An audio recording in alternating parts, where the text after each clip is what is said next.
Okay, good morning, everybody. I'd like to convene today's Energy and Technology Committee public hearing, March 8th. First, I'd like to open it up to any remarks from my co-chair. Thank you, Mr. Chairman. Nothing, just looking forward to today's testimony, and we have a lot of people on the agenda. Want to be respectful of each other's time, but we want to learn and listen as much as we can. So thank you. Thank you. And our Senate Ranking Member, Senator Formica. Good morning, Mr. Chair. Good morning, everyone. Thank you for convening the hearing, and I look forward to listening today. All right. Thank you, Senator Formica. I don't see Rep. Ferraro for now, so we will get started. So our first person on today's list is Interim Commissioner or Council, Claire Coleman. Good morning. Morning. Thank you, Chairman Arconti, Chairman Needleman, Vice Chairs Winfield and Ali Brennan, Ranking Members Formica and Ferraro, and distinguished members of the Energy and Technology Committee. It is great to be back before you this morning, and thank you for the opportunity to appear and the honor of speaking first. The bills on the agenda today tackle a wide range of issues that are critical to consumers as the state transitions to an equitable modern grid. I once again commend the committee for such an ambitious agenda, even in the shortest of short sessions. Very briefly, OCC submitted testimony on the various energy bills being heard today that address solar consumer protections, solar billing information, as well as economic development rates. While generally supportive of these goals in these bills, we've provided some specific suggestions that we believe would better align these legislative initiatives with ongoing PURA proceedings that are currently taking place in the Equitable Modern Grid Initiative that I know the committee has heard a lot about from Chairman Gillette. OCC also submitted testimony opposing HB 5327, which OCC believes unnecessarily stifles competition in the emerging storage market that would benefit from competition, and also constrains some important overlapping PURA proceedings on non-wires alternative storage deployment and innovative pilots that would support both resiliency and reliability. I'd be happy to work with the committee on these bills to ensure coordinated, cost-effective policy development. But I want to focus my oral testimony this morning on OCC support for a very important bill on the telecom side of the House, which is SB 278, an act requiring multi-channel video programming distributors to pay a community access programming fee. Community access, also known as PEG access, is one of the few remaining vestiges of community programming that exists today. It ensures that municipal government meetings are accessible to all. It allows high school games and local education events to be telecast. It provides the opportunity for local producers to reach a local audience on topics of interest to a specific community served by a community access programmer known as CAPS. The structure and funding of community access was established in the early days of the cable industry and first codified here in Connecticut in 1988. Under that funding model, cable companies were obligated to remit a small contribution on a per billing basis, with cable as the only service. As we've all seen the cable industry mature, it's evolved into a multi-service business offering many different services: phone, video, internet, etc.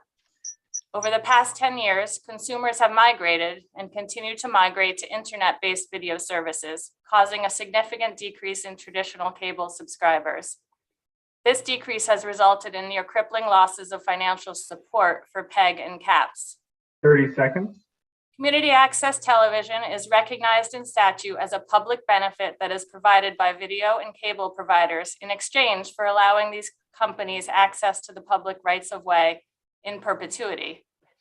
The Connecticut General Statute long intended for cable and multi-channel video programming distributors operating in Connecticut to be responsible for paying a fee for community access television. SB 278 clarifies that this rule holds regardless of what type of service these companies' franchisees are providing their customers.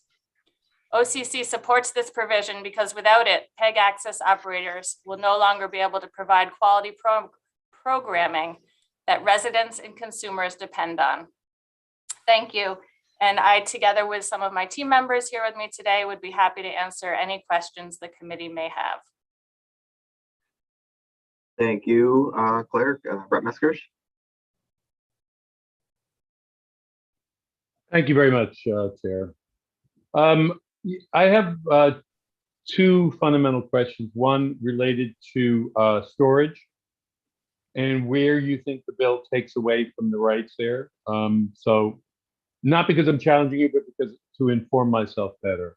But before that, I wanted to talk about PEG.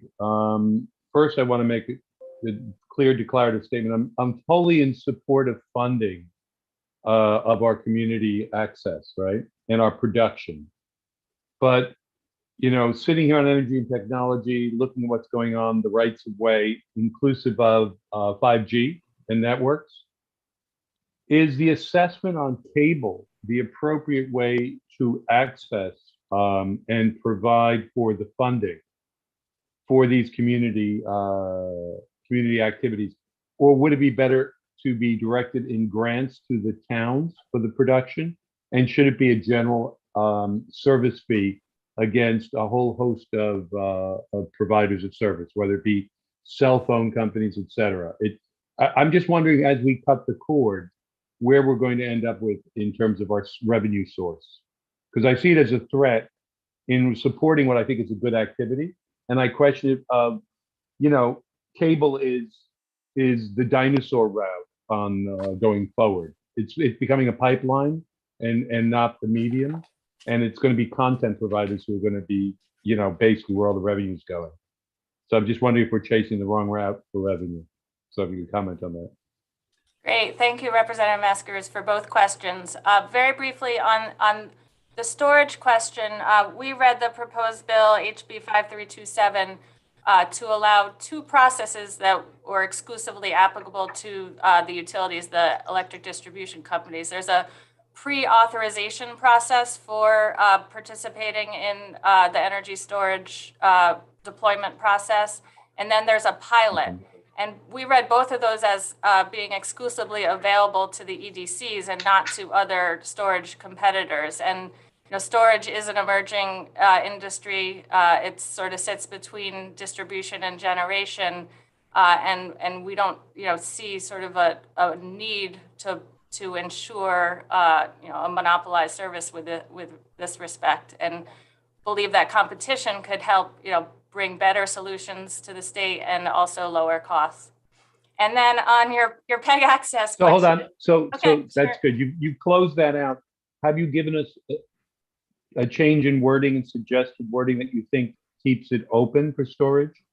Or, Well, you know, that's the question on the bill. yeah. Okay. So what we've suggested, and one of the challenges that we saw throughout these bills, is they're sort of engaging in policy that is also simultaneously being evaluated at PURA in the Equitable Modern Grid Initiative. There are two sub-proceedings within that initiative. One is on non-wires alternatives, and storage is an example of that. And another is on sort of innovative pilots. And we think some of the constraints of the solar deployment program that this legislation is seeking could be taken into consideration by PURA as they deploy those or finish those dockets, which are really ongoing. And that gives all stakeholders an opportunity to come in, voice their opinion as to how these programs should be deployed, and allow PURA to make a balanced decision based on a full record. So rather than legislate there, I'd suggest we let those dockets play out. And you know, we could shift the language to help inform the direction of PURA if that's something the legislature wishes to do. Okay, thank you very much. And the second piece. Sure. The second piece, so recalling back to your question, I believe you were focused on the solution. Is it, is it fair for video service subscribers to be the ones responsible for this support? Very briefly at a high level, I think these are companies benefiting from doing business in Connecticut and are providing services regardless of whether it's in the form of traditional cable or online, streaming services.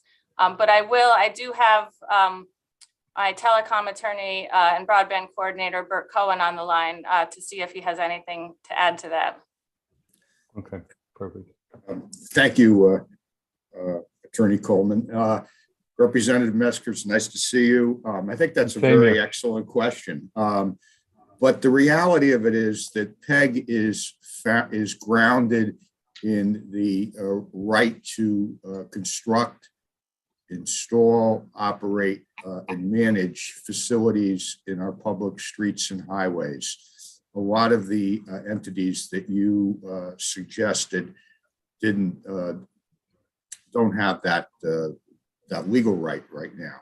So that's why it's focused on the consumers of the companies that do operate. Having said that, keep in mind that as Attorney Coleman said at the beginning, when this originally started, PEG funding in Connecticut, it was based on basically a one bill, one community access fee, for lack of a better term, because the only service that was provided at that time by these companies was traditional cable service.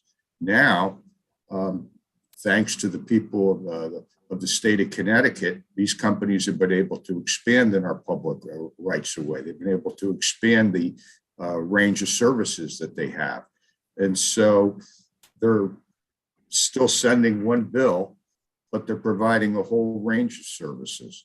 Each one of those customers that receives a bill, even if they're not a traditional cable subscriber, is still entitled to utilize the community access studios.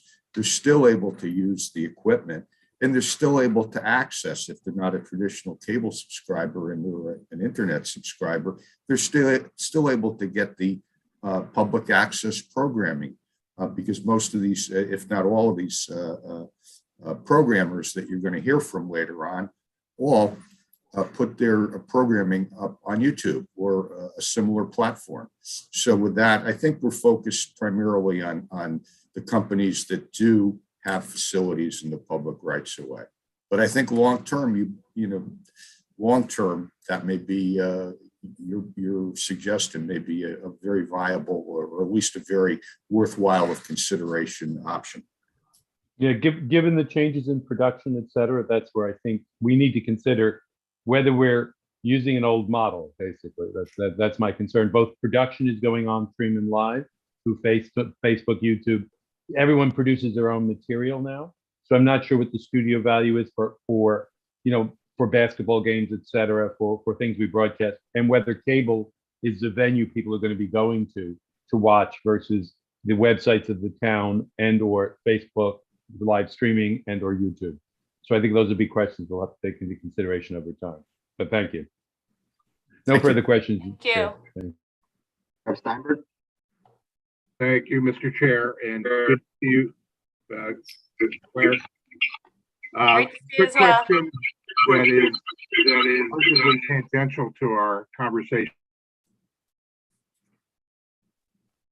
Let's try that again. All right. Quick question related to our conversation today as it relates to the telecom piece.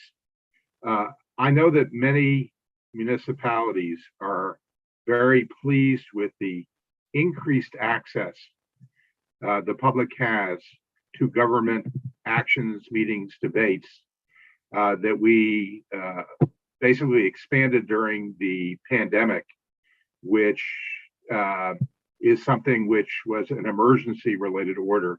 I know there are many who would like to see us make that, if not a permanent feature, at least enabling municipalities to continue this indefinitely. Just wanted to get your opinion on that. Thank you, Rep. Steinberg. I agree wholeheartedly. In fact, I've made that comment myself, as I think you know, in my old hat, I helped work on the executive orders and the legislation around hybrid and remote meetings. And, through the pandemic and now really on a permanent basis, government locally and state are relying more on, on ensuring the public can access and participate in government processes, through these stations, and PEGs and CAPs play a critical role in that, particularly, given that most of the programming is not just provided through traditional cable, but is now posted on YouTube, just like this committee meeting hearing is today. So I agree, the point in time we are in history makes these programming even more important as more programming is online and hybrid. I know that's not a matter for this committee, but I do believe another committee is taking that up. So we'll look forward to your testimony. Yes. Thank you, Mr. Chair. Thank you. Rep Pettit. Thank you, Mr. Chairman. I just would piggyback on some of those remarks. I think in my district, Plainville and New Britain, there's many people that like to access their news via this mechanism with the decline in printed media. Some people are able to access social media and manage that, but for many people, it's much easier to get onto the local access station to look at council meetings, alderman meetings, or other meetings that are publicized. So I would tend to support this bill and agree with Attorney Coleman's comments. I think it's something that we need to continue to fund and push forward, given the fragmentation and information flow that we have at this point. Thank you, sir. Thank you. Thank you, Rep Pettit. I don't see anyone else with questions for Council Coleman. So thanks, Claire, for your testimony. Look forward to working with you as session moves along. Thanks so much. Appreciate your time and look forward to working together as well. Okay, up next, we have Representative De La Cruz. Not sure if he's here. I don't believe he is here right now. Okay. We'll come back to Joe if he hops on. Representative Comey is next. I don't believe they are on either. Okay, if they jump on, we'll get back to them. Commissioner Dykes. Good morning, everyone. Thanks for the opportunity to testify again. I appreciate that opportunity. I will, in the interest of being brief, I'll just note that DEEP was pleased to be able to support written testimony on a number of different bills. And just briefly, I'll summarize for House Bill 5325. Which is an act requiring the Commissioner of DEEP to make recommendations regarding hydropower. We express general support for this legislation. DEEP has already launched the comprehensive energy strategy process with a scoping meeting held just a few short weeks ago. And so we're happy to include a focus on in-state hydropower as part of the comprehensive energy strategy process. We did model hydro in the resource mix and the integrated resource plan, but not with a specific focus on in-state resources. But we do think that that would, we'd welcome more direction from the committee or working with the committee to ensure that the CES is focused on the particular aspects of in-state hydropower that are of interest. House Bill 5326 is an act concerning residential solar PV system solicitations and real estate transactions involving solar. We're supportive of this legislation. I think it reflects the maturity of the solar industry here in Connecticut and the robust support for rooftop solar programs. With that, we think that it's prudent to include some of the basic protections that we have already in place for the sale of electric supply to apply for the sale or transactions involving residential solar. And it's important that consumers have the benefit of some of the unfair trade practices protections associated or as part of considering the opportunities under residential solar programs. So we're supportive of this bill. House Bill 5327 is an act concerning energy storage systems and electric distribution system reliability. DEEP is opposed to this bill.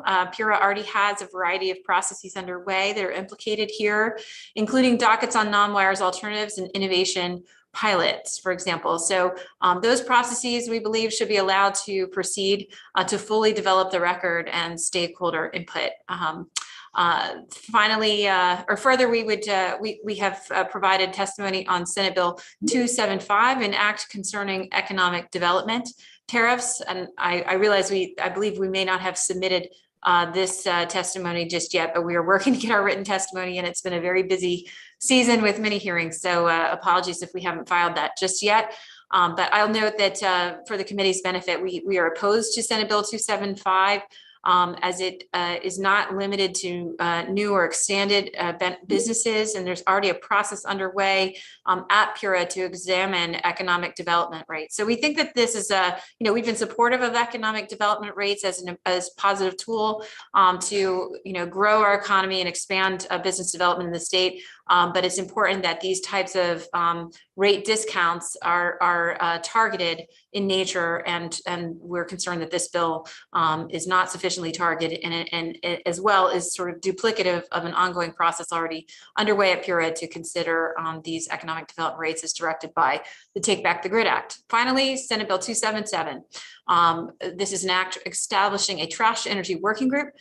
We had the privilege of testifying on a similar bill in the Environment Committee yesterday. Consistent with our testimony on that bill, we would say we support the committee's intent to advance solutions. We think it's urgent to have a focus on longer term solutions to the future of maintaining self-sufficiency for waste disposal. As we indicated in our detailed testimony, we think that there are other ways that the legislature can support more action on addressing waste energy. We think it's important that there's a role or more clear direction to the MURA board or MURA leadership team in terms of specific actions that they may be taking.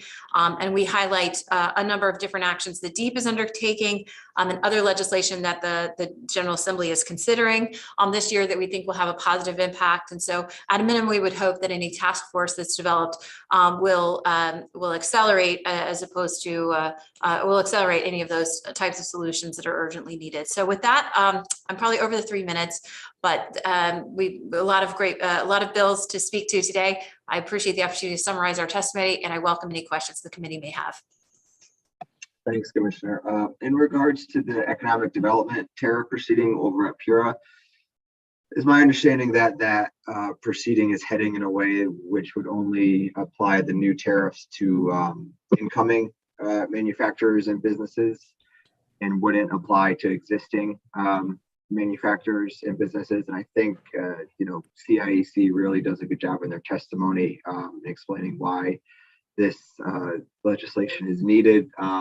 What has DEEP or DCD participated in that docket, and are they supporting the direction it's going in regards to having the new tariff just apply to essentially trying to recruit?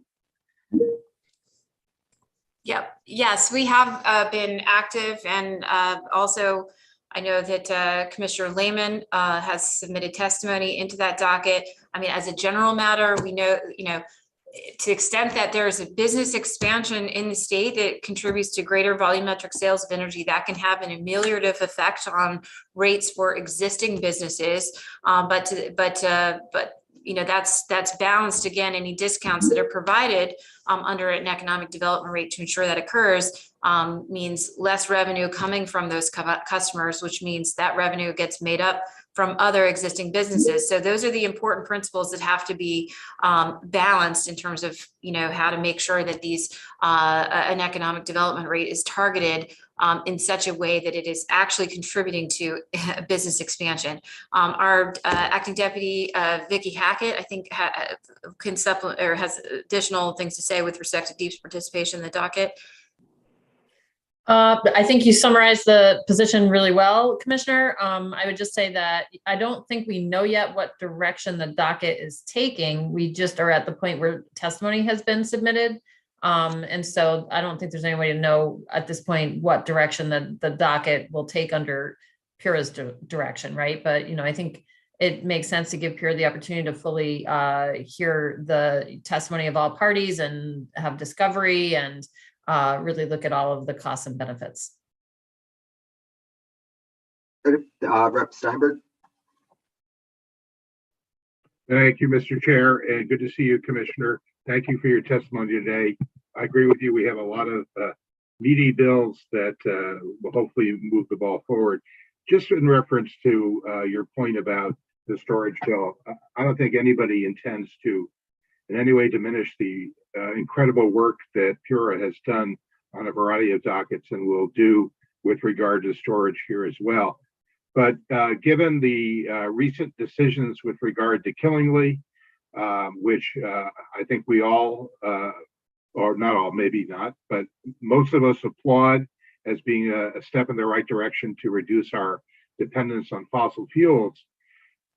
Are you satisfied that we have enough in the works between existing procurements and the work that PURA is doing to really ramp up the storage we're going to need if we're going to offer an effective alternative to peaker fuels, in the sense that if we build out enough, we can get tremendous utilization out of storage, even for beyond peak days and peak hours, and is really one of the biggest opportunities we have out there. If you wouldn't mind commenting. Sure thing. Yes. Thank you for that, Representative. I agree with you that we need more investment in energy storage. The PURA proceeding or to accomplish all the goals that you've described, we detailed that in the integrated resources plan that, if we want to be able to move off of fossil fuels, ensure that we have emission-free resources available to minimize the run times of some of our oil units that are providing for fuel security and reliability, but unfortunately are disproportionately impacting environmental justice communities. If we want to have emission-free resources available to help to integrate the variable renewable resources that are coming onto the grid and ensure that we're prioritizing emission-free resources, in those hours when solar or wind aren't performing. Absolutely. Storage is a critical resource that we need to expand investment in. And the PURA proceeding, or the PURA program, thanks to the leadership of this committee, is helping to expand investment in storage, particularly sited on customer premises and behind customer meters. At the same time, we think that there are opportunities to expand investment in storage as a grid scale storage, and so I would point to Senate Bill 90, which we appreciate the committee raising at DEEP's request, which will enable, with a technical fix, would enable DEEP to move forward with a competitive procurement process for grid scale storage. So the short answer is, I agree that we need investment in more storage. Grid scale storage is critical to complement the behind the meter storage investments that are being facilitated through the programs approved by PURA to date. I submit that the best way to do that affordably for ratepayers is through a competitive process. And Senate Bill 90 would implement a technical fix to enable DEEP to move forward with that competitive process for grid scale procurement. I think that would be more preferable than, as we understand it, the bill that's before the committee today, which would carve out and somewhat, allow for utility development of such storage in a way it's insulated from competition and may be more expensive for ratepayers. Thank you. I might just do a quick follow-up. You mentioned the importance of a competitive process. What do you see the role of utilities when it comes to grid scale storage? Well, I think that, my expectation is that, the utilities have been able to invest in storage invest in resources through their affiliates. When we're talking about grid scale procurements, we've seen this occur, for example, in offshore wind procurements, but then they've been able to,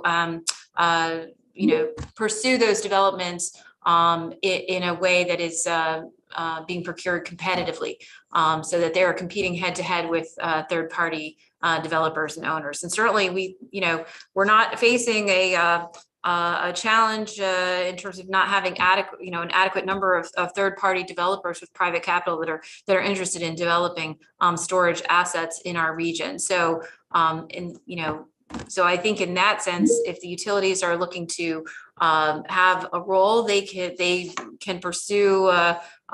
They could offer bids, but they need to compete just along with everyone else if they want those bids to be considered. And I think that's the value of the structure under SB 90, is that it doesn't preclude utility participation, but it ensures that the utilities would be subject to competition just like other developers. Thank you for that, and I agree with you. I'm here to see whatever we need to do to ramp up the activity and the opportunity we have as a state right now to link our renewables with storage and plan for the long term. I'd much rather build out a ton of storage than another natural gas line. Thank you, Mr. Thank you, Commissioner. Thank you. Brett Packard.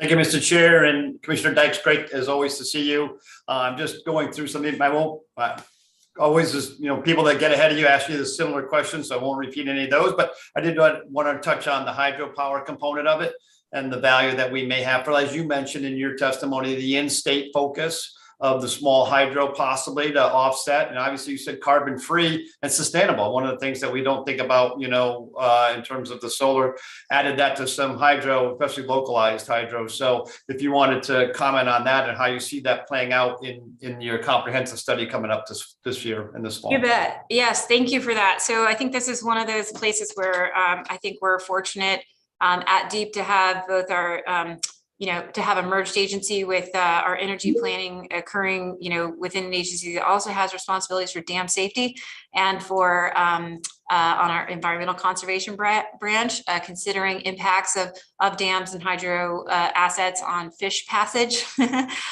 connectivity. I know we've been working with a number of different municipalities who've been looking at, all of those different challenges. And so having the opportunity and the comprehensive and opportunities that our legacy of hundreds and hundreds of different dams around the state, built some of them, quite a long time ago, warrants a kind of comprehensive look at what the best path forward is for maximizing utilization of hydroelectric generation in a way that is complementary with other types of considerations around safety investments needed to maintain the safety and resilience of hydroelectric dams to the impacts of climate change. Certainly last summer, we saw a lot of significant rainfall events that we were carefully monitoring from the standpoint of dam safety, as well as, many municipalities. We've been working with a number of municipalities who are really focused on expanding fish passage and looking at dam removal in certain circumstances in order to expand access to those important ecosystem values. So I just mentioned that to give you a view into some of the discussions that we've been engaged in across the different parts of DEEP and with different municipal leaders around these issues for small hydro in state. And so for that reason, I'm glad to see this bill and the interest in the committee on looking at this as part of the comprehensive energy strategy. But I'd welcome any further kind of understanding in terms of particular aspects of the small hydro opportunity that are of interest. Yeah, thank you, Commissioner. You talk about like the microgrid component of it. You get really localized energy with that water. And I understand as somebody that wishes he could fish more, but my jobs kind of consume my time a little bit. But an avid fisherman, I want to make sure that our fisheries and those are protected also, you know, and so that we're not negatively impacting that component of it. That we find ways, and there are ways to adapt those for the fishery. And so thank you again for weighing in on this, and look forward to, you know, other people weighing in. And so thank you as always for your time. Good seeing you. Thank you. Senator Needleman. Thank you, Mr. Chairman. It's nice to see you, Commissioner. Likewise, thank you. Good to see So you. can you just repeat what you had said about what role do you think the legislature has in the whole trash to energy? Where do we fit? Great. Well, thank you for that question. I think I will say, I know, well, you and I have had some long conversations about this topic, and I know you know, we're fortunate to have many leaders in the legislature who have been very focused on this issue, which is not a new issue. We've been watching, you know, and addressing kind of the kind of demise of the MURA waste energy facility over a number of years. And I will also say that we have legislators, we're fortunate to have legislators like yourself, who are either also first selectmen or former municipal leaders, and certainly municipal leaders are kind of on the front lines of this topic, as well as they're, you know, looking at what opportunities they're going to have to provide for affordable disposal of municipal solid waste in the future. So I would to just quickly go to your question. I think that certainly the focus of this working group, to the extent that it will provide for increased kind of legislative involvement and visibility into this issue out, you know, beyond the session. I think if it can serve that purpose, I think it's valuable. I think that in addition, you know, I would submit that some of the key issues associated with the future of waste energy and the MURA facility, and certainly ones that we are kind of seeing implied in the Environment Committee bill, relate to whether there's a need for continuing operation or some short-term funding to MURA, whether that would be prudent to enable the facility to continue to operate after July of this year, as well as to consider what alternate arrangements can be put in place, particularly for small towns, to manage their waste after the MURA facility shuts down. I know that may not be the specific focus for Senate Bill 277, but I would submit, to the extent that the legislature has interest in those particular questions, those are questions that the MURA board and MURA leadership are actively considering right now, as they have RFPs that they've issued for trash hauling services to cover their agreements through 2027. Also, the MURA leadership and executive team are best positioned to answer some of the questions which we listed in our testimony about whether the facility is capable of continuing to operate should funds be provided to you know, subsidize that, specifically with respect to, like, whether the facility is still insurable, whether it can be operated efficiently. Let me back up a half a step, right? I appreciate that, and I appreciate the fact that there are some of us in the legislature that actually know this. I feel oddly engaged in septic and trash issues, which are not necessarily my life's goal. But the question that I want to back into is, do you, after taking into account better recycling, waste reduction, anaerobic digestion, all of the other things that we know have to happen for the future, do you believe that burning what's left is still the best option? I think that there are, you know, I think that we have a lot of programs that can be implemented to further maximize reduction I of I agree emissions with all recycling. that. And you agree with me on that? All that taken into account. Yep. And so I think that if we have maximized those opportunities, I think there will still remain, a significant amount of tonnage of municipal solid waste that needs to be disposed of. Right. So goal number one is reduce it as much as possible. Of course. But then we have to ensure that there's reliable facilities capable of disposing of that waste. We need to make sure that those facilities are, that we consider where those facilities are sited.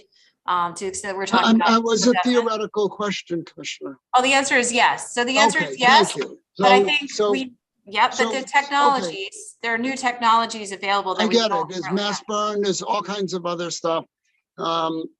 So 3 years ago, when we started talking about this, that this is not rocket science. In some measure, we're not sending a spaceship to the outer ends of our galaxy. It's garbage. We need to figure out the best way to handle it. And if burning it for the purpose of generating energy is a component of it, the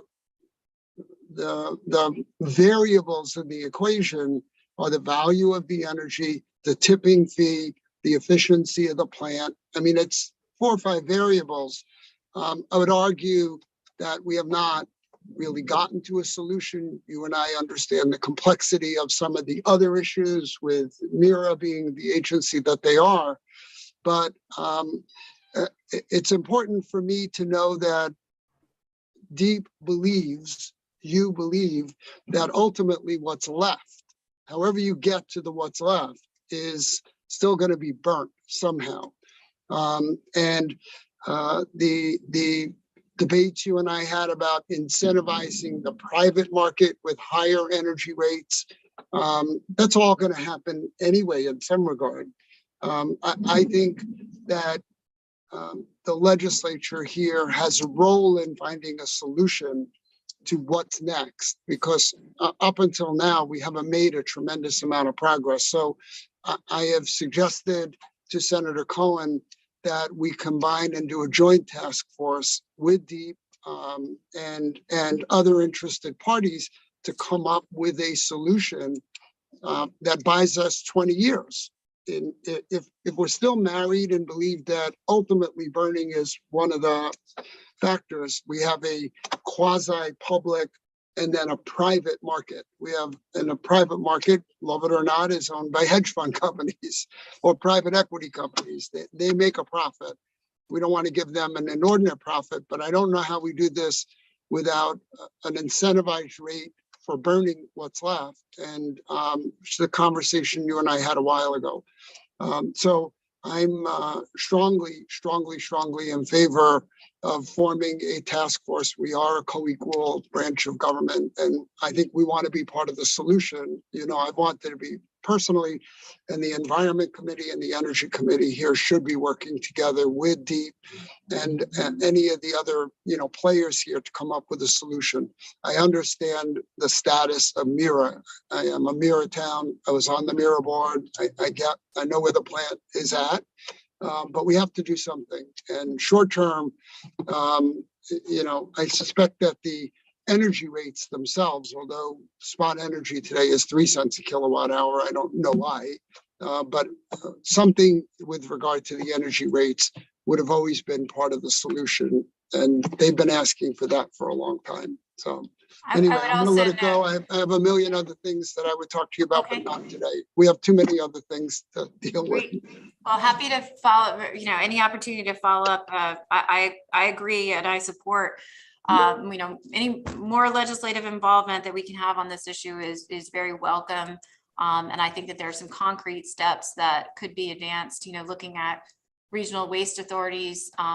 MIRA was built and many of our waste energy facilities were built through towns coming together through regional waste authorities to do RFPs and support investment in new waste disposal infrastructure. And ultimately, I think, DEEP would be happy to work with a collection of towns that may be interested in seeking proposals from the market for those types of I appreciate that. And I do believe you've done a good job with the sustainable, waste management, what you've been working on for the last year and a half. But I believe that we have not come up with a 20-year solution, and the crisis is on us. We need to figure out what we're going to do next. And I don't think we're much closer today than we were 3 years ago. And that is what obviously upsets you. It upsets me. And I think that state policy, as opposed to regional authorities, which are separate and maybe necessary, but a state policy on trash to energy needs to be re-articulated, which is why I brought up reductions, all the other things we want to do. We need to make sure we do, and we set policies that do them. But at the same time, the state is either for burning or not. And when we made the decision 35 years ago to burn trash to turn it into energy, it was the environmentally sound decision at that point. Arguably, we should have been making more progress in reduction, but we haven't done that bad a job. I look at the percentage of renewables that we generate, and it's actually pretty high. Unfortunately, those are not valuable right now. So all that work is a little bit distorted in the market. But if the state is truly committed to this, this should be the basis of our policy-making decisions as we go forward. And we need to be part of it with you. That's my only point. Thank you. Thank you. House Chair of the Environment Committee, Rep. Cresco. Good times. Thank you, Mr. Chair. I'm just going to follow up with one question following Senator Needleman, and that would be the hard no that MIRA received from the administration concerning the potential $300 million necessary to build a new plant, and subsequent, I guess, reluctance of any state funding to assist with keeping the plant open for a series of years as we transition to the next evolution of technology. Is that still a hard no? Or if you were able to listen to any of the testimony yesterday on the environment public hearing on this bill, you heard the overwhelming need or request that this end up being a state and a private partnership combination. So I'm wondering if a rethink of using state funds is necessary. Thanks for that question, Representative. And I'll just point, to be brief, I'll point to the written testimony that we provided on Senate Bill 277. It's just almost identical to what we submitted on the Environment Committee bill as well. We've heard from MIRA some time ago. I think Don Stein testified, mentioned this in his testimony. I believe it was in January of 2021 that we had heard a question from MIRA about whether some kind of near-term subsidy could be provided to the facility to keep it running while longer-term solutions are implemented. And I just note we had several questions that we've written in our testimony that I think that the legislature should ask MIRA to help assess whether that would be a good, like a prudent or a viable use of, or whether it's viable to keep the facility running and for how long. Is the facility still insured? Is it insurable? Is the facility physically capable of continuing to operate reliably? What arrangements would MIRA have in place to provide for a plan B for reliable disposal of municipal solid waste in the event of a catastrophic outage like what we saw in 2018? Or would MIRA shut down the plant at that point if it had another catastrophic outage that required a significant capital investment to keep it running? Is there sufficient tonnage of municipal solid waste still available from the towns remaining in MIRA to be able to operate the boilers efficiently? Can they make the labor agreements, get those in place so the contractors will be able to continue? How long would the continued operation of MIRA be contemplated? These are all questions that we have. We don't sit on the MIRA board. Some of these questions I think we've been exploring, with MIRA board members and through monitoring, and participating as a member of the public in their board meetings. But I think to really kick the tires on this opportunity, I mean, in theory, it would be really preferable to be able to have, some continuity and not have to resort in the near term to exporting waste out of state at higher tip fees if you could continue to go forward with this plant. But I think as we assessed it in 2021, the questions the answers to these questions were not promising to suggest that continuing to invest for the near term would provide greater, the kind of reliable disposal that municipalities would need to assure that there's not going to be, or to mitigate the risk of catastrophic outage and, trash piling up in the streets. But it's a very important question. I just highlight these questions, and I think NERA is best positioned to be able to answer them to determine if that would be a valuable use of dollars. Thank you, Commissioner, and thank you, Mr. Chair. Senator Formica. Thank you, Mr. Chair. Good morning, Commissioner. Appreciate your viewpoints, although I don't often agree these days. But the Senate Republicans have put a bill forth that was heard in the Finance Committee that talks about sales and use tax relief, because we've over collected over $350 million because of the impact of inflation has had on the sales tax collection, driving it up. We have all the money we need to satisfy our budget, and we're 300+ million ahead. We suggested in that bill that we return it to the taxpayers by lowering the interest rate in the sales tax rate, in the short year or so.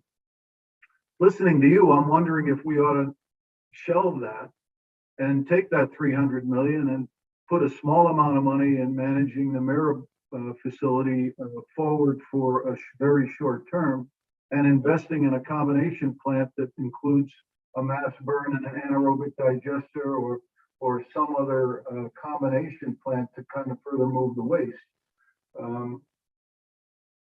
Senator Needleman brought up a good point that you've come out and said today that you think mass burn is a possibility on what's left. Why not support a situation like that where we know Mira is not going to last, it's on its last legs, and we know the term that you use that I really don't like is out of state landfilling. I don't want that to be an accepted term in our state. Is not the answer, especially when it's going to put 75 to 80 tractor trailer trucks on the road while we're trying to decarbonize the grid by putting electric vehicles. Seems like we'd be wasting money. It got to kill one or the other of those opportunities. So I wonder what you think of an opportunity of using some excess dollars, no bond, no nothing, just excess dollars that we've collected to try to invest, and maybe in 3 years we could have that up and running. I think this focus on investments in infrastructure, that as I agree, will take a few years to get permitted and sited and built, right? So when over the next 3 to 5 years, we could see projects moving forward if we get started working together to support investment in that type of infrastructure, right away. And so I will refer to our written testimony on Senate Bill 277. I think in the last page or so of that testimony, I outlined a few different action steps that we think will be critical to support projects to be able to move forward. One is around identifying potential sites for infrastructure development. I hear that from developers all the time, whether it's anaerobic digestion or otherwise, that finding a suitable site in a municipality willing to host a facility is critical. Brownfield, to the extent that there's state funding. I've heard from some mayors who have brownfields and contaminated sites that they would like to put into productive reuse, perhaps appropriate for facilities like this, but need some funding to help clean the sites up to get them ready to site. So that could be one place for state dollars to be applied. Another is deep, I think as we talk about state funding that could be applied, we think that there are opportunity, a lot of developers now that are proposing innovative, more modern disposal infrastructure are contemplating anaerobic digestion as one component of a project. And as the committee is aware, through the support under the Class 1 of the RPS, and DEEP has procurement authority remaining to be able to support power purchase agreements for anaerobic digestion. So that's an example, I think, in the spirit of your question or your comment, Senator, of support and incentives from the state level that could be added into a project to help reduce the overall cost of the project to participating municipalities. And then in addition, I think we would want collaboration with municipalities who, ultimately have something very valuable for developers, which is they have the tonnage of waste, right? And so if there's appetite among a group of municipalities to be part of an RFP and to entertain multi-year contracts for tip fees for their tonnage of waste, I think that is another really critical piece of the revenue the developers would be looking for to bid in on a potential project. And so I think that would be another piece to find out what do municipalities need in order to enable them to consider some kind of multi-town collaborative procurement, whether it's technical assistance or consultant or of something of that nature. And then, so I'll just stop there, but I think that there's a number of different pieces of support that that can come together, including support that we'd be, glad to be providing as a collaborator from DEEP's perspective that could help, us all get some, awareness of what projects, might be viable out there, because we know it'll take several years to build something. A lot of our existing infrastructure is aging and we want to maintain self-sufficiency in our state. In the long term, I agree with, I don't think that exporting to, and asking communities far from Connecticut to accept responsibility for our waste is the right solution.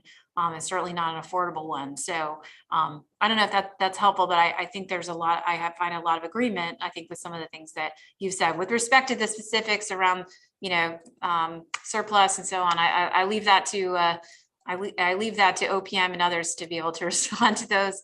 But generally, we think that some of the existing authorities that we have will be helpful. I last would also note, from the standpoint of anaerobic digestion, that 30–40% of what is being sent for disposal today that's in our waste stream is organics and food scraps.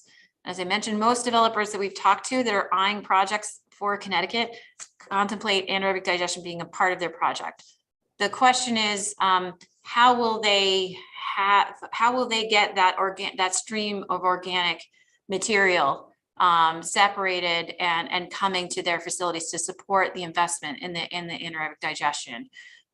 That's where we need to have more support for our municipalities to implement the kinds of food scrap or organics diversion programs that will provide the certainty that flow of the tonnage of organics will be separated and sent and available for these anaerobic digesters. So I would submit that House Bill 5118 that the committee has graciously raised at DEEP's request, to the extent that it will provide the ability for some funding from Class 2 of the RPS to be provided to municipalities as grants to help them implement organics collection programs, is also another critical piece of the solution set to help incent investment in anaerobic digestion and more modernized disposal infrastructure in our state.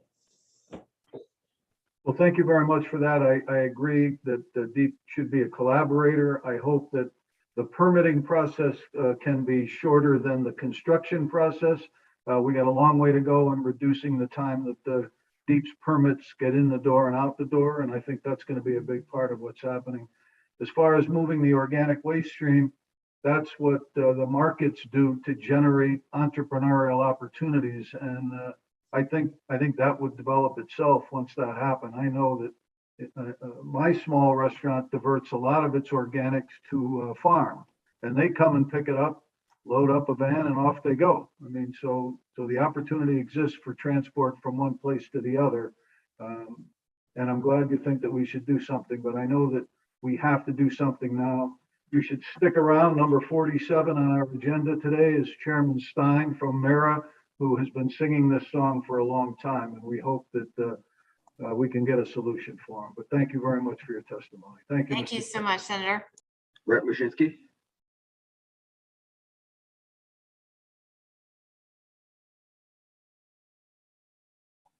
Representative Mashinsky. Thanks, Mr. Chairman. Commissioner, since you're sitting here and I have an opportunity, I want to push you to you and your staff to come up with a statewide solution using waste sheds. I said when I was chair of Environment Committee, I had to deal with this same solid waste problem. As the landfills were all closing, they were contaminating drinking water. So I went through the same thing, I don't know, 30, 35 years ago. And because it's a state that has 169 towns, it is very hard for them to, on their own, work up a solution to their solid waste problem. They really need the state to lead and to set up a structure and to, and I agree with you that there is a certain amount that has to go to a burn facility after you recycle everything else. And to make that work, you have to include them in energy production and give them a rate that makes it possible to support the plant and keep it open. But that whole structure of recycling, mandatory recycling, which at the time DEEP did not support, but they have come to embrace it. But mandatory recycling and the statewide system, having some state money involved and rewarding the energy production of the plants did work and could work again. I think it would be just a tragedy for us to send us, a rich state, send our waste to some poor community, some environmental justice community in some other state and pollute their water. I think that would be a tragedy and completely unethical for our state to do that. I just want to say that the towns cannot do this on their own. What's happening now with MIRA is people are jumping ship. They are starting to leave the regional agreement and go their own way because they don't see any future and they have to do something. And so they're jumping ship. And that is distressing to me as the person that dealt with this previously and seeing it all come back again. So I'm encouraging you and your staff, who are very capable, very bright folks, to help with a recommended statewide solution. The legislature will have to help fund it, but the combination of bright minds and some funding and some security for these towns is really what we need and what will actually work. It worked before and it would work again, but failure to lead means the towns will go off on their own. They will peel off from the regional agreements and they will set up their own transport to another state and dump on some other poor town in some other state and pollute their water. So we should not let that happen. We should lead. We should back up the regional agreements financially. And I hope you are willing to lead also. So that's my plea to you. Thank you, Mr. Chairman. Maybe just very briefly to respond, I think Representative, I completely agree. And we have been working tirelessly, for years now, and especially in, since 2020, to ramp up our support and engagement with municipalities. We launched the Connecticut Coalition for Sustainable Materials Management. We have now more than 90 towns that are participating in that to explore what solutions towns are interested in and what resources they need. And I think that it's especially the small towns that are going to get squeezed as MURA, as larger towns are going to exit their arrangements with MURA, it's the smaller towns that may not be approached by haulers or may not, maybe get kind of left behind. So we're very eager to work with towns and help them facilitate solutions. I'll note that one of the places that I think towns need support is to your point of like trying to maximize the recycling and the diversion, to right size the amount of waste that we need disposal infrastructure for. Towns need support to be able to scale up recycling and diversion programs. And so that's why I just underscore the opportunity that the committee has, in addition to this task force bill of SB 277, to also move forward with House Bill 5118.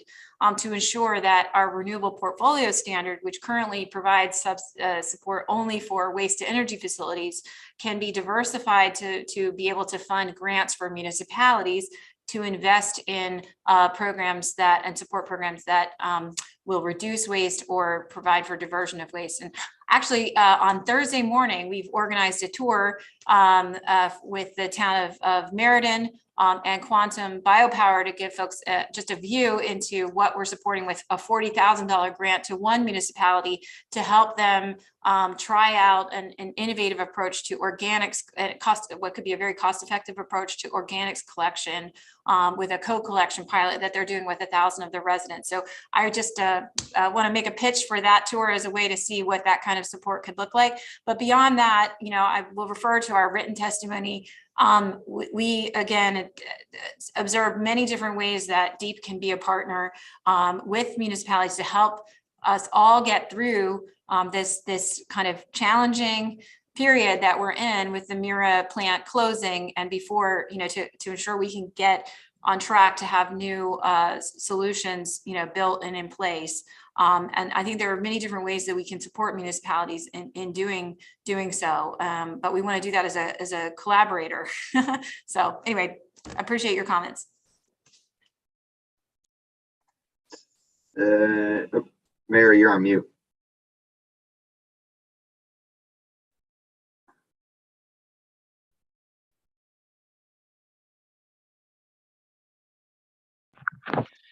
Commissioner, I am pushing you further. I don't think anyone is leading right now. And I do see the system falling apart. So even if you just do the intellectual end and suggest the statewide plan, and then we, the legislature, do it, but someone has to set up the plan and the legislature has to fund it and carry it out. That's what happened in the 1980s. And that was really the only thing that could fix the situation. So without someone leading, this will fall apart. And I guess to be clear, we'd be happy to provide that kind of leadership. I think currently, MURA, as it's constituted, has these responsibilities with respect to its member towns. And so I think if the legislature would like DEEP to take a more active role, then it would be helpful if the legislature would clarify what responsibility or accountability MURA has, either to DEEP or to the legislature, because they're a quasi-public, they have scarf bonding authority, they function as a regional waste authority. They have many of the tools to provide the leadership for MURA member towns to get through this, but to the extent that they're not equipped or motivated to take that role at this time, we are in a vacuum. And I would be happy to work with members of the committee to figure out how to fill that vacuum with some leadership. But to be very candid, we don't sit on their board. We don't have oversight authority. MURA is required to submit an annual plan of operations to DEEP, which would hopefully give us some window into what is needed, but they've not opted to comply with that statutory requirement. So I perceive the same vacuum that you do. It's not anything personal to our wonderful colleagues over at MURA. They have their hands full, I think, keeping the plant running. But I think we would be glad to have a conversation about the types of changes to the statute that would be impactful to help fill that vacuum and provide the leadership that's needed. And I would also recommend that the committee consider talking to some of the leaders of other regional waste authorities in the state, such as the Housatonic Resource Recovery Authority or the Southeastern Regional Resources Recovery Authority, which are providing that kind of leadership for their member towns, and to understand how that regional waste authority role, could DEEP help facilitate a new kind of approach to a regional waste authority for municipalities. It's probably a longer conversation, but it's not for a lack of awareness or that we want to sit in an ivory tower and just give recommendations. It's just that there are gaps in the statute in terms of DEEP playing a more active role here. And if the committee would like, we'd be happy to talk more about how to address some of those gaps. Okay, I'm very interested in fixing this again. And happy to talk to you further. And I do think the other difference was we did provide funding to make the thing work through the rates that were paid for the energy created by the plants. And that is a difference too. Yeah, So I'll also note the tip fees are much higher. They've increased, 40, 50% in some cases over the last couple of years. There are developers that are approaching us at DEEP, and I believe have approached MIRA to talk about new projects, but they need some kind of an RFP to respond to. Right.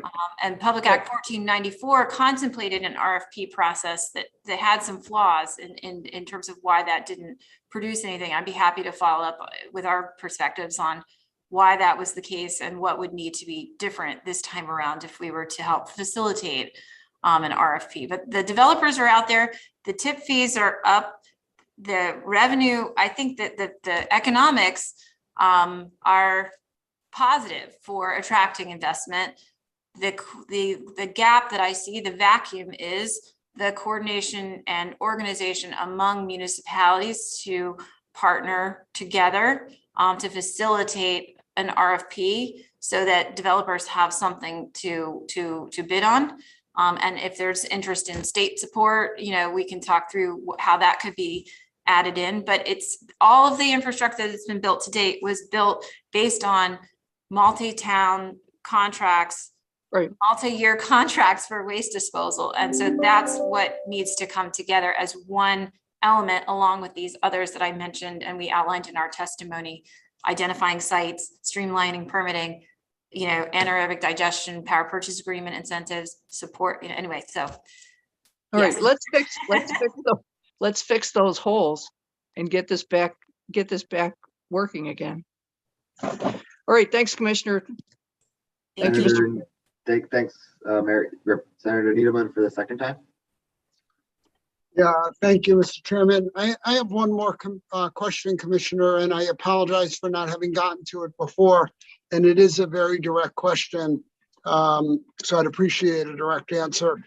We heard a lot last week about the opposition to using the gas derived from anaerobic digestion being injected into the pipeline.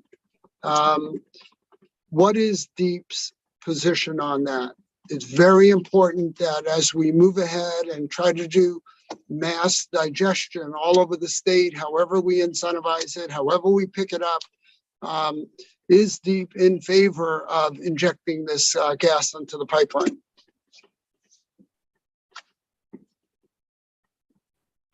You're muted. Sorry. I want to honor your request for a direct answer. Thank you. But I will say we are actively considering this option among other options as part of the comprehensive energy strategy. So I don't have we've asked for stakeholder input on this and in that active process. I believe that to the extent that renewable anaerobic digesters produce biogas, and currently we qualify it as class 1 if you can burn that biogas and produce electricity at the anaerobic digester. The alternative that we proposed in 5118 is to be able to not burn it to create electricity, but to use it for other purposes. And I think that but it's not to invest in anaerobic digestion just for the purpose of creating biogas. But we need anaerobic digestion, right, to address our materials management, our waste issues in a positive way. So what do you want to do with the biogas? I believe that we should utilize that biogas in a way that, is not, let's use it for those hard to decarbonize applications. Say that again. I'm sorry, I missed that. Let's use it, it's not intended to, you know, I wouldn't be on board with using it just as a way to extend the life of the gas system, or, you know, people are concerned about greenwashing, you know, natural gas. I think the point is it's a byproduct of anaerobic digestion. Let's find those applications that are otherwise hard to electrify and use renewable natural gas for that purpose. So for example, you could compress it at the anaerobic digester site and put it into refuse trucks and use it to reduce emissions from our transportation system, or you could inject it into the gas system. It's not a succinct answer to your question, but we're actively looking at it in the comprehensive energy strategy. The plan is to use it for energy, whether you put it in the pipeline or you collect it on the site and then move it all around the state. The plan is to use the gas for energy, you know, for providing fuel somewhere, somehow. I understand the idea about not wanting to extend the life of plants beyond the point that they're necessary, but I do have to remind everybody that the price of oil is about to hit $130 a barrel today. There are more calls to raise production than not, at least short term. And I don't see that we have much of an alternative because our residents are going to go bankrupt. And in the microcosm that's today, in the macrocosm, you know better than anybody that not managing this against cost is going to be, you know, nobody gives me better information about the cost of a program that we want to do than you do. And so as we talk about long-term battery storage and moving compressed gas all around at the site of digesters, those things cost a lot of money. And none of it's cheap. And we need to do something to make sure that people don't get buried in our plans to move to a more renewable future. So short term, I don't think there's much of an option but to inject it into the gas stream. And I hope in the comprehensive energy strategy, we look at tonnage of waste and amount of gas that we can generate from it and figure out how we're going to use that. Because if we move to the point where 20–30% of our waste is digested, we better have a plan if it doesn't include injecting it into the pipeline, because that could be a significant amount of gas. And I would like to know how much gas that would be, but that's a separate conversation. Thank you, Mr. Chairman.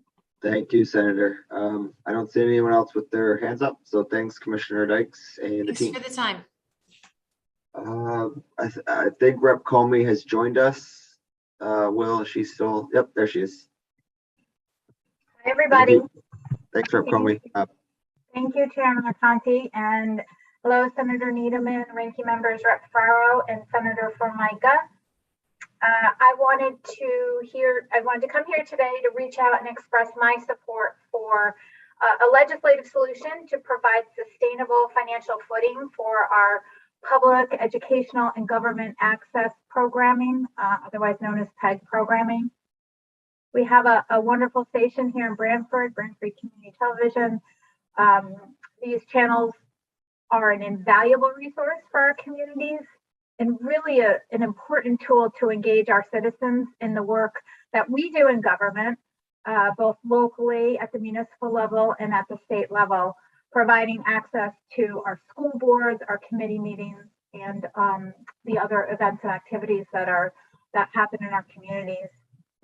As you know, our PEG stations are lacking critical funding streams to continue serving our towns and cities because of the decades-old PEG funding methods. I am confident with your leadership that we in Hartford can find a solution so that we don't use this, lose this vital community resource. One of the things that impresses me about the regional community access providers is that they have evolved to meet the needs of the areas that they serve and have become more efficient by changing their model of service to regionalize, and something that we in government are all striving to do across our government services and sectors to save money. Another important point that I would like to make is that they keep the public in public access, engaging young people to become interested in and pursue a career in the media business. I am actually a professional in my other career in the television, video, and film industry, and began working in my community when I was a young person in these stations. And also, I would like to note that their nonpartisan approach and fairness in treating of all issues allows for a much needed and trustworthy news and information source for our communities. Local interest is at heart here, and as you know, corporatization of media enterprises, they control our newspapers, our broadcasters, our cable outlets, and our online sites. I believe that PEG services provide important town educational and public interest content that we cannot chance to lose. I urge the committee leadership to move HB 278 forward this year. We cannot wait any longer, and we really need these fair, trusted access stations today more than ever. This is certainly what I've been told by the advocates, is that the fees that we're talking about today appear in legislation from the late 70s, and that it would not be a new tax as some might be framing it. So I thank you for this important issue, the leadership, and want to continue having our First Amendment and free speech rights of citizens recognized through these stations. Thank you so much. Thanks, Rep. Comey. Rep. Eckert. Thank you, Mr. Chair, and Rep. Comey, thank you for so much for being here. As someone that had a TV show on for 9 years prior to COVID, then they closed the studio down, I know the value. The programming is so regionalized, which is great that you can have that government channel that you can go to for your Board of Ed meetings, for your town council meetings, for these meetings, and so I want to thank you for being here. And I'm glad you brought up the fee component of it also, is that, we look at, how many times you've been approached by a constituent, look at the fees on this bill, what is going on here? So I think what we need to do is, but we also need to have quality programming so that those, like maybe your Brantford one is got a good studio and things like that. So I think that's, and the volunteers, which is really hard to get our volunteers to take these and get out and take these classes, but there's such a resource. I hope there's more of a focus on this. I know there's a lot of opposition out here on this in some cases, but I've been a huge supporter of it, huge supporter. I go to that, and when I can't go to my local meeting in town, it's on air, and it's such a value that keeps the people connected to their community. So thank you for being here and supporting this legislation. Thank you. And I think to your point, thank you for sharing that. Not only is it, online, not only can you go to, watch it while it's happening in a live environment, but it's also, they have the recordings, right? They've got their website that you can go back to and watch. That is so critically important for today, how people consume media. I think that is just, the benefit now of having all that content in one place is really important. And I don't, I don't know what sort of opposition that you've heard, but I suppose it's from corporations and right. It's what it is. It's written in the. It's not by us that use the value. It's those that have to do the job, that have to provide it. So you're right about that. You made a great point. Is that you can go back and look at the files, because they keep those files, and you can review a Board of Ed meeting, a town council meeting from months before to go back and look. So it is just quite a value. I hope that the providers could show that that we believe it's a great value to our community. So thank you for bringing that up, and thank you again for being here and testifying. Thank you, Mr. Chair. Thank you, Rep. Eckert. Seeing no further hands, thanks, Rep. Comey, for your advocacy on this bill. Thank you very much. Have a great day. Chair Gillette. Thank you, Chair Arconti, and good almost afternoon to the committee. Thank you for offering me the opportunity to come back and speak to you this afternoon regarding the testimony that the Public Utilities Regulatory Authority, or PURA, has filed for your consideration today. And I should start by wishing the committee members and my colleagues a happy International Women's Day. Which I understand is today, Tuesday, March 8th. So happy International Women's Day to everyone. So for the committee's consideration this afternoon, PURA has filed 3 sets of written testimony. So I'm here to offer the perspective regarding those 3 bills. So the first one that we chose to file on was House Bill 5327. And I know there's been some discussion of this already today, and I'm happy to respond to any questions that the committee may have. But for many of the reasons that my colleagues that went before me have testified to, PURA is respectfully in opposition to that House bill, as we feel that it's largely duplicative of efforts that are underway with PURA and our stakeholders. And there are some areas of concern, particularly around cost recovery, that are flagged in the language. We have offered a few suggested amendments for the committee's consideration on that bill, should the committee wish to move forward. We have also filed written testimony on 2 additional bills. Both of the testimony on these 2 bills we have characterized as informational in nature, with some suggested amendments for the committee's consideration. The first one is SB 275. There's also been some discussion around this bill so far today regarding economic development tariffs. We've had the opportunity to discuss in previous public hearings, particularly around solar caps, issues that can arise when legislation is prescriptive in nature. And I think that there are aspects of the legislation that are pending before us that may prove in the future to be overly prescriptive. So specifically, the rate that is included in the suggested testimony may ultimately prove more prescriptive than proponents may wish it to be. So for that reason and a few other issues identified in our testimony, we have offered a few amendments for the committee's consideration in case you wish to move forward with that legislation. Thank you. And finally, we have filed testimony on SB 276, which deals with regulation of water companies. We've also characterized this testimony as informational in nature with some suggested amendments. We strongly support the intent of sections 3 through 6, and we've offered a clarifying amendment that we think would make it align better with one of the bills that we heard last week that was targeted to electric and gas companies.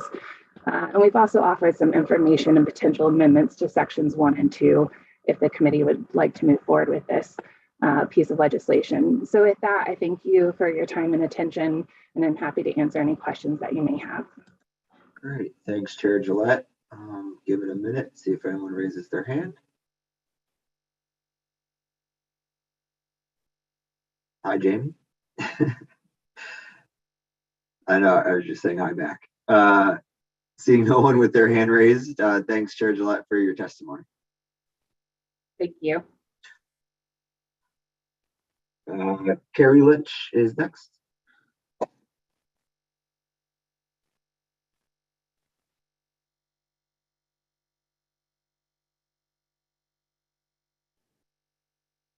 Sorry, I think no one was expecting no one to have any questions for Chairman Gillette, so I kind of got on late.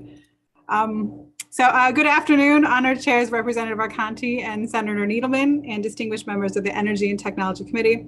I'm Carrie Lynch, Energy and Policy Manager at the Nature Conservancy. Thank you for the opportunity to present testimony today on behalf of the Nature Conservancy in full support of House Bill 5324, an act requiring EDCs to provide generation information to customers with residential photovoltaic solar systems. This bill is pretty straightforward, and so we would like to that EDCs require on-bill information to residential solar customers about how much energy was produced on site and the amount of excess power sold to the electric distribution company in kilowatt and dollars. So at the beginning of this year, the residential solar program has changed, and we believe that this program has changed for the better. We see the new program as being more flexible for residential customers, and we are happy to support additional amendments that would make this program even more transparent. So more data is always good, especially as a residential customer contemplates installing a charging station or moving away from a fossil heating system, both of which may impact their overall energy use. So we are in support of this bill. We'd also like to support HB 5325, an act requiring the Commissioner of DEEP to make recommendations regarding hydropower. This bill will require DEEP to include an analysis of policy recommendations regarding hydropower for the next CES. The Nature Conservancy supports analyzing the role of hydropower in Connecticut's clean energy portfolio, and we recognize that our future energy resource mix must be diverse and contain both clean and/or renewable energy sources, as well as a lot of storage. So the diversity promotes affordability, security, and reliability, all of which are concerns in this committee. In 2021, hydropower, the conventional hydroelectric, run-of-the-mill or pump storage generation in New England accounted for over 7,000 gigawatt hours of energy produced, which is not really a lot. But additionally, the region imports another 13 to 15,000 gigawatt hours from Canada, New Brunswick, and Hydro-Quebec. As the region moves towards decarbonization, and it's a regional grid, multiple recent studies have projected that hydropower will play a more significant role in future resource mix, with more hydropower being imported than ever before. With rising energy demand, hydropower is projected to increase dramatically in the next several decades. The social and environmental sustainability of hydropower is a critical issue for all stakeholders, including the Nature Conservancy. And poorly planned hydropower growth and transmission will have significant negative impacts on rivers and the communities that depend upon them. So careful planning is very, very important. There are many benefits to hydropower, which include reliability and affordability. And to that end, we believe that hydropower must be analyzed in the next CES for its potential to help Connecticut meet its clean energy goals. And this analysis should include both sustainable state hydropower as well as hydropower imports. We have submitted written testimony on both of these bills. And with that, I'd like to thank you for the opportunity to present here today. Thank you. Thanks, Carrie. Rebecca? Thank you, Carrie. I appreciate that. Your comments regarding the hydropower, I think that's key when we look at localized power. But as you mentioned, critical infrastructure for the environment is very key. And I want to thank you for making that mention. And then I just wanted to follow up on the billing process. So when I think about that, don't a solar person with solar on their home get a report already in some fashion that talks about, because they get, credit, whatever it may be that they get, don't they get some type of a bill? And maybe I should have asked this, but when you brought up that, I'm like, maybe I should just ask Carrie and see if they do have something now that they already get on a, not separate from the bill itself, like that each solar would get a report back rather than have them have two bills, one bill for a solar customer or one bill for, a regular electrical customer. So your thoughts on that and your comments? Well, I think it depends on the developer that you go through. Most people don't usually just purchase off the wagon, the solar panels themselves. Also, this is a new program, and what it includes on your bill when you get the bill is a credit to how much monetary amount you're getting back because of your solar panels. So you're not really understanding how much your solar panels are generating unless this is an additional report supplied by whatever developer you went with. So having both the kilowatt hours that you produce on a monthly basis and the monetary amount that you're getting is a good thing, because every month energy is slightly different. Like the recompensation that you get will be slightly different. You'll get more in the summer, not just because you're generating more, but because it's more in demand. And so the amount that you're getting back, or the monetary amount, changes from month to month. And it's not just based upon your energy generation, but it's based upon the markets as well. So the more information residents have, the better decisions they can make for the future and planning for, additional electrification of their household. Well, great. Thanks for weighing in on that. I didn't know if there's a different way we could do it, just a report, like you mentioned, from the provider rather than the EDCs. But either way, I think it's great information that that the owner should have regarding their system. You know, I know that there are a lot of people that are, you know, typically engineers, by the way, that have a solar, and they actually have monitoring. They can go and click on it right away and see what it's producing, which I think is part of a, you know, an individual, you know, that ask when they have their own systems put on. So I know on some small wind, they have the same thing. You can actually look on and see how much the turbine is making on a localized thing. So I think that those are some good. Thank you for weighing in on that. I really appreciate that, and you know, giving me a little bit more knowledge. So thank you, Mr. Chair, and Carrie, thank you for being here. Thanks, Rep. Becker. Rep. Foster, do you still want to ask a question? Saw your hand was up. You know, I took it down, but what I was going to ask Carrie is, you know, for many of the newer systems, I think the system that Rep. Ackert was just describing with the app monitoring that perhaps my engineer husband can like watch all day long. Perhaps that exists already. And so is there, it seems like it might be older systems that this is more tailored to, because I imagine that many of the newer systems are already doing this. So is that makes me feel like this might be a little bit more time dependent, like there might be a specific time period that this is focused on. Yeah, I mean, it's really dependent upon the EDCs. They're purchasing the energy directly from either the developer or you if you own the solar panels. And so how much they're getting per kilowatt hour it will vary from month to month. And so you can't get that from your own little you know, app or device. And I think more information on how much you're actually generating and how much you're getting back can help you spend those credits or, you know, the excess money in a much more responsible manner. So it's a small thing. I don't think it will have much impact on cost whatsoever. It's just adding that additional bit of information for homeowners to have more information to make better decisions. I appreciate it. Thank you so much. Thank you. Seeing nobody else with their hands up. Thanks, Carrie. Patrick Fallon. Hello, my name is Patrick Fallon. I'm the station manager of Simsbury Community Television located in Simsbury, Connecticut. I'm here today to voice my support for SB 278. Simsbury Community Television has seen a significant decrease in funding since 2017. SCTV has lost roughly 11% of our funding, not calculating for inflation. This is due to the cord cutting that Connecticut residents are opting for over cable television services. The content produced at SCTV are not only broadcast on our PEG channels, but also readily available online for on-demand viewing. Our live events are not only broadcast on our PEG channels, but also made available live online. The residents of Simsbury view the content produced at SCTV online every single day.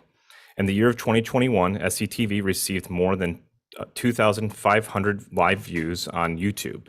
This is the number of viewers who participated in the live broadcast and does not include the number of views the video received after being published to the YouTube channel. In the year of 2021, the SCTV YouTube channel received 161,387 views, roughly 442 views a day. Since the inception of the SCTV YouTube channel, SCTV has received more than 1,452,876 views in our total, or 152,626 hours of content viewed online. The numbers are there, and the community has already shifted in how they consume locally produced media, and it's time for funding to reflect that as well.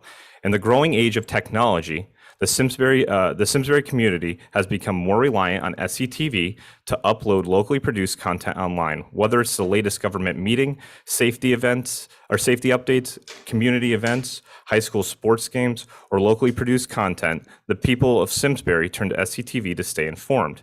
Cable TV will follow the route of analog television, and it's only a matter of time before cable TV is phased out completely, along with any PEG funding. It's time for the communities of Connecticut to prepare for this inevitable shift and adopt legislative changes needed to keep community access stations funded. Thank you for your time, and I welcome any questions. Rep. Ackert. Thanks, Patrick. Yeah, thank you, Mr. Chair. And Patrick, thanks for being here. I know they're valued, the new stations are. How do you receive funding? Is it per subscriber right now? Is that what it is? That is correct. It's per cable subscriber in this area through Comcast and Frontier.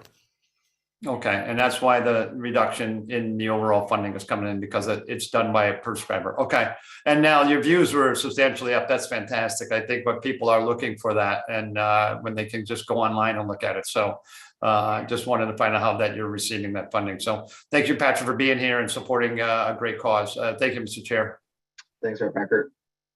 I don't see anyone else. So thanks, Patrick, for your testimony and being here today.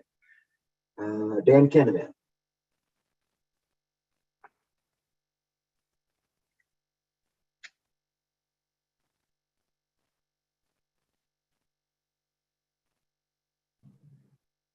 Good morning, Senators Needleman and Formica and Representatives Arconti and Ferraro, members of the Energy and Technology Committee. My name is Dan Cannon, Vice President of Regular Affairs for UIL. As you know, the parent company for UI, SCG, and CNG here in Connecticut. I'm here to provide testimony on a number of bills, including Senate Bill 275, an act concerning economic development tariffs. You know, our companies have long supported economic development opportunities in Connecticut, and including the ongoing efforts to attract new businesses and jobs in the state. We certainly support an economic development rate, as we've discussed with PURA a number of times during their good mod proceedings. But certainly we think an economic development rate should also not adversely impact existing customers or businesses. We believe the intent of the Senate Bill 275 as drafted is aligned with that goal. However, we are concerned and respectfully suggest that the development of an economic development rate remains best suited for PURA review and investigation and implementation. When we talk about providing certain customers with an economic rate or an incentive, you know, who gets those incentives, who qualifies, how much those incentives are, and who is paying for those incentives are tricky questions and require a balancing of all those interests. We think PURA is best suited to make those decisions, and we certainly are well positioned to help PURA develop and implement an economic development rate. Thank you for the opportunity to provide comments on Senate Bill 275. We also have comments on House Bill 5324 with regard to the electric distribution companies' production of generation information to customers with residential PV systems. We provide a number of technical comments in our written comments about how the bill can be improved. We think it is a noteworthy bill. We support it, but we do think that there could be some improvements there, and we stand ready to work with the committee to identify areas where we can provide a better bill and provide information to customers that need it, and from the best parties who have and store that information at the lowest cost. With that concludes my written comments today, but certainly I'm available to answer any questions the committee may have. Thanks, Dan. I don't see anybody, so thanks for your testimony. All right, thank you.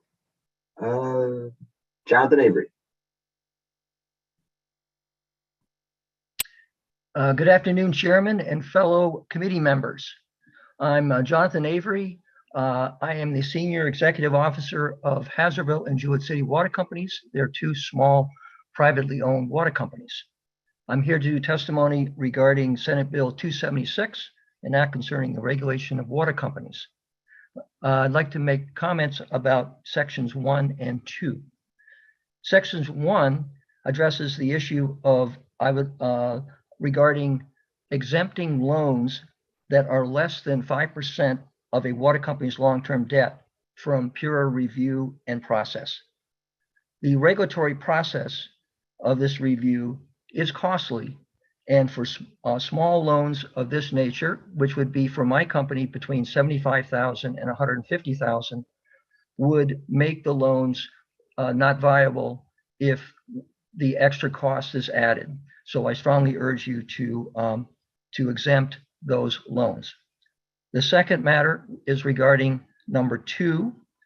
Number 2 addresses the issue of extending the time of rate cases for water companies from beyond 200 days, which it currently is.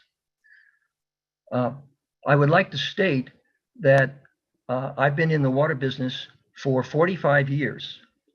And back in the early years of 1970s and 80s, we had something called high inflation and high interest rates, which I see is happening right now.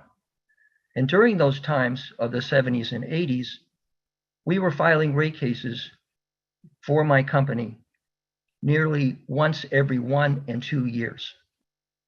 So delaying a decision on a water company is a major part of our business and would increase the risk of our business. And I strongly urge that you do not extend the delay from 200 days to something more. And I urge you to keep it for what it is.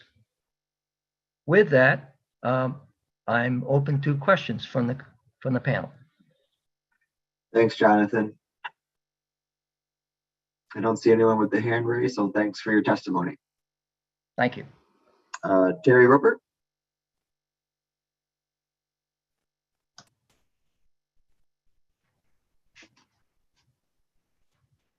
Go ahead, Terry.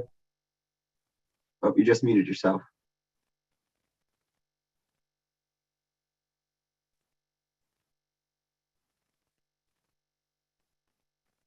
Oh, you're muted, Terry. I'm muted. Okay. Yep, there you go. Okay.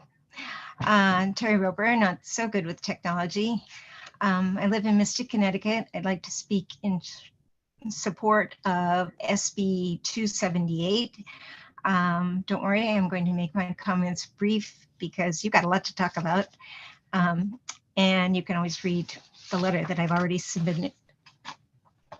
At least 15 years ago, I discovered the Community Access Studio in Groton, which at that time was operated by Comcast.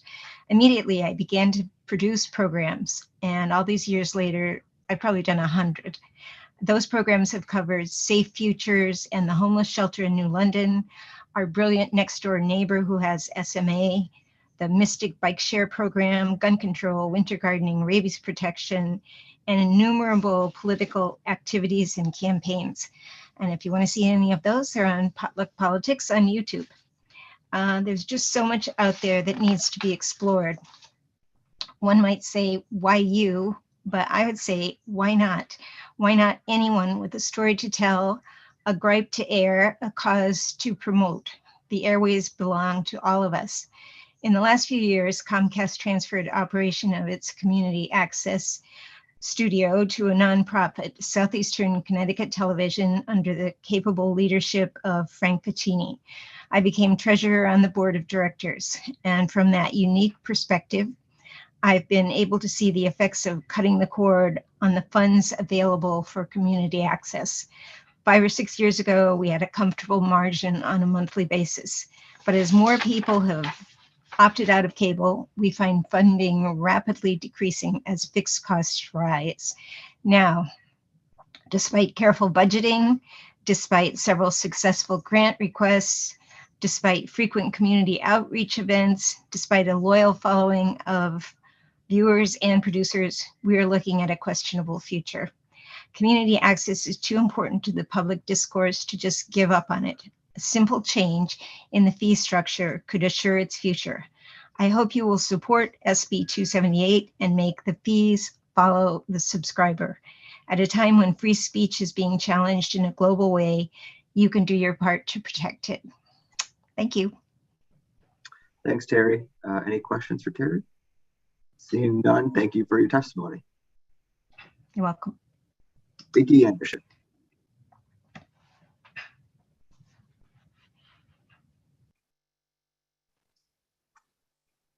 Good afternoon, everyone. I have earphones in. Let me just put them back in. Good afternoon, everyone. Thank you for the opportunity to speak this afternoon in favor of Bill SB 278. I feel very strongly about this particular topic. I see cable access television is really the last bastion of free speech. Passing this bill would guarantee further our First Amendment rights. I strongly believe in community access stations being funded, and whatever I can do to help, I will do. And I was honored to be asked to speak in support of this. it keeps a connection to the local community. For older people who are no longer able to drive, if there's bad weather or a lack of space to park or sit in a municipal room, if you've ever gone to municipal meetings, you'll know what I'm talking about. They're often crowded, or the seats are just not comfortable for many older people. So being able to sit at home and tune in and be a part of watching that particular program is of the essence to still being a part of your community. These are the realities. I had a cable access program for 10 years, and I found it to be of just enormous benefit to the not-for-profit in Pawcatuck, Connecticut, that I, at that time, was the executive director of.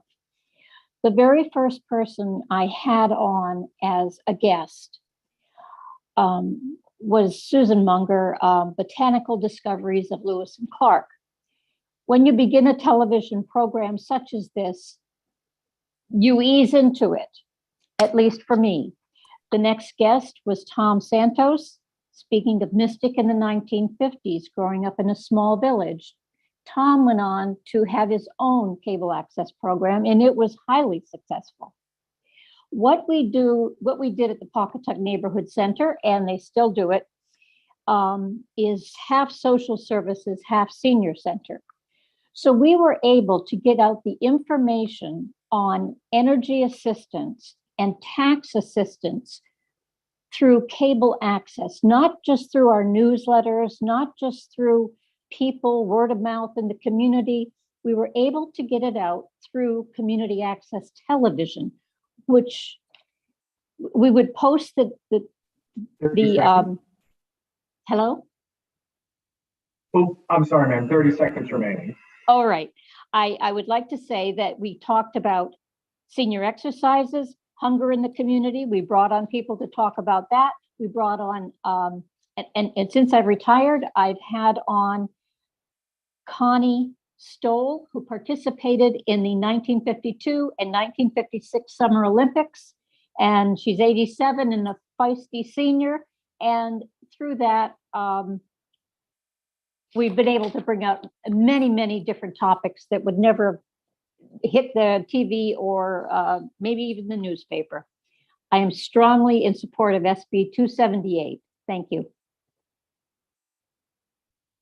Thanks, Vicki.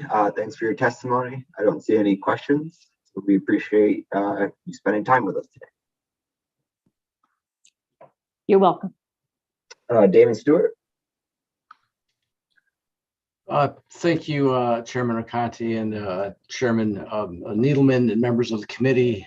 My name is Damon Stewart. I'm here with Oric, Harrington, and Sutcliffe on behalf of Dish Network and DirecTV and their hundreds of thousands of subscribers in the state who utilize their streaming platforms. That would be Sling for Dish Network and DirecTV Stream for DirecTV.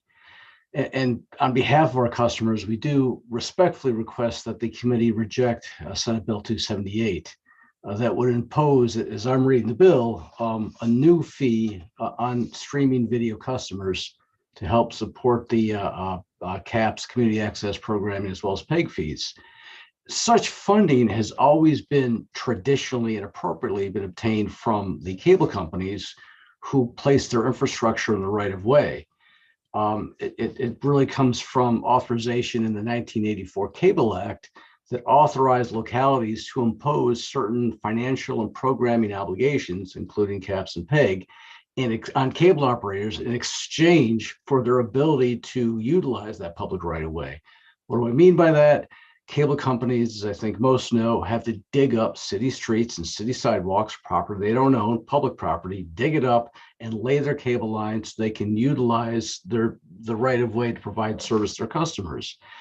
And they have to pay for that. They essentially have to pay rent for that right to access the right of way, and that rent's called the franchise fee. These rights, by the way, the cable companies then own by paying for it. These rights can be sold or leased to other companies, and they are tremendously valuable. Comcast, for example, values their franchise fee rights at $59 billion. Charter nationally, it's $67 billion. So in exchange for cities granting these valuable rights to access the right-of-way, cities can require not only the franchise fees, but they provide this PEG and CAPS funding support.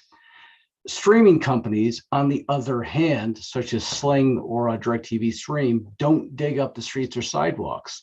Instead, their customers use the internet just like they use the internet for everything else, for video streaming.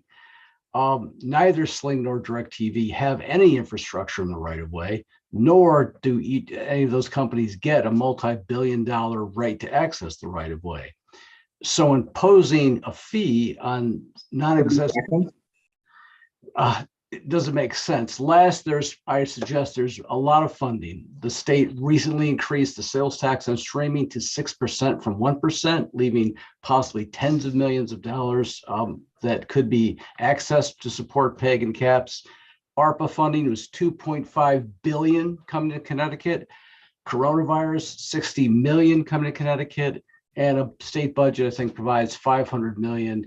Before we add another cost on Connecticut residents, I suggest that first we perhaps look at the abundance of existing funding and see if that would help provide the necessary funding. Thank you for your time. I'll answer any questions. Rep. Terzia? Sorry about that. Thank you very much. You were talking, sir, about infrastructure and what services do and don't use infrastructure. You mentioned Sling, which is something I have on my TV, which personally I don't understand how to use, but my wife is younger. She'll figure it out and tell me.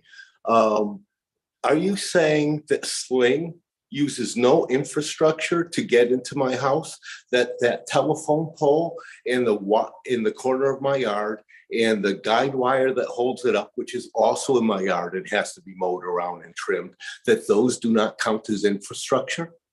Sir?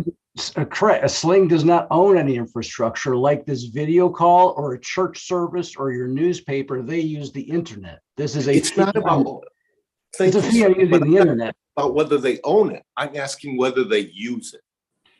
As part of the internet, yes. Great. Then would you agree that somebody who uses something, that asking them to pay for that use is a normal occurrence in our normal interactions? They already pay a franchise fee for their cable connection that provides the internet. This would be yet another fee on top of the fee they pay and on top of the new hire sales tax. And on top of their tax dollars that went to the feds and came back to help the cities, and on top of the tax dollars that went for the coronavirus funding, and on top of their tax dollars that help the state budget. So this would be this, if I did my math right, the sixth layer added on for this funding.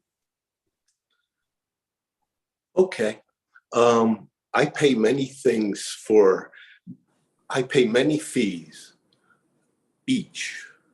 for each of very many different things that I do. And personally, it makes perfect sense to me that if you're getting into my house some way, even if you're paying somebody else to do it, once you come through my door, pay me for that. I don't care whether you're on ice skates or whether you're on the cable that somebody else owns. If you want to come into my house, pay me for it. I don't care how you get here. Drive a car through the front door. It's okay. Pay me for it. Come in on roller skates through the front door. It's okay. Pay me for it. Use an Uber to reach my front door and then come through. It's okay. Pay me for it. The situational Sling and other online things, if you're coming through our doors, pay us for it. I don't care that you're paying the people who run that wire. Who the hell are they to me? Then why single out the video providers? Why not anybody who has a website providing how-tos to fix your car? Or because again, I go to them. There is I don't have a website to fix my car that shows up on my TV on all those different icons. God knows there's a lot of them. No, if you want to. I go to I'm not asking it, if somebody comes into my house or something comes into my house, pay me for it. If I go out, it's a different issue. Me going out to the CGA website, that's me going there. CGA does not automatically send something across my threshold. They do not automatically climb onto a cable thing where where it's distinct and different from everybody else. I go to CGA. I don't understand the difference here. And the idea that if it costs another penny, it's somehow wrong to do it, or if it costs another $1, I don't care what the amount is. Therefore, ad hominem, it is wrong. I disagree with that. Thank you. Respectfully, if I may respond, I understand, we would have to explain to our customers why they already pay the fee to get the internet, why they pay the additional sales tax, why they pay, again, their tax dollars from the ARPA money, from the coronavirus money, from the state money, and on top of this fee, I think they would argue, how many times do I have to pay for this? Second, again, remember that the cable companies that pay for it obtain a multi-billion-dollar asset. This is just a payment for which no gain. I don't know why the cable companies are placed in a special position to get superior benefits than everybody else. Third, because this is just a use of the internet, why single out the video streaming providers? Again, if you go on YouTube to bring to your house a how-to video, why shouldn't they pay? Why shouldn't this call should pay? Basically, it's a fee. The streamers don't use the internet in any different way than anybody uses anything on the internet. This is just one of many, many components.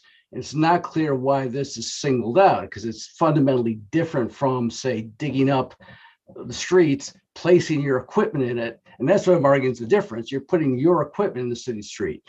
If Netflix, for example, was still, if you remember, and perhaps some of the younger folks on the call know, but I remember when you got your videos through the mail on a CD. Well, this is just saying that's using the right of way. So this would be another fee on Netflix to have your CD brought by the post office. And some would say, well, I already pay for my streets. I already pay for the post office. As they would say, well, I already pay for the right of way with my cable bill. The ARPA funds are coming in through my tax money. How many times do you have to pay for the same thing, I think is the question. Thank you. Thanks, Representative. Thank you, Mr. Chair. Seeing no further questions. Thanks, David. Duncan Broach next.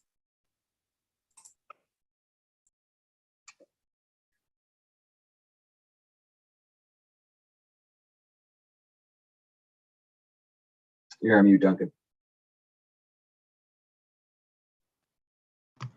Sorry. I am Duncan Broach with the Connecticut Small Power Producers Association, and we are in full support of what I'm calling the Hydro Bill 5325.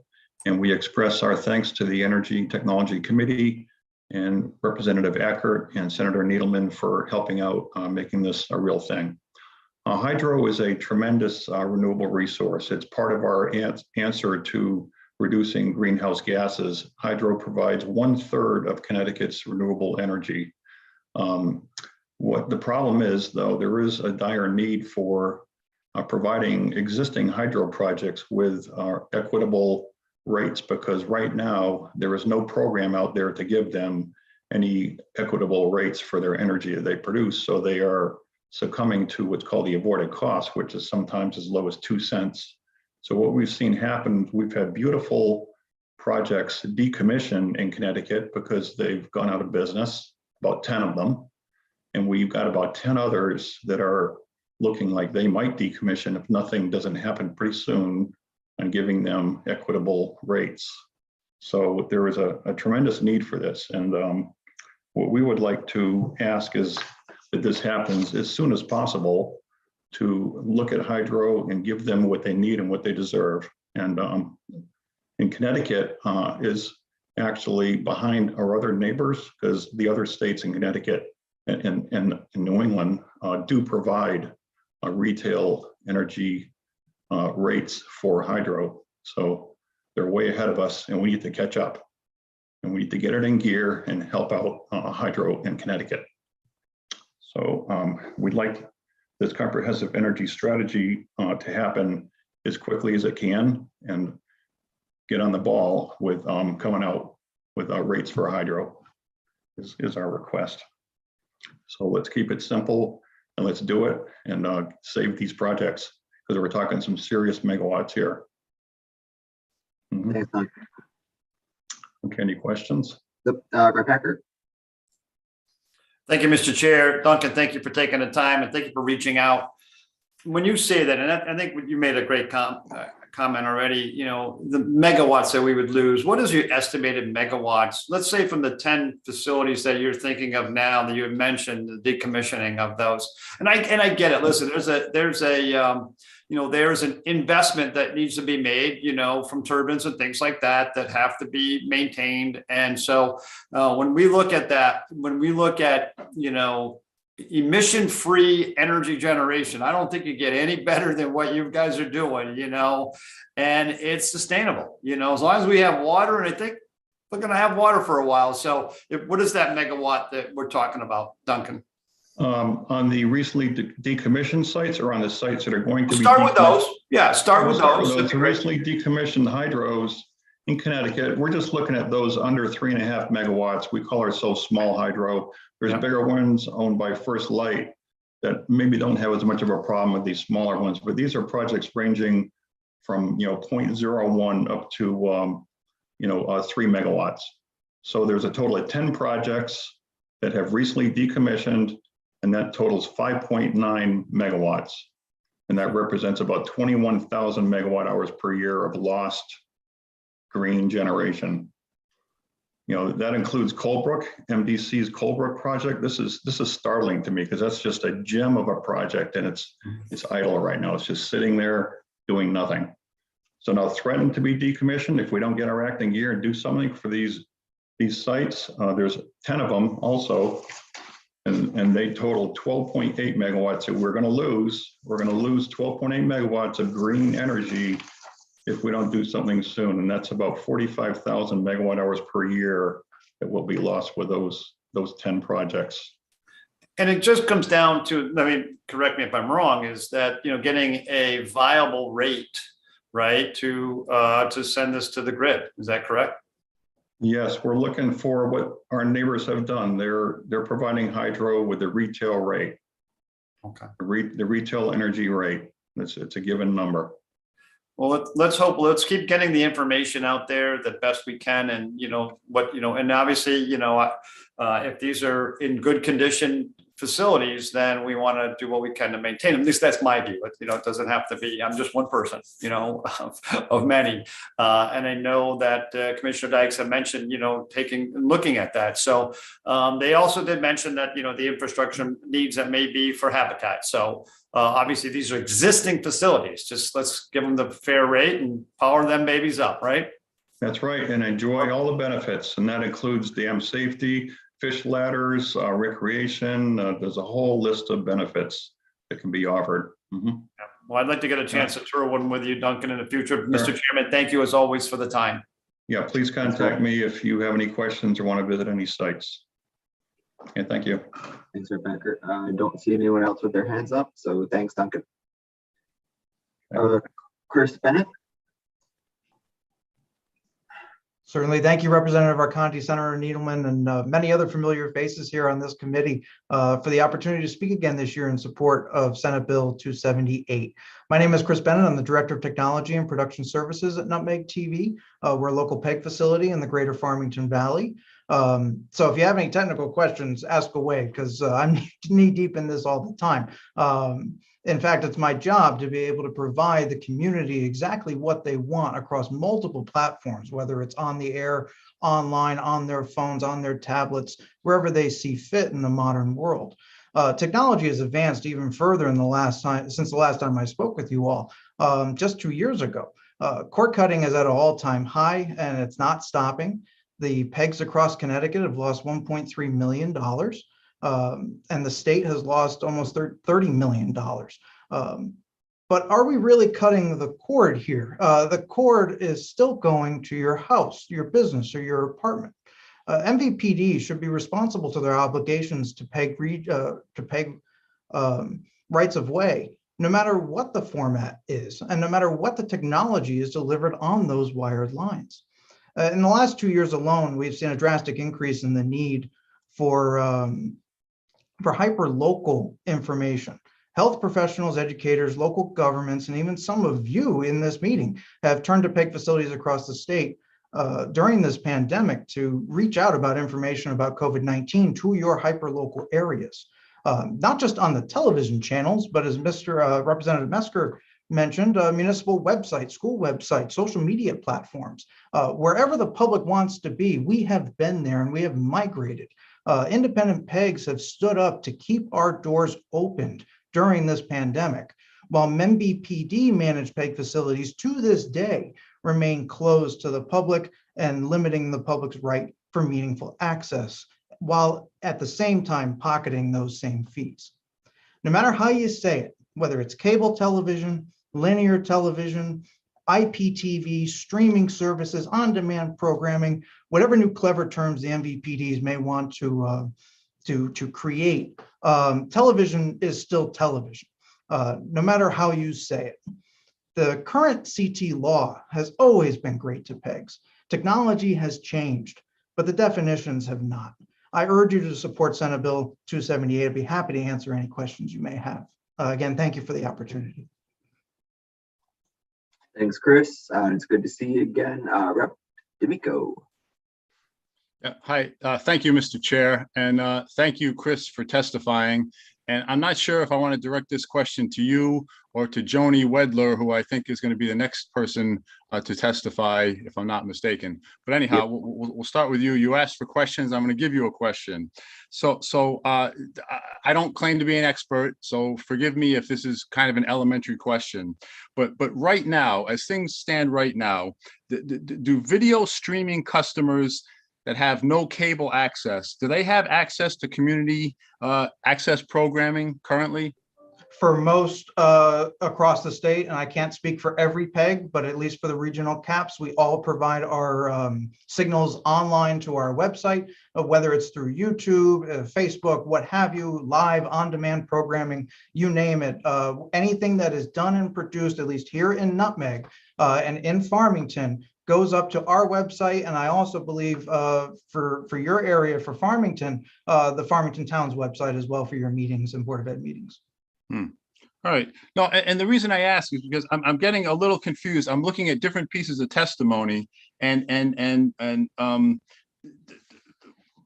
some of the testimony is suggesting that that it wouldn't be fair to impose a fee on video streaming customers to benefit community access programming.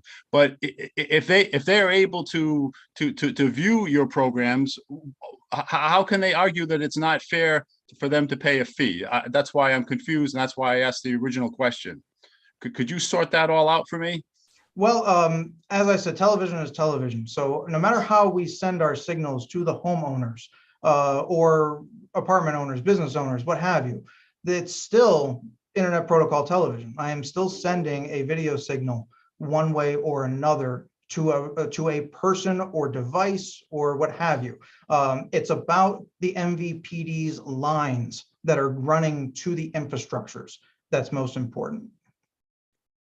Would you want to expand on that or no? For people like me who for whom this is all new? Well, I wish I could. Maybe Joni Wedler, maybe my executive director CEO, may be able to expand a little bit more on that. Okay. But the main premise is, in today's day and age, no matter how you wish to receive your signal, you're getting it the same way, no matter what. Okay. Thank you. I appreciate that. Thank you, Rep. D'Amico. Seeing nobody else. Thanks, Chris, for your testimony. Thank you. Joni Wedler. Thank you, co-chairs Needleman and Arconti and ENT members. I'm Joni Wedler. I'm the executive director and CEO of Nutmeg TV. We are at a true David and Goliath moment in Connecticut. PEG access and state tax revenue versus video programming distributors. As for David, we've been at this for 3 years now. We're small Connecticut employers. We're educating and serving our communities. We're producing meaningful access per statute, not cell phone videos. We are open 24/7 through the pandemic with no layoffs and vital to keep communities connected. We can't afford lawyers. We're worn down. We're working on skeleton crews, and the ship is going down, and we're fighting for our existence and we're fighting for our jobs. As for Goliath, all they need to win is to have you do nothing to get this out of committee. Or if it does get out of committee, have you not call it to the floor. Pay attention at who's testifying today. It's the Davids. The burden is on us to prove ourselves year after year. The small guy against enormous multinational corporations. The companies aren't here today in droves, but their lobbyists are. If you do nothing, we won't survive and we won't be in front of you again. But in 3 to 5 years, they'll be here. They'll be in front of you asking you to change their video programming statutes because cable's going away. Now, I'm not going to discuss our relevance because you already know it. I'm not going to discuss the problem because you know that customers are cutting the cord to get internet TV. You know that PEG has lost 1.3 million in 5 years, and you know that the state, as we reported to Commissioner Boughton, has lost $30 million in gross earnings tax during the same period, and it's a continual decline. So what to do? Senator Needleman and Representative Arconti, we promised an easy and equitable solution, requiring only one simple adjustment to the current law. 1 PEG fee per customer. That's it. But there's an elephant in the room. Telling legislators and officials that they don't have the power to enact this change. It's not true. They recently proven in the state of Maine, where the judge rejected cable industry arguments, that their legislature did not act out of their jurisdiction. They say that these are federally preemptive issues. Well, I met with Chairman Rosenworcel's office recently at the FCC. She's a West Hartford native and she is the chairwoman of the FCC. They know the issue in Connecticut. We were told that these rulings must be at the state level, that the oversight is here and you are empowered to do so. This is not a fee for customers already burdened with high cable bills. The fee exists now and it could actually be lowered on customers. This is not a tax on the internet. It's not a tax on Netflix, Hulu, Disney. We're talking about fees on MVPDs. There is YouTube, Facebook, and cell phones for this content now. That's another argument. But we saw during the last presidential election that those are privatized companies that determine who and who does not go on their channels. Do you believe them? They have attorneys, they have money to lobby, but there comes a time and the time is now. Since 1988, the legislature has shown strong bipartisan support, embracing PEG every time. Don't end a 40-year tradition and end PEG along with it. Thank you for your time today. I'm happy to answer any questions. Thanks, Joni. And I would agree. I agree this is not a new tax, and I don't appreciate that argument being laid out in the written testimony. And I also really don't appreciate NECDA's written testimony on federal preemption. I've been a member of this committee since 2017, a member of General Law Committee my entire time in the legislature, and I have yet to see one bill in the 10 years around the subject matter that argument hasn't been used against essentially. So I appreciate your testimony. Rep. Pettit. Thank you, Mr. Chairman. Thank you, Mrs. Wedler. And first off, thank you for what you did. You're one of the few organizations, businesses that kept doing what you do during the pandemic when everybody was at home. You guys were there, skeletal crew, as it were, but still producing. And I think certainly in this area, your efforts are not unnoticed in terms of the value you provide, in terms of not only from a government point of view, but from an educational, recreational other point of view. Many people really count on you to deliver the type of service that you do. Do you have any idea how many people access your repository of shows, go back and look at shows once they've gone by? Do you have any records on that? We do. That typically happens over the YouTube, on our YouTube channel, on our website. We do keep records of that, and we do provide that information to PURA. We have an annual report that's required by all PEG facilities. And many people do that because it makes it easy for them to, if they're not available anytime, anywhere, anywhere on any device, they can access content. And that's mostly for Board of Ed meetings, municipalities, interviews, things like that. There's been some exciting Board of Education meetings recently, for sure. There have, and parents don't have the chance necessarily to go and sit through a meeting, and they can watch the section or the portion of the meeting that they want to watch. So we do have those records, and we do provide them to PURA on an annual basis. No, I did too. I accessed one recently from about 10 o'clock to midnight. It went on forever after we got out of a public hearing, but it was nice that it was available. So again, I see a lot of people lined up for questions. So I thank you for the service that you provided, and I will yield to other people so that they can ask their questions. Thank you for your service. Thank you, Representative Pettit. Report. Thank you, Mr. Chair. And Joni, first, I just want to thank you for, you made some points, you set up some really clear points about this, about the stakes here. And so my sort of first question is, if you could just say the big picture, question again, which is, why does PEG access, in an era of iPhones, YouTube, everything else, why does PEG matter? Well, PEG matters because we're community content. So, I really am not interested in watching a municipality discuss their issues out in Wisconsin unless I have a connection there. So we're vital, we're hyper local, and that's why we are so important. And you're going to see in many others' testimonies how we've proven that relevance, and how time and time again we need to prove that relevance. But PEG remains important because as long as these companies are using public rights of way to drop their wire along the street, attach it to a billable customer, they have two obligations, only two. They're granted personal property tax exemptions in perpetuity. The only two things they have to do is pay a state tax on their gross receipts, and they have to pay a PEG fee. That is the exchange. And so as the MVPDs migrate their tech over from cable to the internet core, they're still using the public rights of way. They're still using them for free. They're still profiting. And those two fees need to go with it. Thank you. And just as a follow-up to that, I think you touched on this in your initial comments, but what happens if we don't pass this? We're done. We're done. We hear a lot, well, they've got PEG-PISA funding out there. That's a grant fund that it's there. If you go to our website, nutmegtv.com, and I urge you to do that, you will see the public offering that's here for free. And I can have the best equipment here, but the lights won't be on and the doors will be locked, because we are bleeding. Nutmeg TV has lost $140,000 in 5 years. I've had to say goodbye to 2 staff people.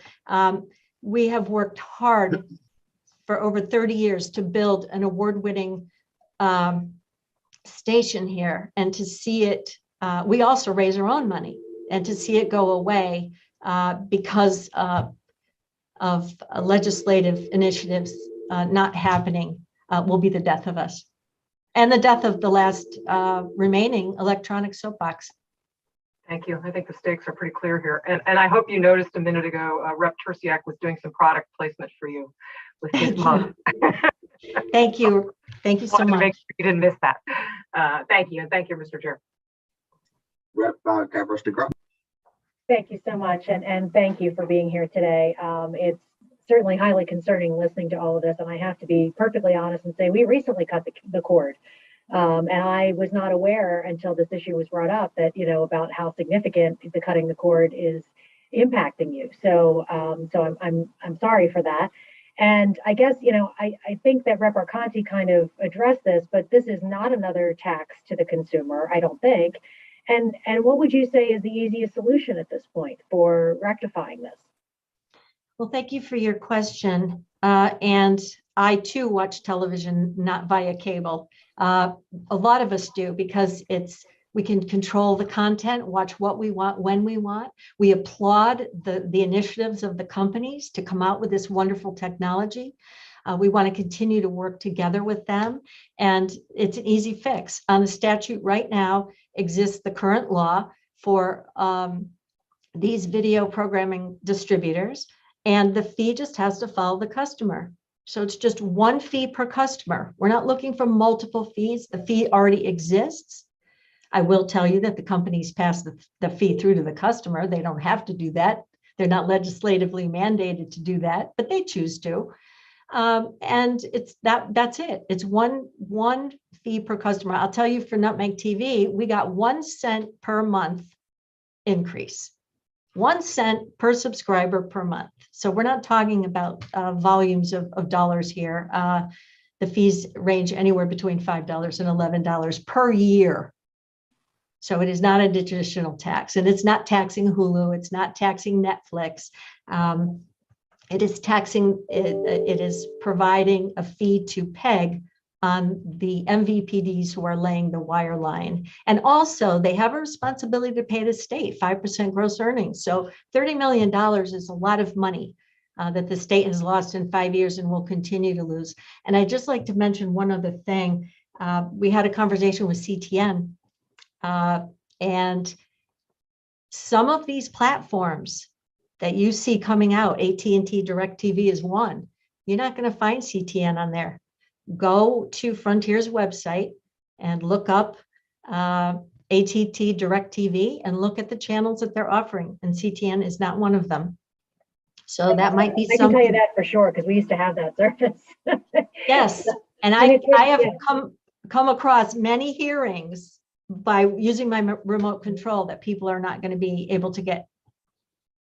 No, it's a very valuable service. I thank you so much for providing it. And certainly that's how we keep up with some of the things going on in our town when we have so many meetings and we can't, you know, especially those of us that are parents, like I want to be able to keep up with what's going on with the Board of Ed, but I can't if it's not available to me on that access channel. So thank you so much for being here today. Appreciate your question. Rep. Prescott. Thank you, Mr. Chair. Just a quick question. Can only MVPD customers view the content online, or can anybody? The PEG content can be viewed by anyone worldwide. So, okay, so follow me here. If anyone can view it, then why only make the MVPD customers pay? All right, let me understand your question. Maybe I'm not understanding completely. Can you ask me in a different way? Well, I guess if I'm a customer of Dish TV and I use a studio to broadcast a show, why shouldn't I pay for it as well? All right, so if you're on Nutmeg TV, for example, I can speak for us, and your program, what we do with your program is we put it out to our Comcast and Frontier subscribers, and we also are not funded to do this, but we provide the programming on YouTube as well. So wherever you were, we could provide you with the embed link on YouTube, and you could watch that on any internet platform. So why have the MVPDs only be the ones to pay? Because we're currently looking at the law as it stands now, and we heard Representative Mesker say earlier today that, you know, further down the line, some other initiatives may need to be in place as these products roll out. But currently, the current statute would just help us in the interim to have the funding go from the current cable subscriber or the internet subscriber, one or the other. Did that answer your question? Yes, it did. Thank you. Thank you. Rep. Piscopo. Thank you, Mr. Chairman. And hi, Joni. It's good to see you again. I just wanted to thank you for all the information you sent me. Your written testimony and the stuff you sent me was it was really helpful. And I missed the PURA chairwoman that came before us. I stepped out to check the printer and I just missed her testimony. I wanted to ask her, and this might not be a fair question of you, But so I just understand the fee better. You know, everybody's saying it's not, it will not be passed to the consumer, to the actual TV watcher, and it's already in existence, and it's not a new tax. Can you please elaborate on that for me? I'd be happy to, and nice to see you also, Representative. So let me just clarify that a little bit. The consumer does pay the current PEG fee on their cable bill. Okay, so the cable company runs the line down the street, the public right of way, on the pole or underground. They connect to a billable customer. That customer pays their bill, and on their bill is a PEG fee. That allows the customer to use the facilities, and the companies don't have to pass through the fee, but they choose to. What we're saying is that the fee would also apply now to the customers who are not buying cable anymore from these MVPDs, but are buying other products that they're currently marketing. So the companies are coming out with new emerging technology that they're marketing, and folks like us are cutting the cord for this better technology. And we just want that one fee that's already being paid on the cable side to transfer. That's it. I see.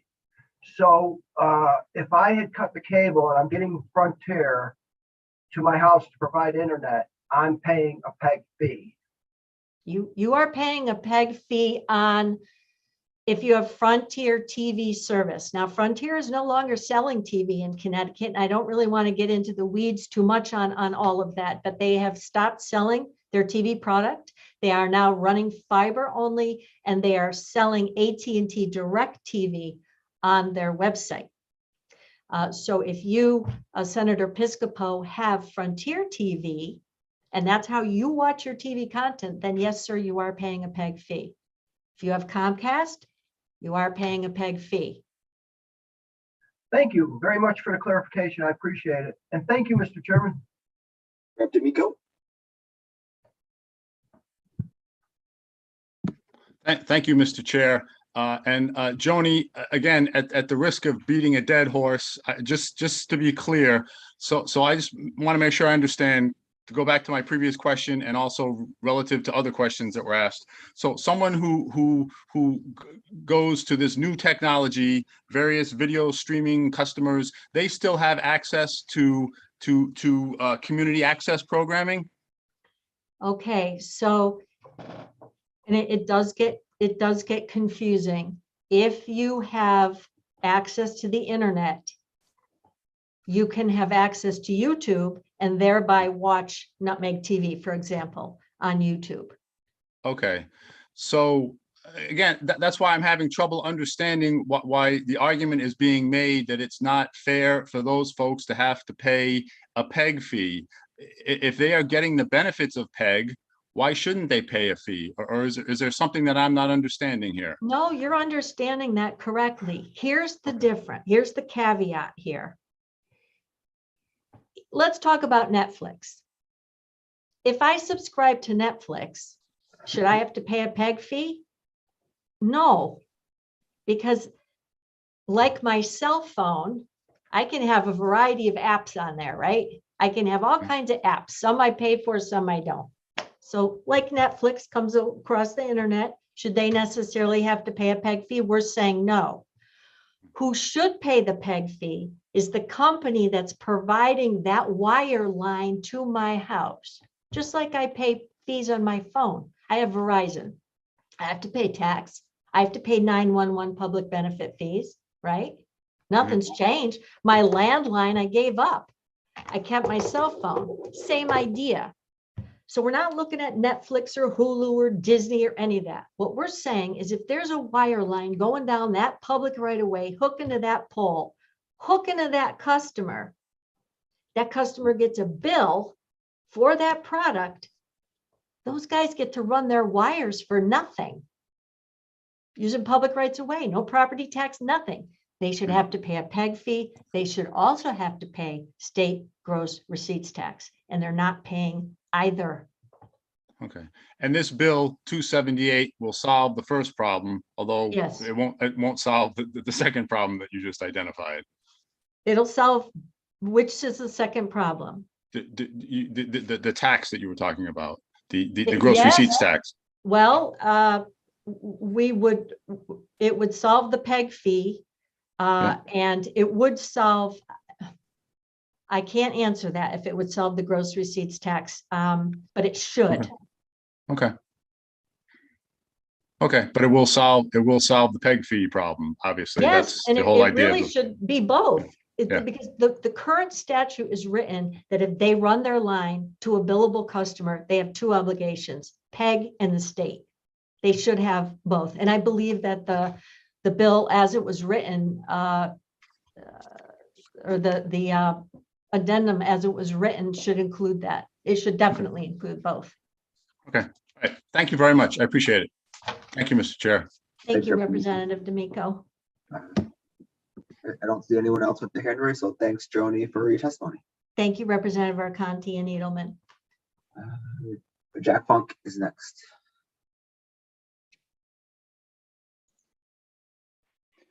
Good afternoon, Senator Needleman, Representative Arcani, and all the members of the committee. Thank you all for the opportunity to provide testimony in support of House Bill 5327 today.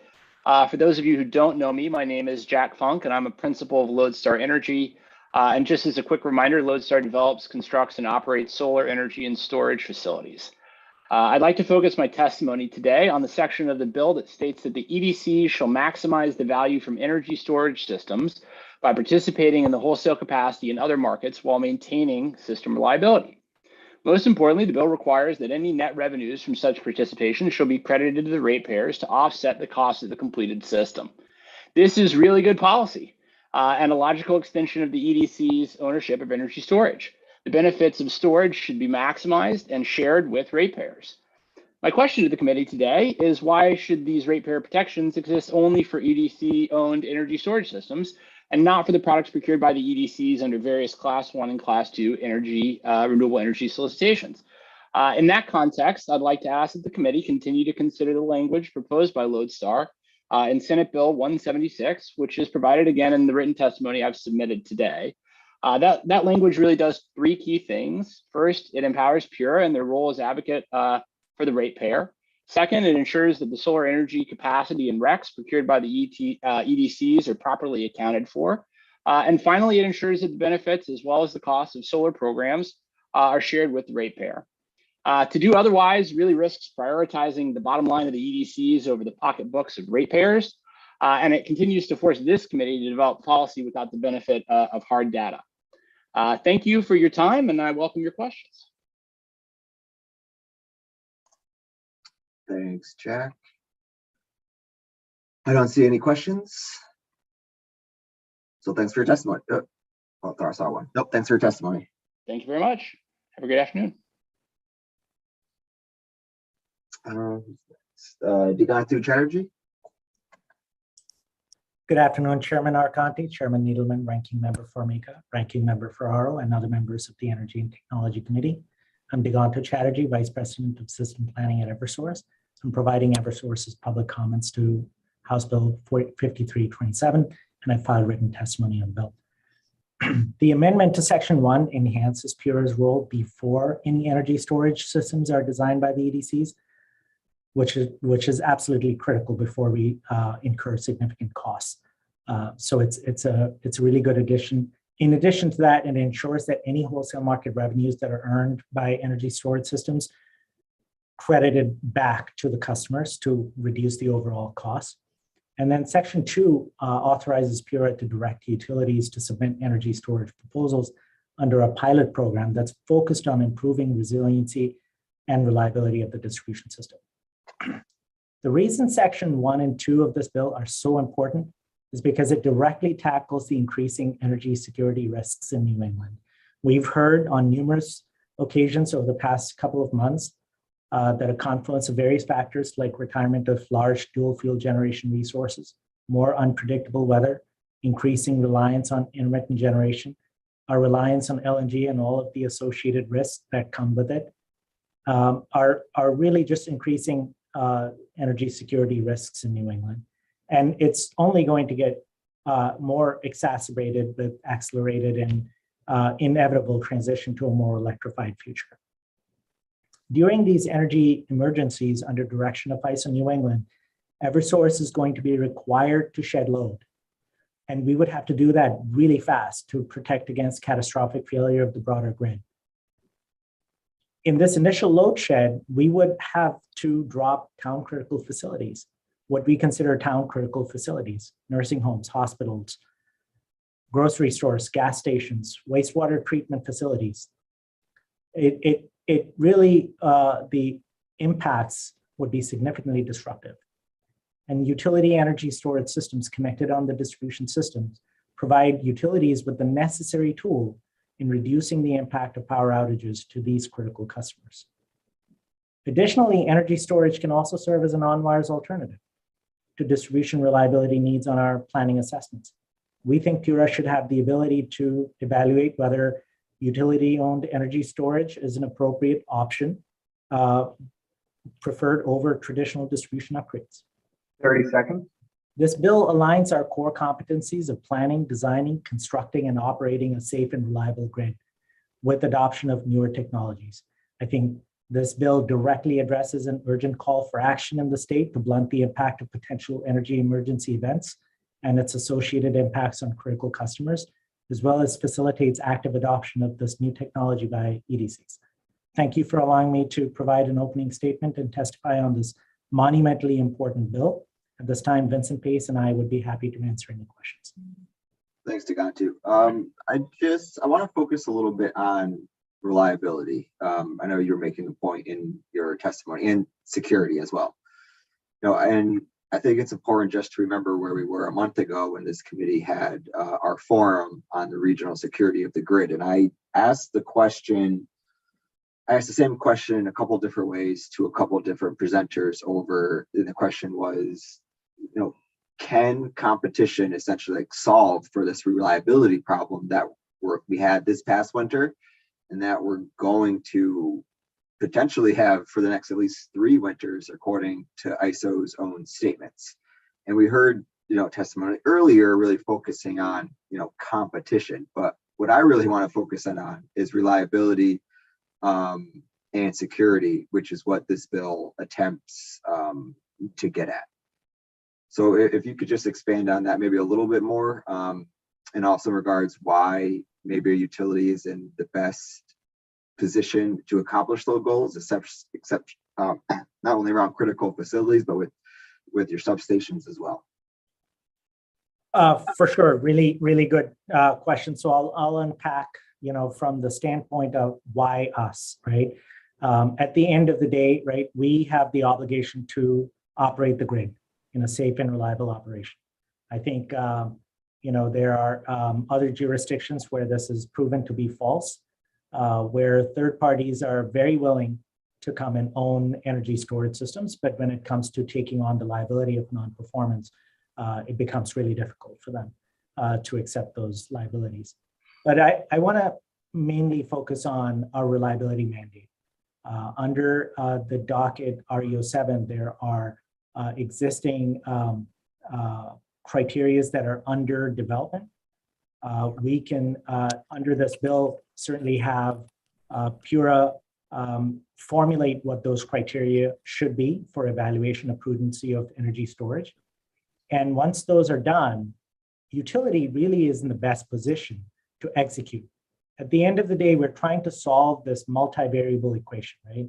And I think we will finally find that EDCs are best positioned to not only solve the much needed resiliency and reliability needs and the associated obligations to be held accountable to meet those reliability needs, but also being able to do so competitively, because we'll be, at the end of the day, soliciting these to competitive developers anyway, to provide turnkey solutions to us.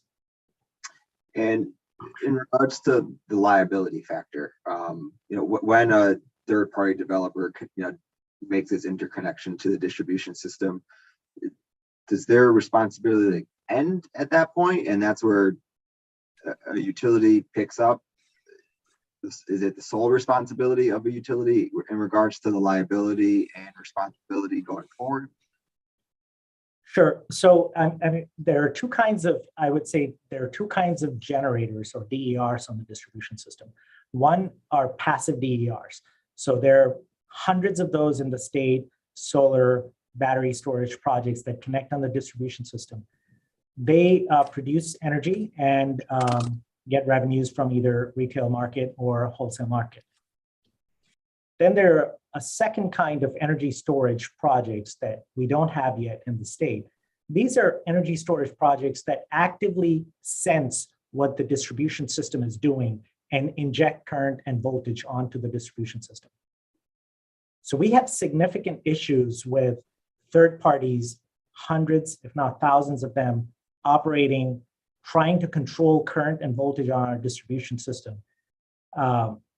And not take any liability for doing so, claiming to relieve loadings on distribution system.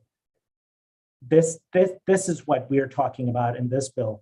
It makes sure that for that second category that is purely focused on improving the reliability of the distribution system and resiliency of grocery stores, banks, gas stations, sewer treatment facilities, that's where we feel that EDCs are best positioned to serve in. And to the extent we don't have a reliability need today or tomorrow, and we sell those electrons in the wholesale market, any revenues that we earn, all of those go right back to the customers. Thanks. I don't know, Vincent, if you saw that last testimony in regards to calculating that value in the non-bypassable line. I don't know if you were able to see that in written testimony, but I wanted to get your thoughts on that.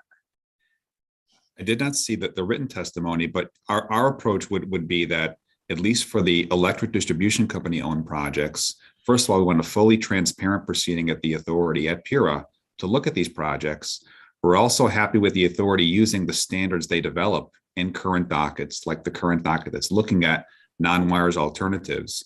And if the authority concludes, for example, that an electric distribution company project is just and reasonable and it's prudent, the current language in the existing bill says that we would have recovery through a non-bypassable charge, I believe, up until the time of the company's next rate case. But I think the most important point that we're saying is we want PURA to be the entity that reviews these projects and concludes whether or not they're prudent and should proceed to be constructed. And so to the extent that PURA wants us to make any adjustments to recognize they have a current docket that's going currently, and they're developing a standard to look at this, we think that they should apply that standard because they're best positioned to decide what is prudent, what is just and reasonable, and should this be built as an alternative to a traditional upgrade to our system, traditional upgrades like poles, wires, or substations. I hope that's responsive to your question, Chairman. It is. I'm going to zero in a little with more detail. I was able to bring up the testimony as you were talking. So the proposition is adding some language into the existing non-bypassable charge that the costs incurred by an EDC pursuant to this section, less their avoided cost as determined by the authority, shall be recoverable on a timely basis through a non-bypassable component. So what avoided costs is being referred to? Again, is that something the authority could even determine? How would they go about determining that? And then again, avoided costs, but what about reliability costs and liability costs that we're talking about here? Like, should that also be part of this formula that's being talked about? And I'll start by responding, then I'll have Mr. Chatterjee add to that. I think that when we focus on the specific role of the distribution company, we're focusing on maintaining reliability. And that's the primary goal, to ensure that the lights stay on and we have adequate power to meet our demands 24 hours a day, 7 days a week. And so from our perspective, we'd like the authority under this bill to look at our proposals in terms of, are we providing a significant benefit to reliability here in the state of Connecticut? And then in addition to that, can a storage project be a viable alternative to the traditional upgrades that we construct for reliability purposes? like new distribution lines or upgrades to those lines, new substations, and new transformers. And so, at least from our perspective, and Mr. Chatterjee can add to that, the focus really is on maintaining a reliable system to meet our needs to our customers 24 hours a day, 7 days a week. And that requires the analysis talked about in the statute. But Mr. Chatterjee can add to that if he wants to. No, I think you covered it, Vincent. Okay. Thanks. Those are all the questions I have, on this. Rep. Acker. Thank you, Mr. Chair, and gentlemen, thanks for being here today. I was just reviewing 5327 and testimonies, a lot of opposition on it, and you brought up, and it was brought up in your testimony, and I can't go back and forth. I've got too many screens on right now to go back, but right now, your testimony mentions the actual current rate case going on now. And I know that probably the chair probably asked the meeting. I had to step away. Sorry, Mr. Chairman Conti, but I did have to step away. So you may have asked a question, but because of the conflict right now with PURA, we're looking at holding off on this for now. And can you elaborate on that a little bit more? You may have already done that, and I do apologize. As always, Rep. Conti, but I was just taking a look at what's taking place now with PURA and your testimony. Thank you very much for the question. I'll start, and then Mr. Chatterjee can add. And so in particular, what they're referring to is, I believe, lines 20 through 26 of the bill recognize that when the authority looks at a proposal from a distribution company, they can take into consideration, is a storage project a viable alternative to traditional upgrades that we have on the system? Now that language is very broad. It just contemplates that analysis. It doesn't specify what the standard is. We recognize there's a current docket at PURA. It's docket 17-1203 REO7 that's looking at, should we have storage and other assets as a non-wires alternative to traditional upgrades? We applaud those efforts. We support those efforts. We want to be consistent with the criteria they're developing here. So from our perspective, there's nothing in the statute that prohibits the authority, when that docket is concluded, from taking their standards and criteria for non-wires alternative analysis and implementing that when they receive projects from distribution companies under this legislation. And we'd like to work with this committee, if you believe clarifying language is necessary, to ensure the authority can complete that docket, develop those standards, then apply those in implementing this bill. And Mr. Chatterjee, anything you'd like to add to that?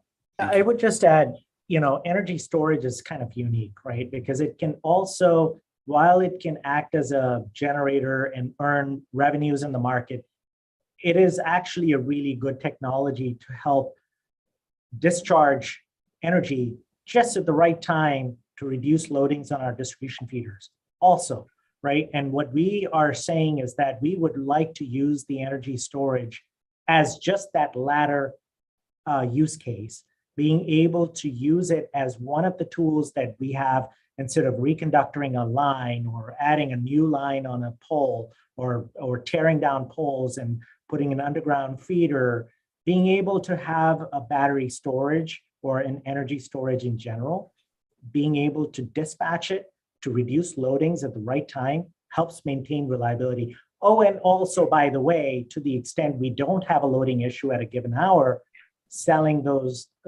energies in the wholesale market, and whatever revenues are made, just plow it right back to the customer so that the overall cost of the energy storage comes down. So how each of these different values are measured is what Vincent was talking about in the REO7 docket. There are conversations going on. How should we value that energy sales bucket? How should we value what is the deferral of that underground distribution line that you didn't need to do anymore? And basically value stacking it and figuring out how much is this energy storage really worth to ratepayers. That conversation and all of that criteria establishment can and still go on in REO7. This bill doesn't preclude any of that from happening. In fact, it enhances PURA's role in making sure that they can use a defined criteria to evaluate prudency of our proposals. And I would also add to Representative, The bill in front of you currently does not set a timeline in terms of when the distribution companies would submit those proposals. And the thought would be it would dovetail when PURA completes their analysis and develops their standards. So it really is intended to complement and ensure consistency with the process that PURA is undertaking. And I also think it's beneficial because right now the current law authorized these distribution companies to own storage. This clarifies to confirm there's going to be reviewed in a contested case at the authority with significant due process for all parties. It ensures that any revenues distribution companies obtain from storage will be credited to customers to offset the cost. And it clarifies that the authority will look at this as a potential non-wires alternative, as Mr. Chatterjee explained. So thank you. I hope that's responsive to your question.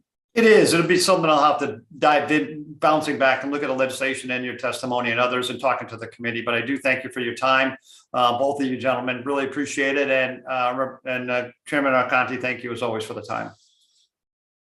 Thanks, Rep. Packer. I'm happy you brought up, the prudency review, Vince. I put a little bit of a stake in the ground recently on how important prudency reviews are. I think for everybody, all the stakeholders. But for I'm trying to read through some of the testimony too as we're going, and I noticed Deep's not approval of the disapproval of the pre-approval language, in this bill. So could you explain to the committee why in this instance that may be necessary? So yeah, sure. I can go first, Chairman Arconti. Energy storage projects are new, they're unique, and they cost tens of millions of dollars. So before we, as a planner, I could have a plan. I could have a plan for building a battery storage in my town at Farmington.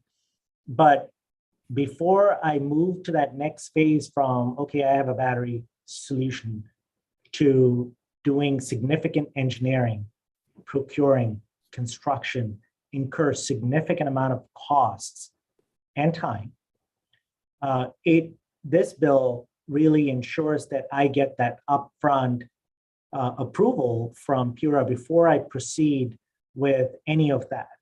So that upfront approval and determination of prudency, not on the cost, but the prudency of the energy storage solution as a reliability solution or resiliency solution for critical infrastructure is necessary for us as the utility before we incur significant costs down the road.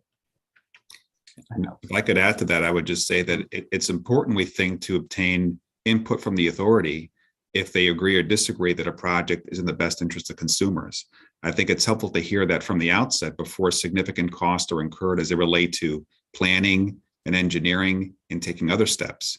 I see feedback from the regulator as being a positive and helpful upfront.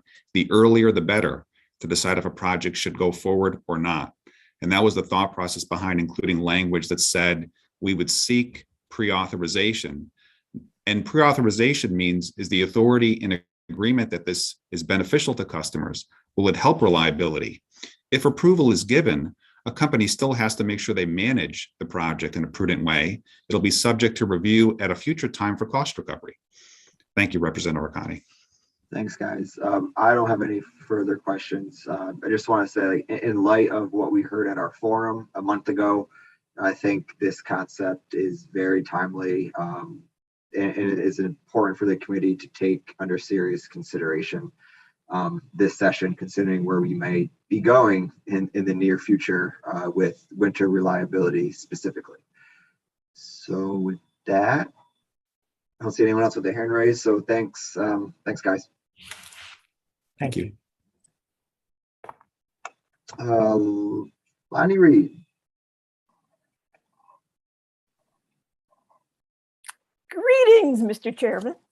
Greetings. Good to see you, man. This is a jam-packed agenda, so I'm not going to take too much of your time. But and hello to you, Chairman Arconti and Chairman Needleman. I saw Ranking Member Paul Formica earlier. I don't know if Ranking Member Ferraro is on, but I spent a lot of years on this committee, and it's good to see a lot of friendly faces on both sides of the aisle. I have been asked to weigh in on SB 278, the act requiring multi-channel video programming distributors to pay community access programming fee. And you've had some really good testimony on this, and Joni's always really good on this with real specifics. I serve on the board of the Brantford Community Television, and that's our town's PEG. And I'm also a liaison to the Council of State Governments on this issue, where we are teaming up with other states, including Massachusetts, New Jersey, and Vermont, to address the community access concerns that are impacting all of us. I have to say, years ago, when cable access was federally mandated in 1984, it arrived as a kind of a value-added resource. Now it's crucial. Another communications opportunity for local communities, began to develop. And as someone who spent many years of my career in commercial television, much of it in New York, I frankly paid little attention to PEG access until I moved full-time to my place in Brantford. And then I quickly realized that if I wanted to have any real sense of who was running our town, or to dive deeper into local issues, that BCTV, our PEG access station, provided the wealth of information. So over the years, with the demise of so many local newspapers and other, the reduction of local coverage in general, many PEG access stations have become more and more important. And 2+ years of pandemic shutdowns really drove home that point. It's pretty much the only way local residents were able to participate and to stay on top of town governmental processes and other essential information. For instance, BCTV did shows with our East Shore District Health Department officials, keeping local residents informed about the specifics of COVID's impact on our community, on our town, and letting them know specifically where they could go to find masks and to get vaccinated. BCTV has also been partnering with our Blackstone Memorial Library, and we've been able to create and broadcast via several simultaneous platforms, an interactive series entitled Awakening to Change. It continues to address the growing diversity in our town and the concerns that so many residents have about equity and feeling included. So the bottom line is that PEG access is vital, it's valuable, it's indispensable. It's a communication resource that we need more than ever. And looking at what's going on the globe, we are learning yet again how essential it is for local residents to have trustworthy, hyper-local access to what's happening in their communities. So I urge you to get SB 278 out of your committee, give it your approval, and to keep supporting it on its way. So thank you so much. Thanks, Lonnie. It's always good to see you. We miss you up here. Miss you too. And I was just going to say, Mr. Chairman, it occurs to me that this is such an opportunity, a marketing opportunity, if these folks would come to the table, because to find a way through and to find language that they can live with, and to be able to say to communities, we care about you. We're delivering services because we care about you. And this is one of the things that we're going to do to show you. So just saying. That would be nice. That would be nice. The hope remains. Senator Needleman. I just want to thank our former chairperson of the committee. I hope you feel that the committee has been left in decent hands with Representative Arconti and myself. And I know you work closely with Paul Formica, who as the ranking member, along with Charlie Farrell, have done a great job. But thank you for your years of service on this committee. Oh, thank you. No, and I've been incredibly impressed with the work you've been doing over the past couple of years. Major. And I also have to say, I was taking copious notes because I chair the board now of the Connecticut Green Bank, and all of these issues are happening. So when I saw, oh my God, talk about how jam-packed this agenda is, it's great. We feel it's clearly one of the most important committees in the legislature right now, because of our work to try to mitigate climate change and move to a more renewable future, and do it in a thoughtful and reasonable way for the ratepayers. That's absolutely a big part of our focus. So it's a heavy lift, but thank you. And Representative Arconte, would you like me to take over so you could take a break? Yes, please. Thank you. Done a great job. Thank you. Again, thank you, Lonnie. I appreciate your time and Thank you. service. Thank you so much. Up next, we have Derek Phelps. Thank you, Senator Needleman. Let me begin by saying that it is a deeply humbling experience to speak immediately after the great Lonnie Reed. Fortunately for me, I'm not about to speak in opposition to her position, far from it. Senator Needleman, Representative Arcani, and distinguished members of the Energy and Technology Committee, my name is Derek Phelps, and I'm Director of Government Relations at Fuel Cell Energy. On behalf of Fuel Cell Energy, it's my pleasure to provide these comments with respect to House Bill number 5327, an act concerning energy storage systems and electric distribution system reliability. Fuel Cell Energy wishes to express its support for this proposal, which has the potential to significantly spur the development of energy storage resources in our state. Intermittent renewable energy sources such as solar and wind suffer from supply and demand imbalances, given that their most productive periods are often when electricity demand is lowest, leading to a surplus of unused energy. To address this issue of intermittency, renewables must be supplemented with other dispatchable energy sources, which can quickly and reliably adjust output to match shifts in energy demand. One promising option to fulfill this dispatchable energy role is hydrogen-based energy. Hydrogen-based energy storage can replace the need to have combustion engine peakers available to compensate for the unreliability of wind and solar. FCE is at the forefront of advancing such hydrogen-based energy storage solutions for both behind-the-meter and grid-scale applications. Indeed, our SureSource storage solution is a developing, market-driven energy storage system that utilizes our highly efficient solid oxide electrolysis cells to affordably and efficiently, convert excess power into hydrogen for long-duration storage applications. By comparison, battery storage units self-discharge over time and can only store a limited amount of energy based on the amount of minerals in the battery. Extension of discharge duration can only be done by adding more battery minerals. By contrast, hydrogen fuel can be stored for long periods of time and in quantities only limited by the size of hydrogen storage facilities. FCE is in strong support of a pilot program for energy storage that directs the state's electric distribution companies to develop one or more pilot programs in support of energy storage systems, including hydrogen-based storage, for the purpose of demonstrating and investigating how such energy storage systems can improve resiliency. I'm sorry, my voice is struggling today. Such a move promises to draw on the deep bench of skill and expertise associated with our state's manufacturing base in this sector. 30 seconds. We thank you for your consideration of our comments on this exciting and important proposal. Thank you very much.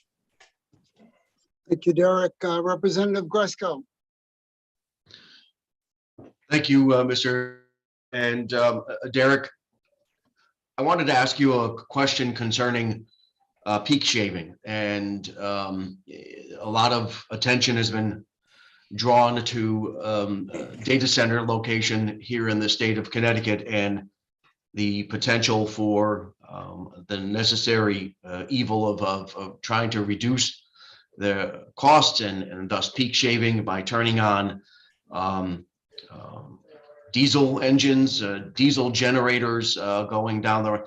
Do you, not just specifically hydrogen, but batteries per se, as a way of helping with that peak shaving that can be, because what you said before to me was, you could turn it on and you could turn it off when you need it, and it's not,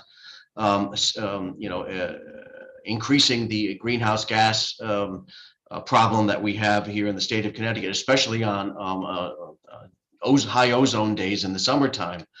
Going forward, we've heard from a lot of the proponents of the center location here in the state of Connecticut. And don't get me wrong, I voted for it as well. But they are saying that they're not interested in renewables because renewables can't power what they need when they need it.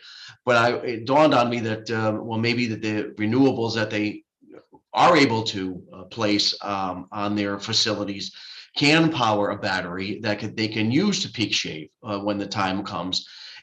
Would it cost more money? Probably up front, but you'd end up saving money long term, as far as my calculations go. And I just wanted to know how whether I'm barking up the wrong tree. No, thank you, and I appreciate you bringing that out. Data centers really are a splendid example of where on-site distributed generation in the form of stationary fuel cells can be of enormous value and benefit.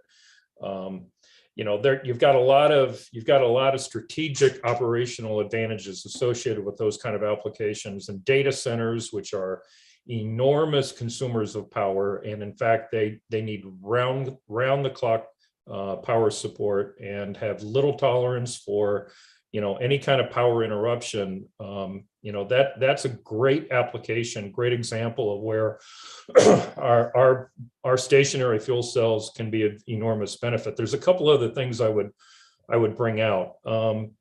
Siting with a stationary fuel cell alongside a substantial data center, it makes great sense. I'm often fond of pointing out that it takes 10 acres to get 1 megawatt of solar power.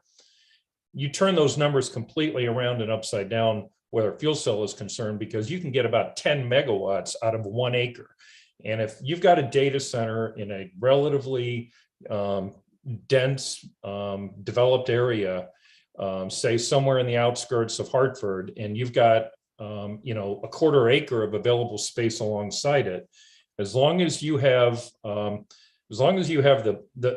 fuel source provisioning, you can run a fuel cell 24/7, 365 right alongside that data center. I'm fond of also illustrating how stationary fuel cells can provide consistent, reliable on-site power generation for such kind of applications by pointing people's attention to the Pfizer R&D facility in Groton. That is where much of the research for the coronavirus vaccine was developed very, very quickly in late 2019, early 20. And, about 5 years ago, they contacted us and said, hey, can you provide reliable on-site power? Because we're finding our utility service to not be adequate for us. We brought in a 2.8 megawatt fuel cell, and it has worked marvelously for them. Round the clock, 365 on a very small parcel of land. Thank you. I appreciate that, Derek. And thank you, Mr. Chair. Thank you, sir.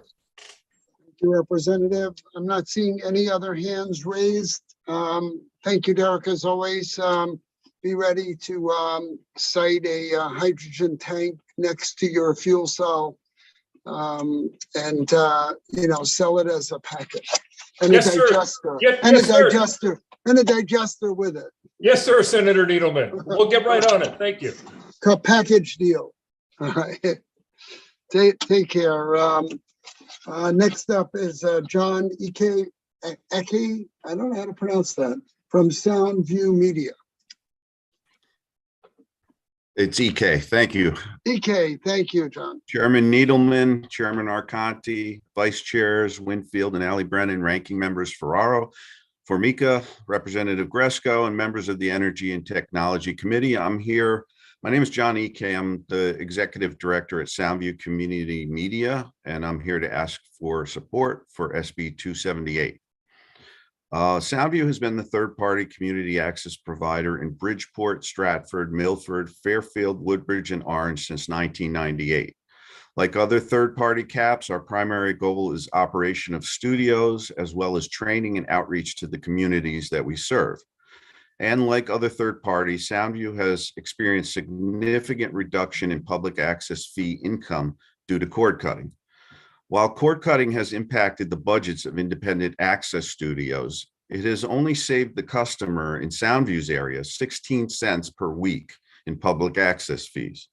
The number is based on PURA's decision in Community Access Support Review 210252. Over the years, Soundview has continued to invest in technologies in order to serve our community. Our website has streaming P-channel programming 24/7 for over 10 years, as well as archiving government meetings and educational programs. Although we do not know how many people are watching cable TV channels due to the proprietary status of the channels and subscribers, we have been watching. We have been able to see people are watching on our website with the help of Google Analytics. But our primary responsibility continues to be with our producers and our communities. In regards to free speech, public access TV is the only venue where our speech is not modified or canceled. We abide by community standards and only enforce them when studio rules are violated. Recently, one of our producers was suspended from YouTube for misinformation in program content. Many consider this cancel culture abuse of power. The show did play on our channel because the producer did not violate any rules concerning language that are community standards in our state. So what is cord cutting meant to Soundview? Full-time positions have been reduced from our peak of 6 full-time and 3 part-time employees to today with 3 full-time. And we have 1 part-time with the help of the Maturity Works agency in Bridgeport. One of the qualities that we are proudest of is the diversity of programming. We have on average 9 studio shows per week with 4 live and 5 tape. We cable cast shows in French, Creole, Spanish, Mandarin, Portuguese, and Hindi. This is so new residents to our area can get local information in their native languages. These communities are very active and rely on the information we cablecast. In closing, I would like to add that we should be able to apply an access fee to streaming and internet subscriptions because we already are using the internet. I very much doubt subscribers are cutting the cord due to the 16 cents per week or 2 to 3 cents per day that they're paying for public access. So I please urge you to support SB 278. Thank you.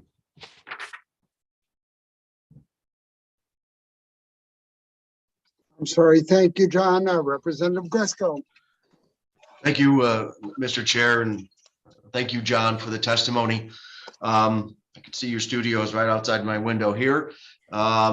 Question, you had mentioned 7, 8 existing produced shows in multiple languages. Is that an increase or a decrease over time? And based on your statement about being able to track via Google, are you finding more people are accessing their individual municipalities meetings?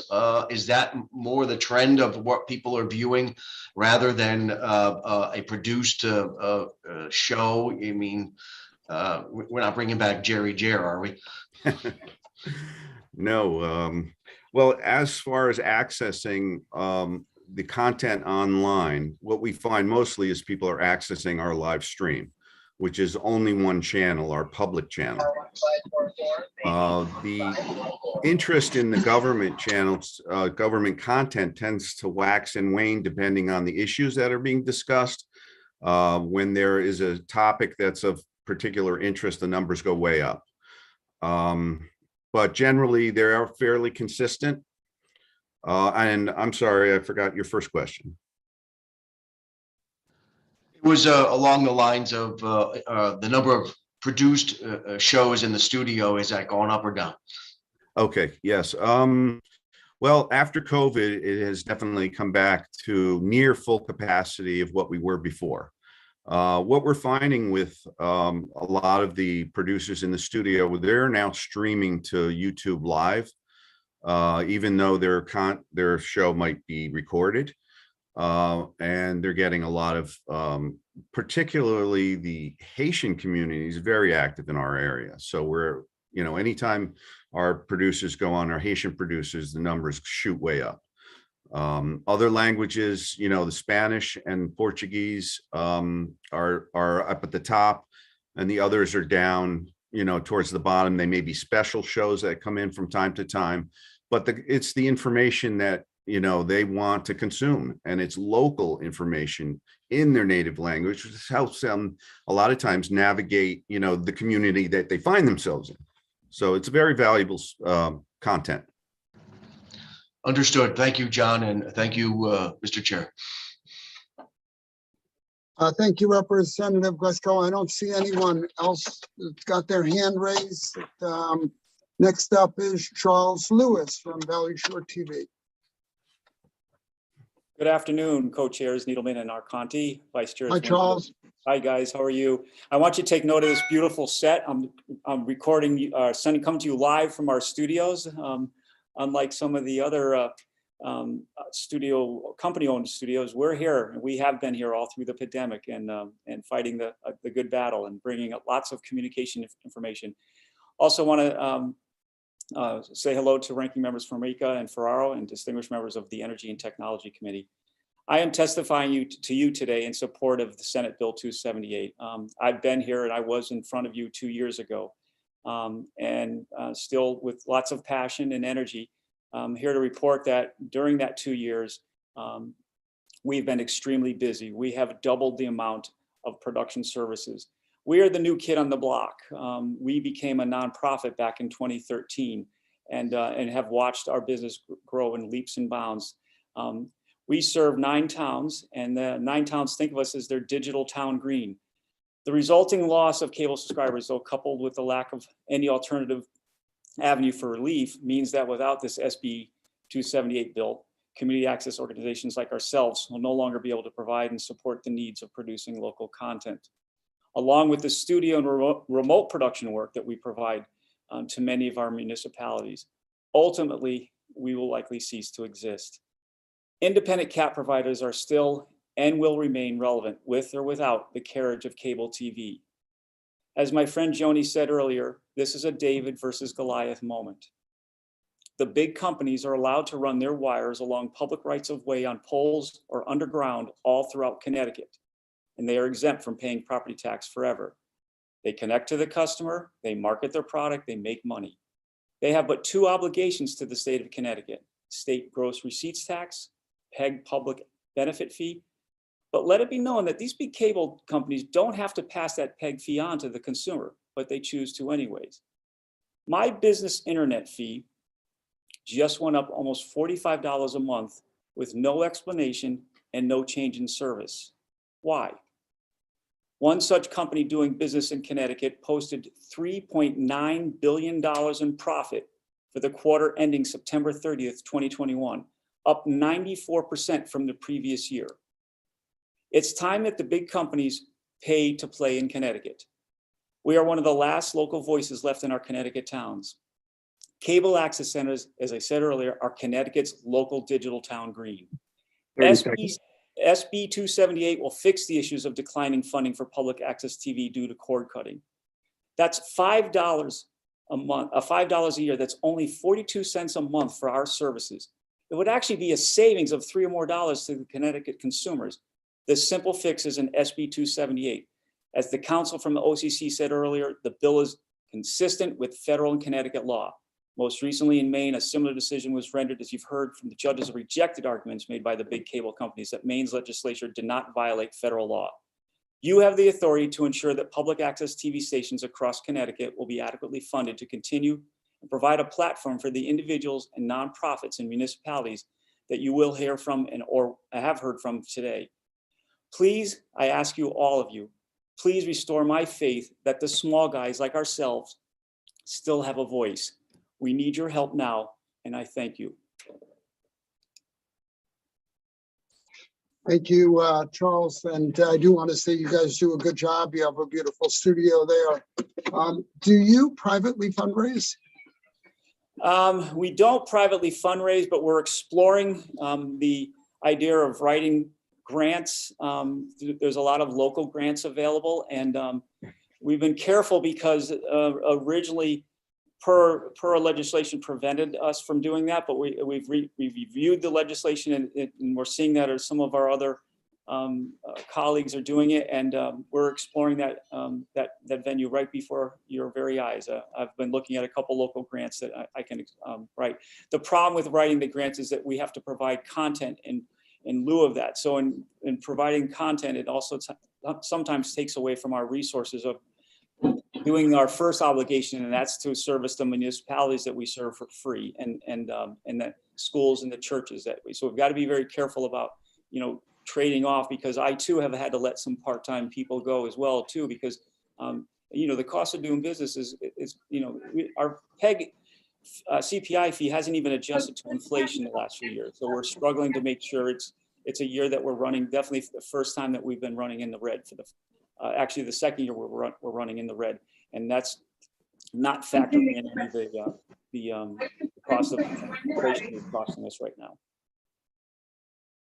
Great question. So I appreciate that, but the idea of fundraising is not, from the public, because there are people who value this, and I'm not sure that they might not be willing to contribute 25 or 50 bucks. It's a pretty large service area. I know I would happily personally support it. And again, as I said, the way the bill is positioned right now, it's a very small fee. The subscriber fee would drop down to $5 under this new bill, and that's like 41 cents a month.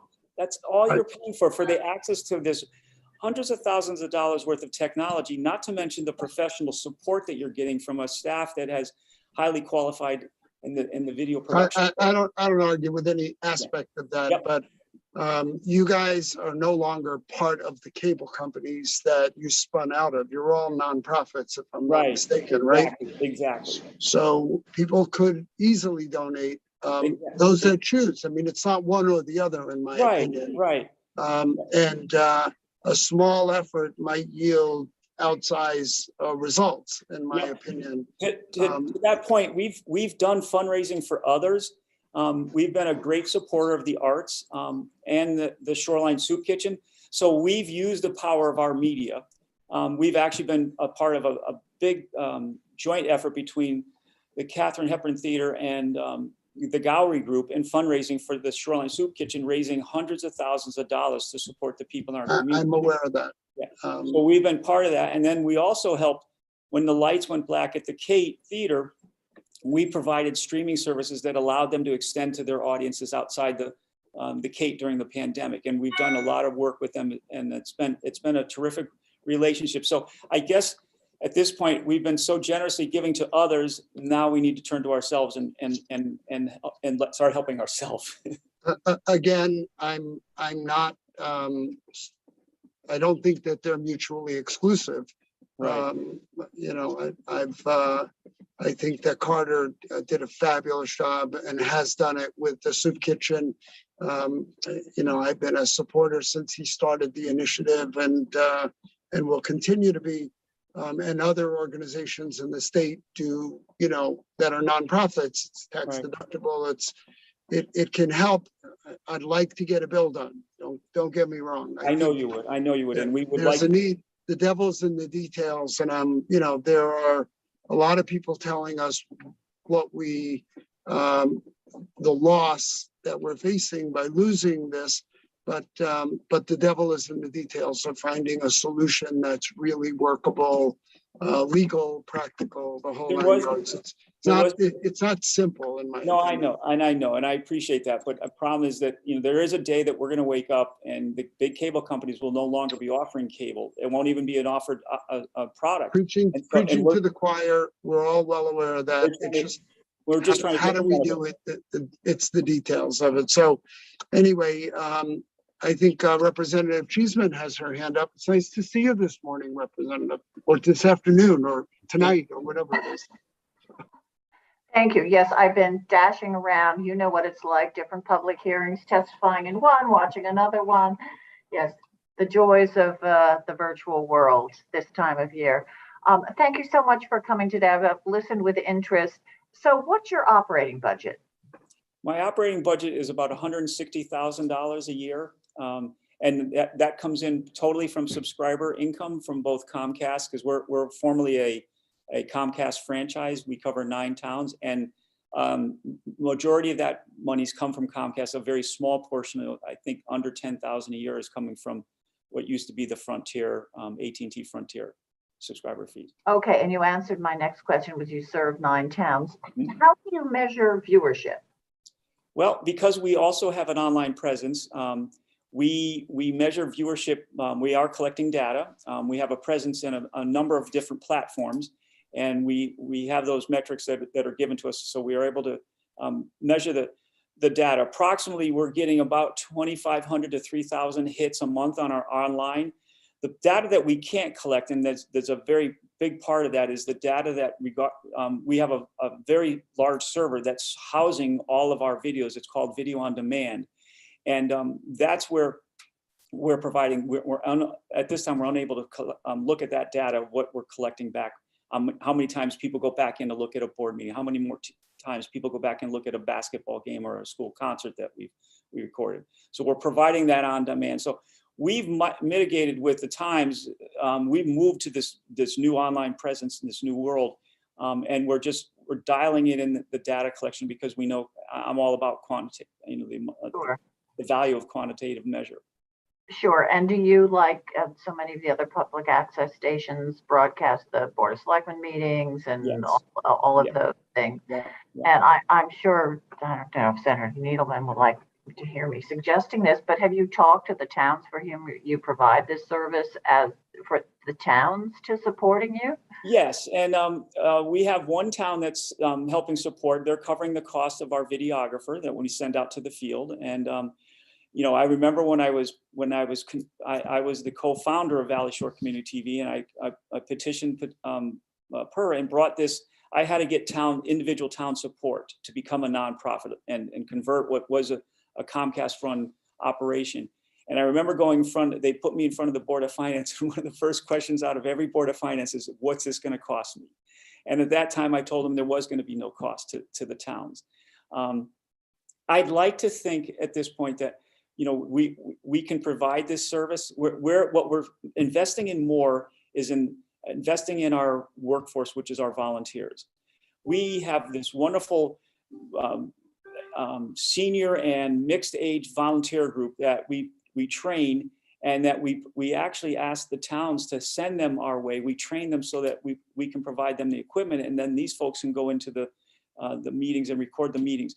Many more. We're also setting up equipment in many town halls permanently, so that the meetings, and this as a result of the pandemic, so that the meetings we then send those meetings back to our head end, and then we broadcast them out. So we are changing with the technology, and we're looking for avenues that we can help these municipalities, so that we don't want to pass on a large cost to them, because they're already overwhelmed with expenses to run their municipalities. And but the day comes that we have to approach that we're there. I know that, the question came up before, am I looking for grants outside of the towns? And that's an area that we are exploring, because there are local grants that might support this initiative of supporting these municipal meetings. Okay, yes, and I'm, as someone who raises a lot of money wearing my other hat, there are grants available for different things. And I think you're very wise to get as much granular data as you can. I think if you know how many people are being served, the inclination to help you support that is obviously greater when we're talking about larger numbers. But I'll listen with interest, and thank you so much for answering my questions today. Thank you, Chair Needleman. Great. Thank you, Representative. I don't see anyone else up. Charles, thank you so much for coming on. Thank you, folks, and have a good day. Next, Charles Rothenberger from Save the Sound. I don't think he's here, Senator. Okay, we'll put that on a hold. Next up is Kyle Wallace from Sunrun. Thank you for the opportunity to testify today. Chairs Arconti and Needleman, ranking members Formica and Ferraro, and distinguished members of the Energy and Technology Committee. I'll be testifying on HB 5326. Sunrun is supportive of effective consumer protection measures, which was demonstrated during the development of the net metering successor tariffs, where we supported new requirements that included a customer disclosure form, a customer education webpage, and a PURA audit. However, we feel that the bill as drafted has some very problematic components, and so we're unable to support it without amendments. Some of the issues with the current bill are due to it being modeled off of regulations for third-party energy suppliers. For residential solar, PURA regulates the energy-specific components such as tariff requirements and interconnection, but the Department of Consumer Protection enforces sales and marketing, contracts, and home improvement contractor requirements. Salespersons are registered with the Department of Consumer Protection. This bill would take those non-energy elements that are currently enforced by the Department of Consumer Protection and also put them under PURA's oversight. This is problematic because you would have two regulatory agencies that are providing oversight over the exact same salespersons, materials, and activities. This would lead to confusion for the industry, inconsistent enforcement, and duplicative requirements. I'll just briefly touch on a few of the major issues, and we have more details in the written comments as well. First, Section 2 regarding real estate transfers and lease systems is extremely problematic. While I understand the intent of this section and the problem is trying to solve, the remedy of materially altering contracts by reducing the lease term would be extremely destabilizing to the ability to finance residential solar.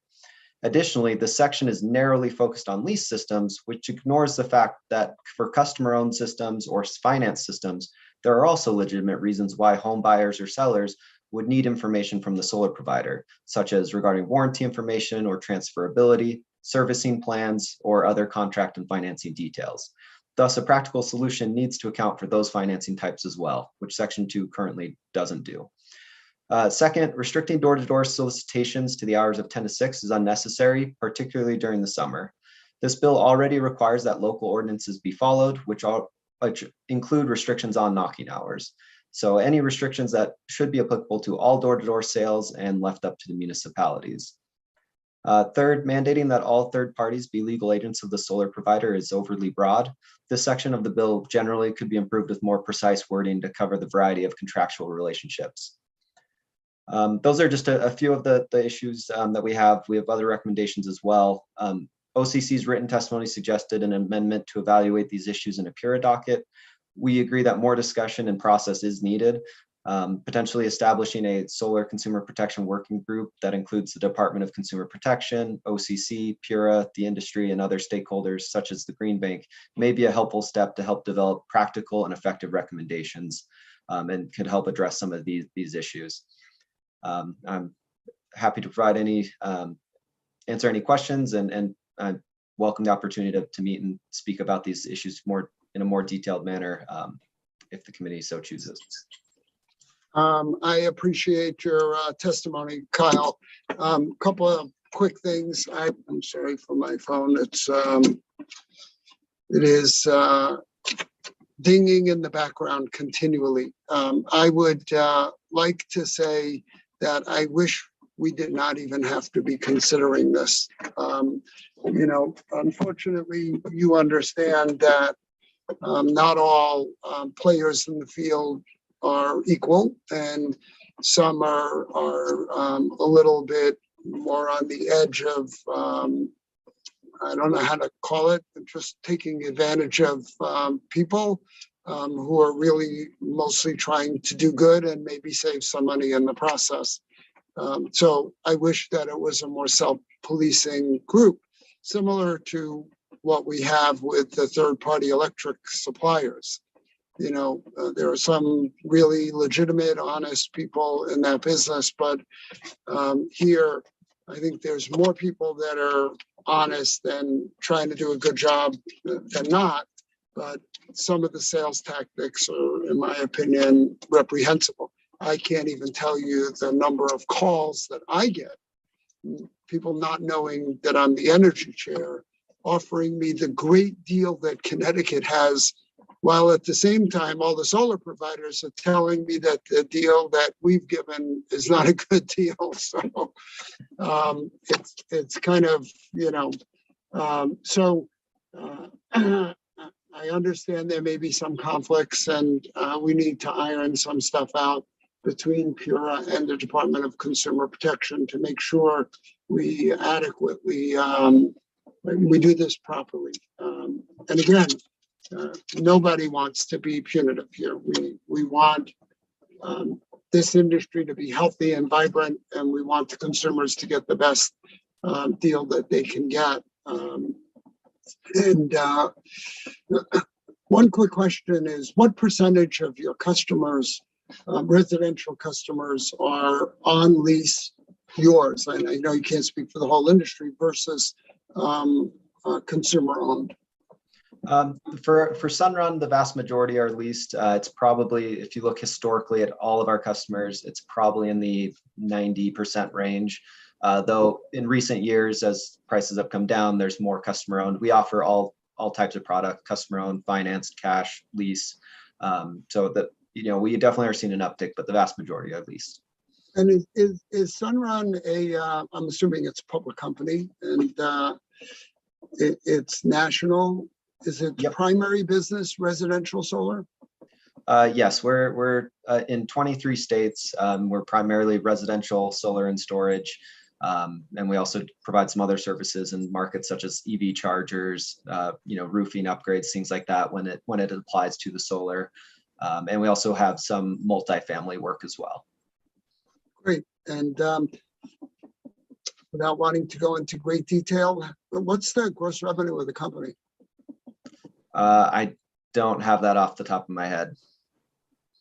More than $1 billion, less than $1 billion? I think it's less if you're looking at annual revenue, yes. Okay. Profitable? Healthy? Yep. I mean, okay. It's just, you understand where that line of questioning could go. Again, you lease, you do power purchase agreements, company makes money. It's the American way. Our job is to mediate between incentivizing private businesses and at the same time making sure that the consumers know what they're buying. And that's our whole purpose with this bill. And again, these kinds of bills only come up because there's a demand. Not from all providers, but from some of them, and enough of them to raise it to the level of wanting to pass legislation. So anyway, I don't see anyone else's hand is up. I promised that I would not make speeches today. We still have, 35 more people to go. So I appreciate your time always. You're very knowledgeable about your business, and I do appreciate that. Thank you. Thank you. Next up is Deborah Gilbert from Valley Shore Community TV.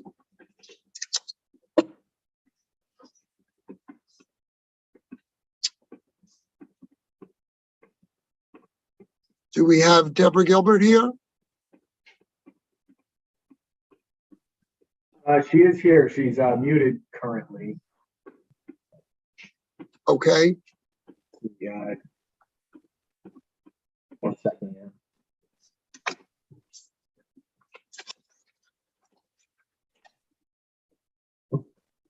Deborah, if you're talking, we can't hear you.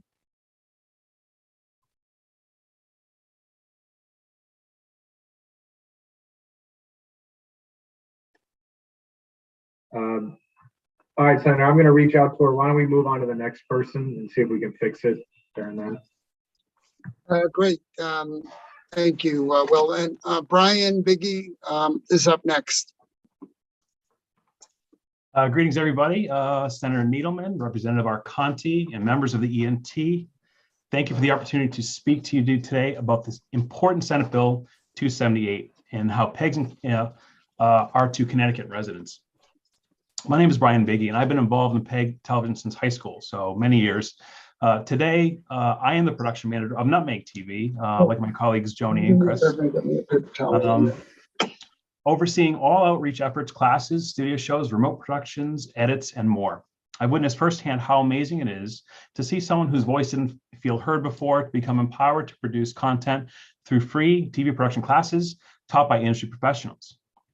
The joy that they express when they realize how many people can be reached through with their message is one of the most satisfying things that I will experience in my career personally. PEGs in Connecticut have high-end equipment, green screen functionality, podcast platforms, and video editing software that meets current industry standards. And the added benefit is the extreme accessibility for free to anyone who lives in Connecticut. I've had the pleasure to work with a wide variety of programming done by people of every race, age, background, and so on. Shows have also migrated online, and episodes can be viewed on any device anywhere in the world at any time. Recent topics have highlighted fantastic organizations in the state, such as the Connecticut Department of Children and Families, Make-A-Wish Connecticut, the Yale Department of Agriculture, the Connecticut State Police, multiple veterans organizations, and many, many more. This programming matters to residents, and especially it matters to those producing the content for the community. A community, by the way, whom felt increasingly isolated during the COVID-19 pandemic, of course. Instead of closing our doors, we would not allow the pandemic to slow us down. Because our volunteers consider their fellow crew members as friends and family and see us as kind of a second home, we understand the need to keep providing folks the opportunity to create their video content as they always have, and found ways to work with them to safely produce over 250 episodes of local PEG content during the heart of the pandemic. When folks were wondering how serious coronavirus is going to be in March of 2020, they turned to our channel to see Bristol Health's Kurt Bowers explain everything the hospital knew at that pivotal time. When city officials and legislators like yourselves wanted to continue broadcasting their various meetings, residents could stay connected to municipal issues and watch them on our education and government channels. And when all 8 high schools in our area needed to devise a way to safely have their graduation ceremonies filmed for their students, we were there to successfully meet every school's needs and requests directly. Hearing that many young graduates happily watched their commencement from home in their cap and gown made the world situation just a little less frustrating. 30 seconds. In closing, do not let the same technical advancements kill public television. Please don't let the idea of the phrase cord cutting remove vital support to hyper-local public TV stations when all that has changed over the years is the tech. Community television has adapted with the times, and so should this law. Thank you for your time, and I hope you will consider hope your constituents throughout the state by saving public TV and supporting SB 278. I welcome any questions. Thank you, Brian. I appreciate it. I'm not sure. Oh, I see Representative D'Amico does have his hand up. Thank you, Representative. Thank you, Mr. Chair. Brian, I don't have any questions for you. I just want to say thank you for your efforts. Thank you for sharing with us all the wonderful things that you do and that all the sister organizations do. And we need to hear this, because we all need to hear it, because sometimes we just take it for granted. So thank you. So how's that for quick, Mr. Chair? And if I may, thank you, Representative, that's a very kind thing to say. And I always say, it sounds like kind of a cliche, but you cannot have community media without the community. And that's something that I fully believe and really gives me joy in my work. I don't see anyone else's hand up, and thank you, Representative D'Amico, and thank you, Brian. Valuable service. We just have to figure out how to get it paid for. Thank you, guys. Much appreciated. Next up is Peter Roper. Hi. I really want to thank the whole committee, all you legislators, for your work. I know you're not paid enough, and I was on Planning Commission for 24 years doing public hearings, and I know it can be time consuming and not always interesting, but this has been pretty interesting. I haven't seen all of it, but it's been interesting. I'm representing myself. My wife and I do programming. She spoke earlier, Terry Roper. I'm Peter Roper. We're from Mystic, Connecticut. We're involved with Southeastern Connecticut Television, which is a regional 5-town organization with community representation on the board. We do programs, Stories to Tell, Community Buzz, and Potluck Politics. And almost any topic will fit into those 3 programs. We've covered topics such as interesting stories about residents' experiences, a local beekeeper describing his passion, Connecticut Secretary of State Denise Merrill explaining access to voting in person, absentee, and by mail, animal adoption, climate change, healthcare reform, candidates for U.S. Senate, state legislature.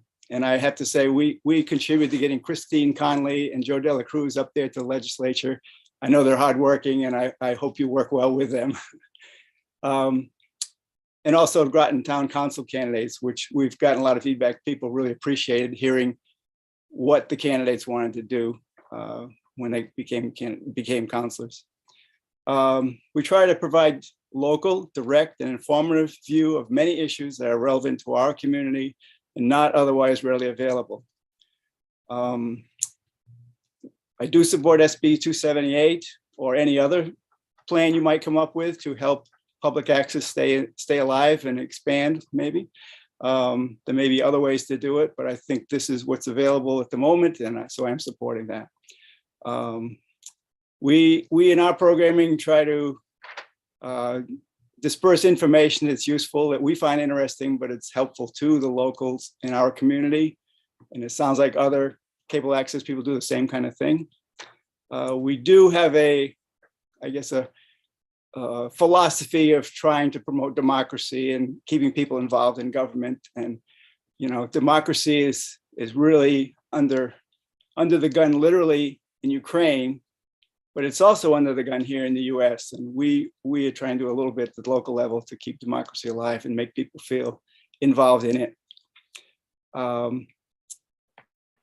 I again want to thank you for your service, and hope you'll come up to a good solution for this problem. Thank you, Peter. I don't see anyone with their hand raised, but thank you for everything that you do. And 24 years on the Planning Commission is, God bless you. You probably know what that's like. I do. Okay, I don't see anyone with their hand raised.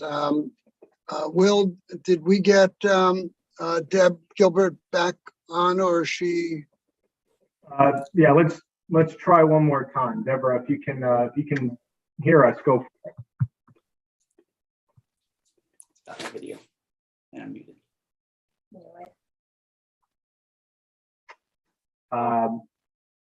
No, I'm sorry, Deborah. I don't think we can hear you. So. Okay, we're going to move on. If we can get that working, you'll let me know. Next up is Rita King from UIL.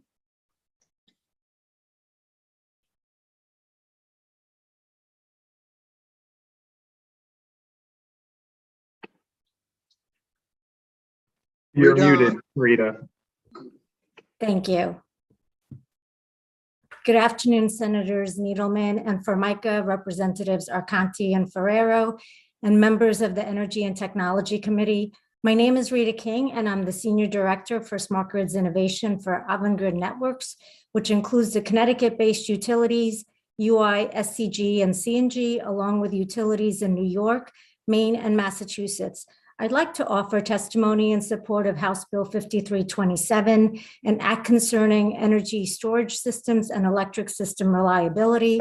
Our Connecticut utilities are steadfast supporters of the state's clean energy goals, and we continue to play a critical role in that future, which will include significant integration of renewable energy, energy efficiency, transportation electrification, energy storage, and other emerging technologies. And given our focus on our customers and the communities we serve, we understand the vital importance of safe, reliable service, and we continue to execute on critical reliability programs, and we're committed to modernizing the grid.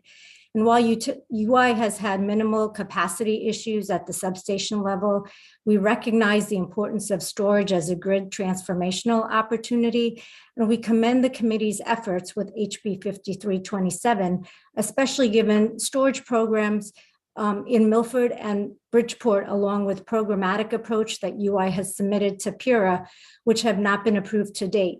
HB 5327 establishes a more formal mechanism to propose utility storage projects while creating a PURA pre-authorization procedure within 180 days, which is very helpful. We also appreciate the proposed bill's clarity with respect to market revenue treatment and requirement for demonstration projects. UI was actively pursuing this approach given the near-term challenges within ISO New England regarding fuel adequacy, so we look forward to additional storage proposals. In addition, given the likely need for storage across a broad spectrum to achieve the state's clean energy future, we believe there are ample opportunities for utility and third-party storage.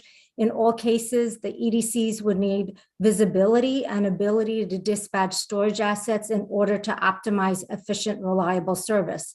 And also, as Daganto mentioned earlier, similarly, UI would be procuring these projects via competitive solicitations, which would continue to grow the storage market in Connecticut and deliver cost-effective projects.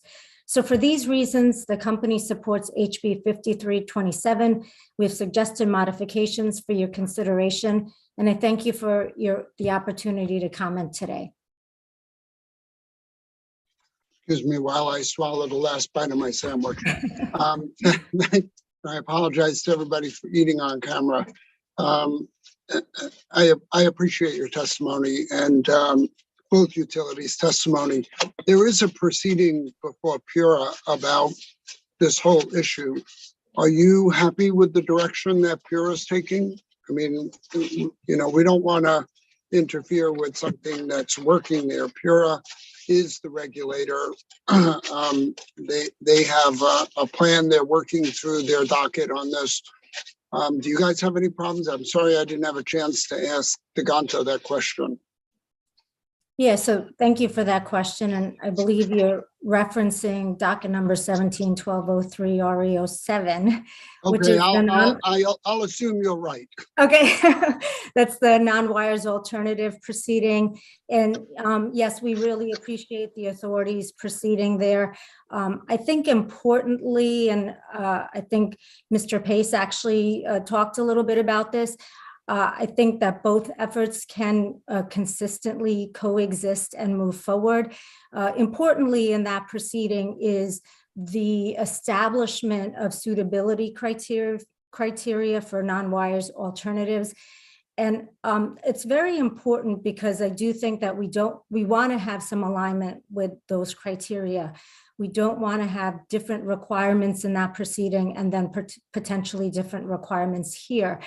And if I could just elaborate, a non-wires alternative, it's critically important because it is meeting a system need. And so for that energy storage asset, and a non-wires alternative doesn't necessarily have to be storage, it can be other technologies. But for that storage asset to meet a non-wires alternative system need requirement, the primary use case has to be focused on meeting that system need. So it may be that that system need is not consistent with participating in the wholesale markets. In some cases, that may be true. And so it just will try to also mention that I think that the utilities are best positioned to determine when we're looking at multiple use cases and we're trying to value stack energy storage.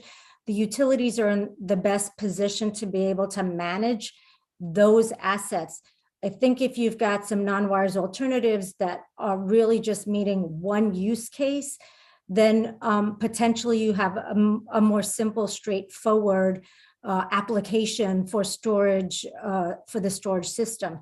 The other additional thought I'll try to share here is that, you know, as the grid evolves, and we continue to see on a very regular basis that the grid is going to continue to evolve, you know, as we have a higher deployment of electric vehicles, and you know, we've got solar PV, whether that's front of the meter or behind the meter solar, clean generation. The grid is going to continue to evolve, and so I do believe that the utilities with storage have a flexible resource that they can manage, not just for to be prepared for, you know, the future flexible loads that we're going to see interconnecting into our system, but also for real-time operations of the grid. So, you know, you may have storage along a circuit that's meeting a multitude of needs, and for the utilities to have management of those resources, that's critically important, especially as you're trying to value stack, you know, the use cases. I hope that's clear. It is, and I also want to be clear, Rita, that we don't want to do anything that undermines what PURA is doing. They're taking the lead on this. We're trying to strengthen their hand, so any work that we do is going to be in alignment with how they perceive this docket is proceeding. That's great. Yeah. That's and thank you guys. Thanks so much for testifying. I appreciate it. Thank you. I don't see anybody else with their hands up. I think next on the list is Lon Seidman, who is a friend and colleague in Essex. Knows a lot about cable access. Yeah, quite a bit. I'm the local activist on this. So good afternoon, Senator Needleman and Representative Arconti, and along with Representative Ferraro and Senator Formica, I want to thank you all for having me today. My name is Lon Seidman. I live in Essex, as Senator Needleman said. I'm the chairman of the Essex Board of Education, I'm also an elected member of the Region 4 Board of Education, and I own a local media company here in town. I got my media start as a 13-year-old nerd with a cable access show back in 1989. It's a real important thing, I think, for my career. It helped me get the basics and the skill set that I needed when I had time to actually explore skill sets. And it's something that I think provides a lot of value to the community, as you've heard. I'd like to just talk a little bit about some of the research that I've been doing into this. And I was curious, Senator, if I may just present, not a presentation, but just some words on screen. Am I able to do that? I think so. Will, can you allow that? Yep, there should be a green button at the bottom of your screen. There you go. There we go. So I just wanted to point to the existing statute, 16-331. And what's been interesting in looking at this is that the law kind of anticipated that the market was going to change insofar as how cable services are provided. As you all know, we no longer have cable franchises in these local areas. When I was on my cable advisory council, we were operating in a time where there was franchises, and the cable companies got very friendly with us for the period of time that they were up for renewal. But that changed. But when the franchises went away, the responsibility of keeping PEG fees in place remained. And when the law changed, it assumed that as more competition reached these franchise areas, that multi-channel program distributors would operate in the franchise area, which is happening now. This is the existing law.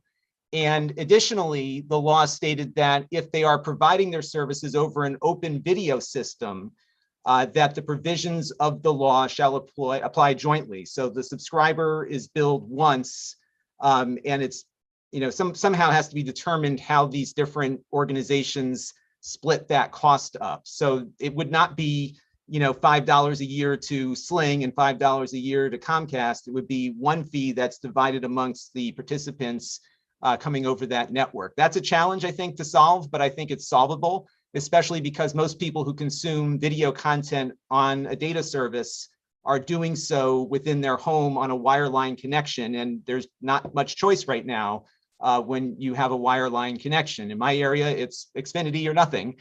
In other parts of the area, Frontier might be involved. And of course, we have some of the startups using the municipal gain.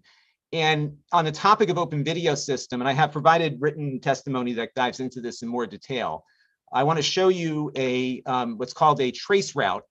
This looks like a lot of gobbledygook, but I can explain. 30 seconds. Okay, really quickly, Netflix is connecting directly to Comcast's network. So when I play a Netflix video file, it's not coming in over the internet. It's actually coming in over Comcast's intranet directly from a Netflix server that's plugged into it.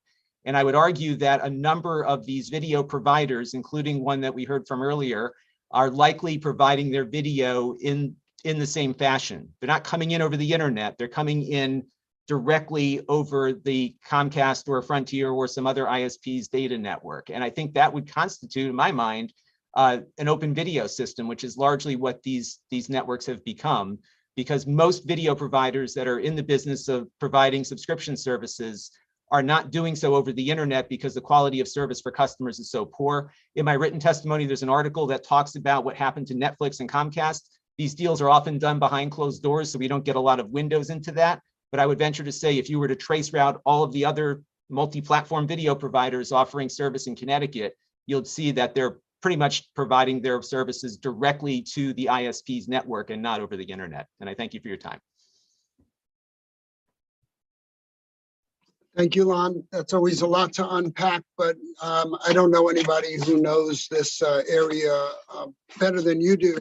Basically, what we're saying is that we need to find a way to have this be moved from the cable part of everybody's bill to the internet part of everybody's bill. However you're getting internet, the internet part of the bill should subsidize or fund these now nonprofits through geographic regions, I guess. Yeah, I guess you could do it the same way it's being done now with the cable, the overlaying cable franchise areas. Frontier and before them AT&T and before them SNET was doing that when they started rolling out local TV service. And I think at this point, based on what the law is looking like, is probably the best way to do it.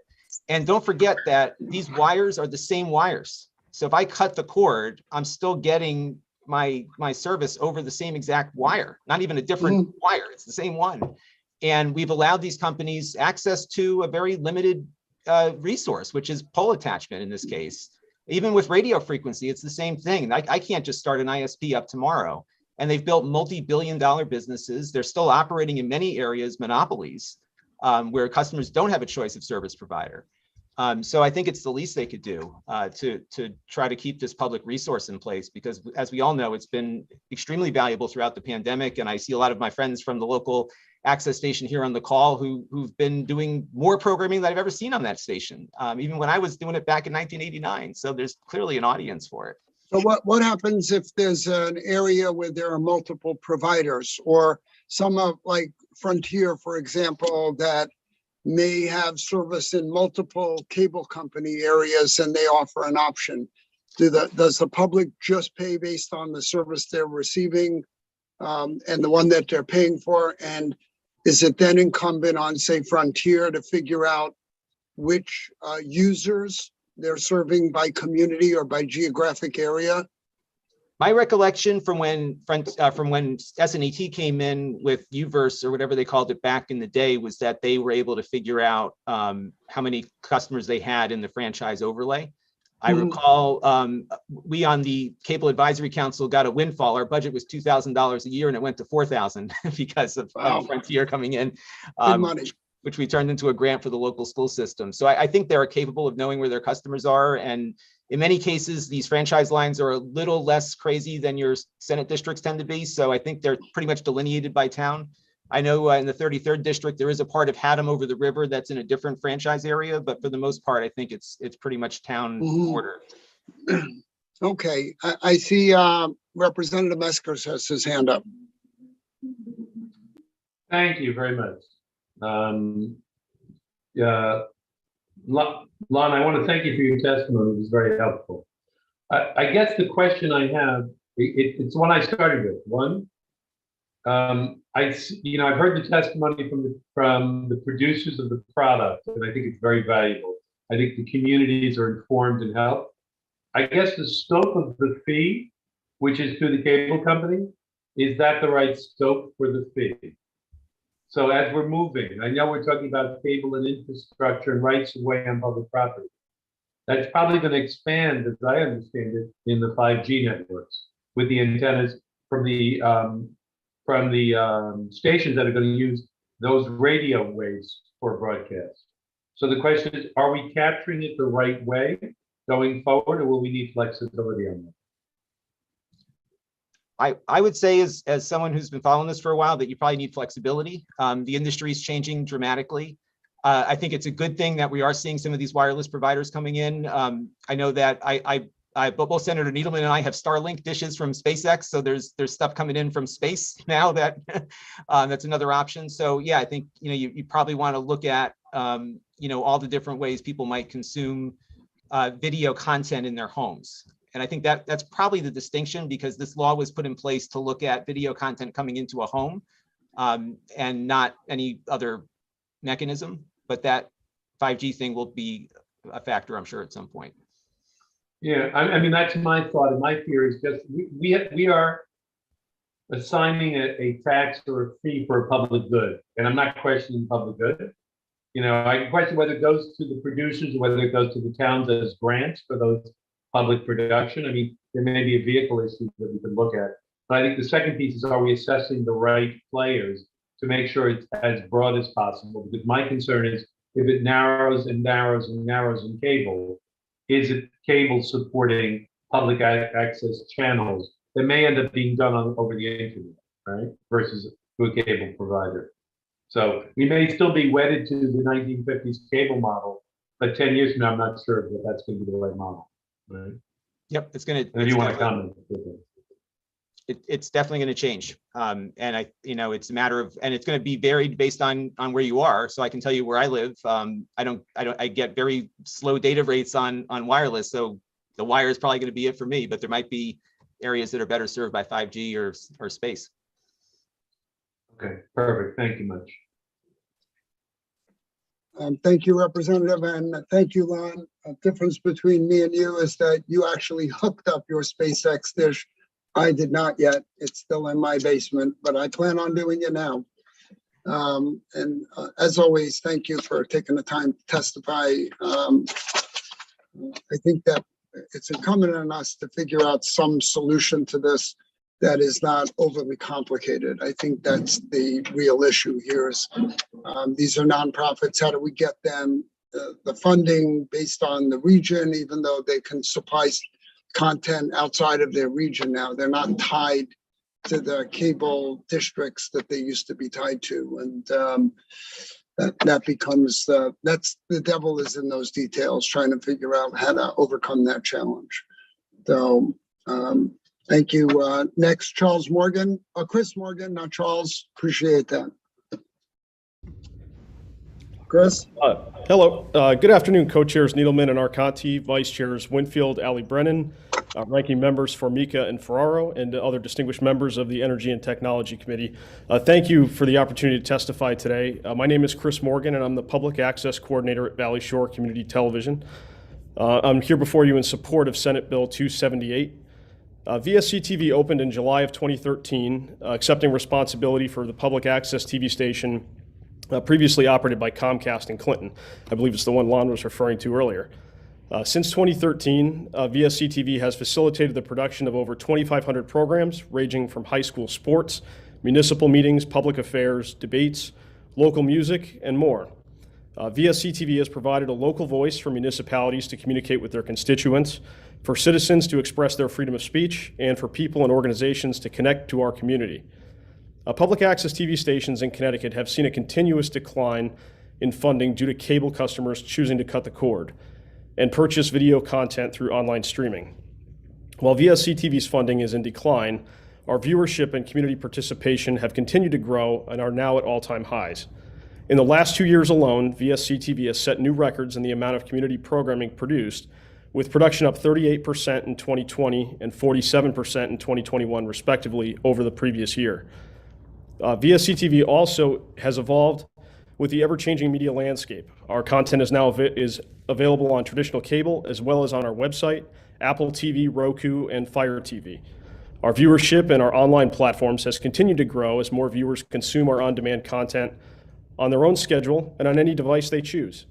Clearly, there is no shortage of interest in community media, and in a time where some media outlets are shrinking, public access is growing.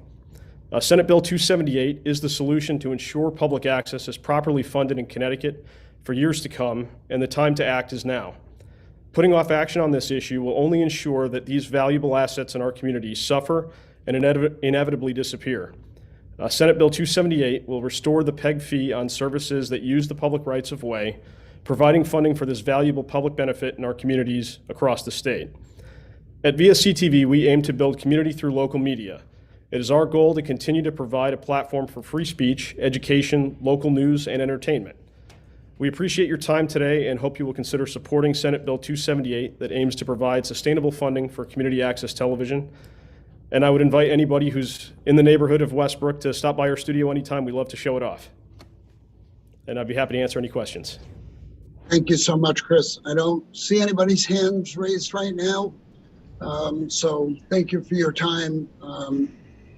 Again, it's not whether we agree or disagree, it's figuring out how to do this. That's been the challenge. So we all think it's a valuable service. Next up is Mark Bobman from Bristol Facility Policy Board. I don't think Mark is with us on there. Mark, going once, twice, three times, not here. Okay. Mary Ann Pleva, another friend and resident of Essex, involved with the Valley Shore Cable Board. Mary Ann, would you like to say a few words? You're muted, Mary Ann.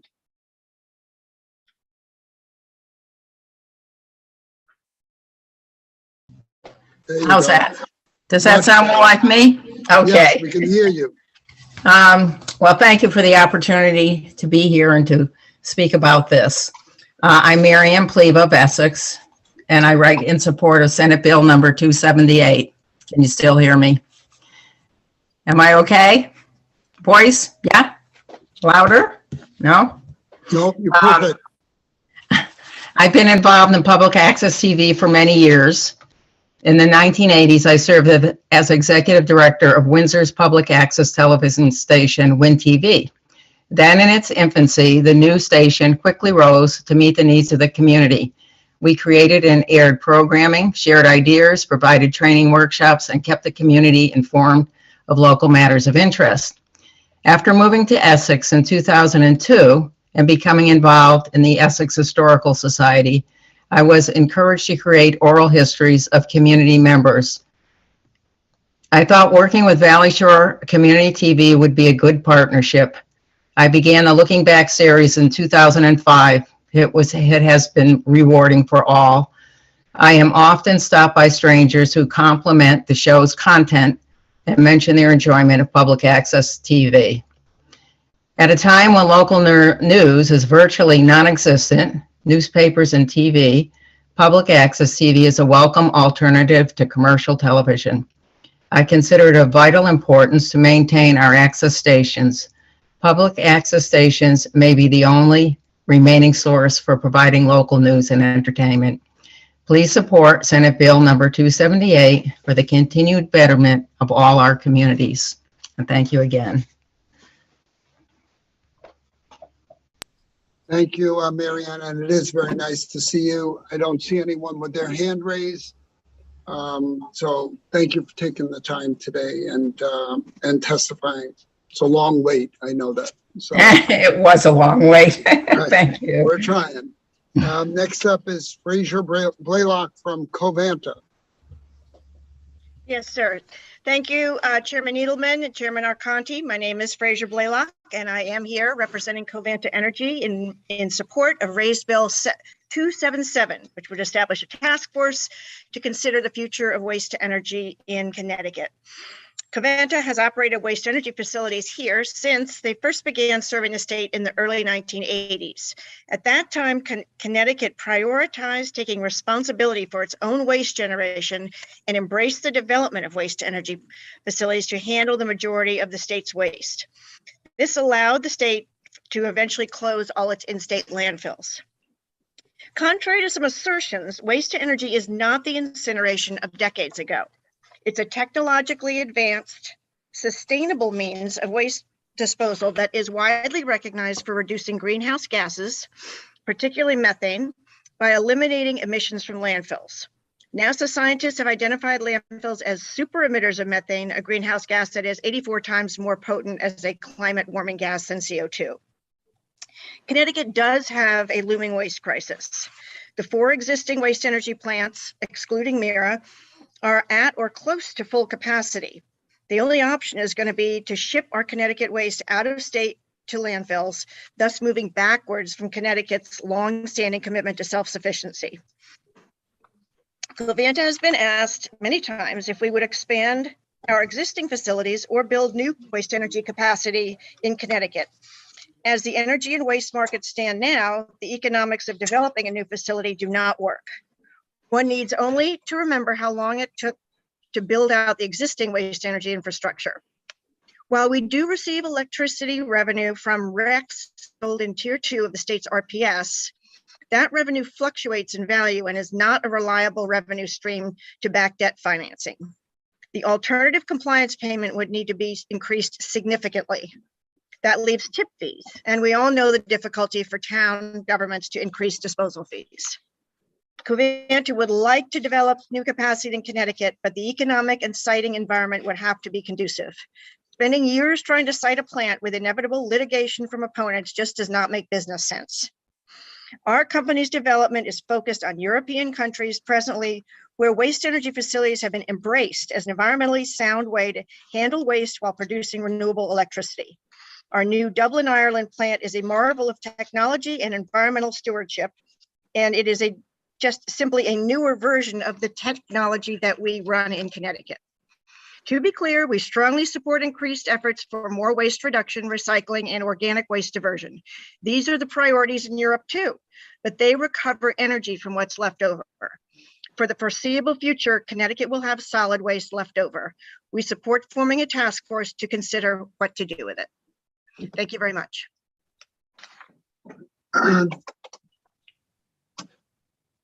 Thank you very much, Fraser. I appreciate it. I think we all support the industry. So explain to me why you think, as somebody representing Covanta, why is Covanta viable as it exists and Mira is not?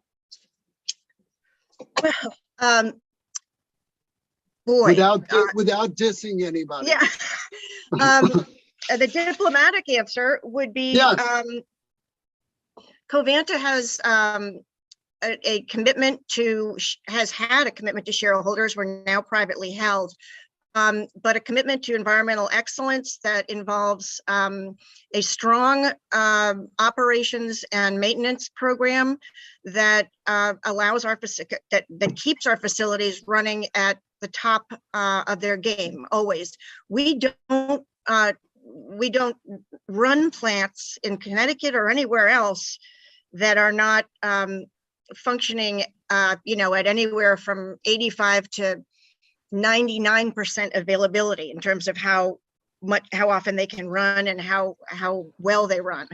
So it's like comparing apples and oranges. I just don't really know what more to say. That the similarity between Covanta and Mira ends at the fact that we're both in the waste to energy business. Excuse me. Okay. Very diplomatic. I have to say that. The age of your plant is how old? Well, we have one in Bristol and one in Preston, but they're both about, you know, give or take 30, almost 30 years old. Now, and I got a question when I testified yesterday on the same issue, you know, why don't we have new, well, excuse me, you ask your question. I won't tell you the question that I think. Yeah, no, I'm just, you're both bidding into the energy market. You know, you're both subject, all three waste to energy companies are subject to the same value of the energy at any given moment, right? And certainly when the value of the energy changed, it changed the game, I would think. Yes, sir. The tipping fees have been, you know, on par for a long time. You know, I guess my question was a little bit leading. I think it might have to do with the age of the turbines and the age of the plant and the amount of maintenance you can do on an old plant like the Mira plant, which speaks to the need for capital somewhere to stay competitive. But I wonder, and I've said this before, I wonder about the viability of the entire industry if we don't figure out a way to stabilize the value of the energy, you know. And I think that your equipment may have started a little bit newer and a little bit better technology, but you still have to make the numbers work. And you were a public company before, owned by, you know, a legendary corporate raider who was not in the business of not making money. So this is generally been a profitable business. Now, private equity doesn't tend to own businesses that don't make a profit. And I'm sure you know that. And we do not want to lose the capacity, regardless of who owns your plant or the Wheelabrator plants in the state of Connecticut, because I think everybody on this committee understands that it would be a huge step backward to be bailing and shipping out of the state. It's just, how do we get there without enriching shareholders and owners of private equity, and at the same time, you know, providing the service that we want to provide. You know, I asked Commissioner Dykes a lot of questions, and they were meant to be leading because I really want to get the agency's commitment to waste to energy. But it is a very nuanced, complicated problem. There is no quick and easy solution here that is reasonable and equitable, not only in terms of the residents of Hartford, but also in terms of the ratepayers of the state of Connecticut, because somewhere in there it's tipping fees, it's energy value, and then efficiency of operation. And so, not a question. You gave me what I Yes, sir. wanted, and I more than welcome to say a few words before we log out. I don't see anybody else with their hand raised. Well, yeah, the energy revenues would certainly, and increased revenues would certainly help the facility. But as I said, we have, the maintenance that's gone into these plants over the years has allowed them to stay, operating at the level that they do. But we are committed to staying in Connecticut. We were owned by a different owner than you referenced just a few minutes ago. But these guys don't, they understand that we have responsibilities to our communities, and we have long-term agreements with particularly 14 towns in Bristol through 2034. So we're going to be there and we're going to operate. And if the plants become unprofitable, that would be unfortunate. But we're not going to pack up and leave. But quite frankly, if we didn't have those long-term contracts, the people that own us, who knows? Maybe they would say pack up and leave, because these plants are like some of the least profitable facilities we have in our whole fleet. So that's just the truth. I do know that, and again, it's the tipping fee versus the value of the energy, and ultimately the consumers, whether they be the consumers of energy, ratepayers, or the residents of the state through the tipping fees, pay one way or the other.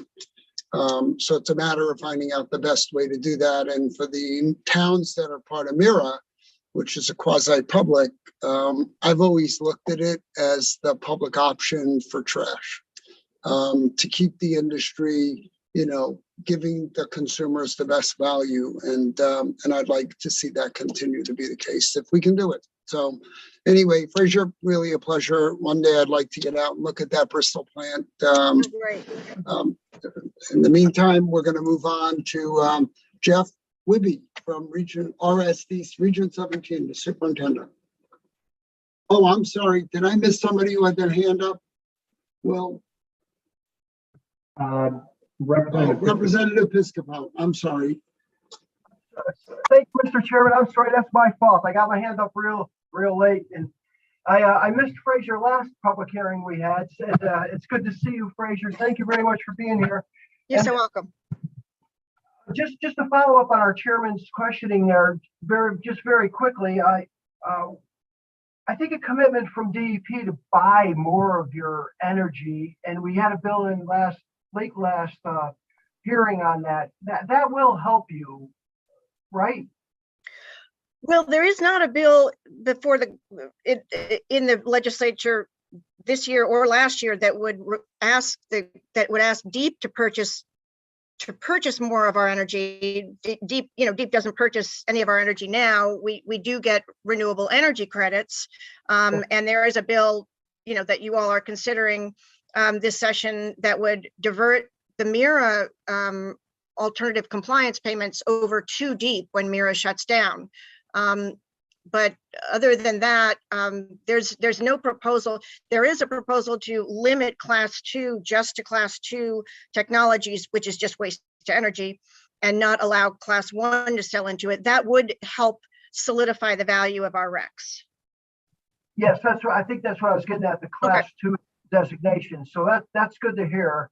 And you see that as optimistic. One optimistic thing. It would be. I think it would be very good for us to levelize the value of the RECs, and I think it would be great for DEEP and frankly for the communities in Connecticut, because DEEP would use that money to give grants to communities to help with their solid waste programs. So I think it seems like a good solution. It's not a solution, but it's a good step in the large solid waste scheme. Yes, sir. Thank you, Fraser. Very good to see you again. Thank you, Mr. Chairman. The late hand there. Thank you. I caught it out of the left eye.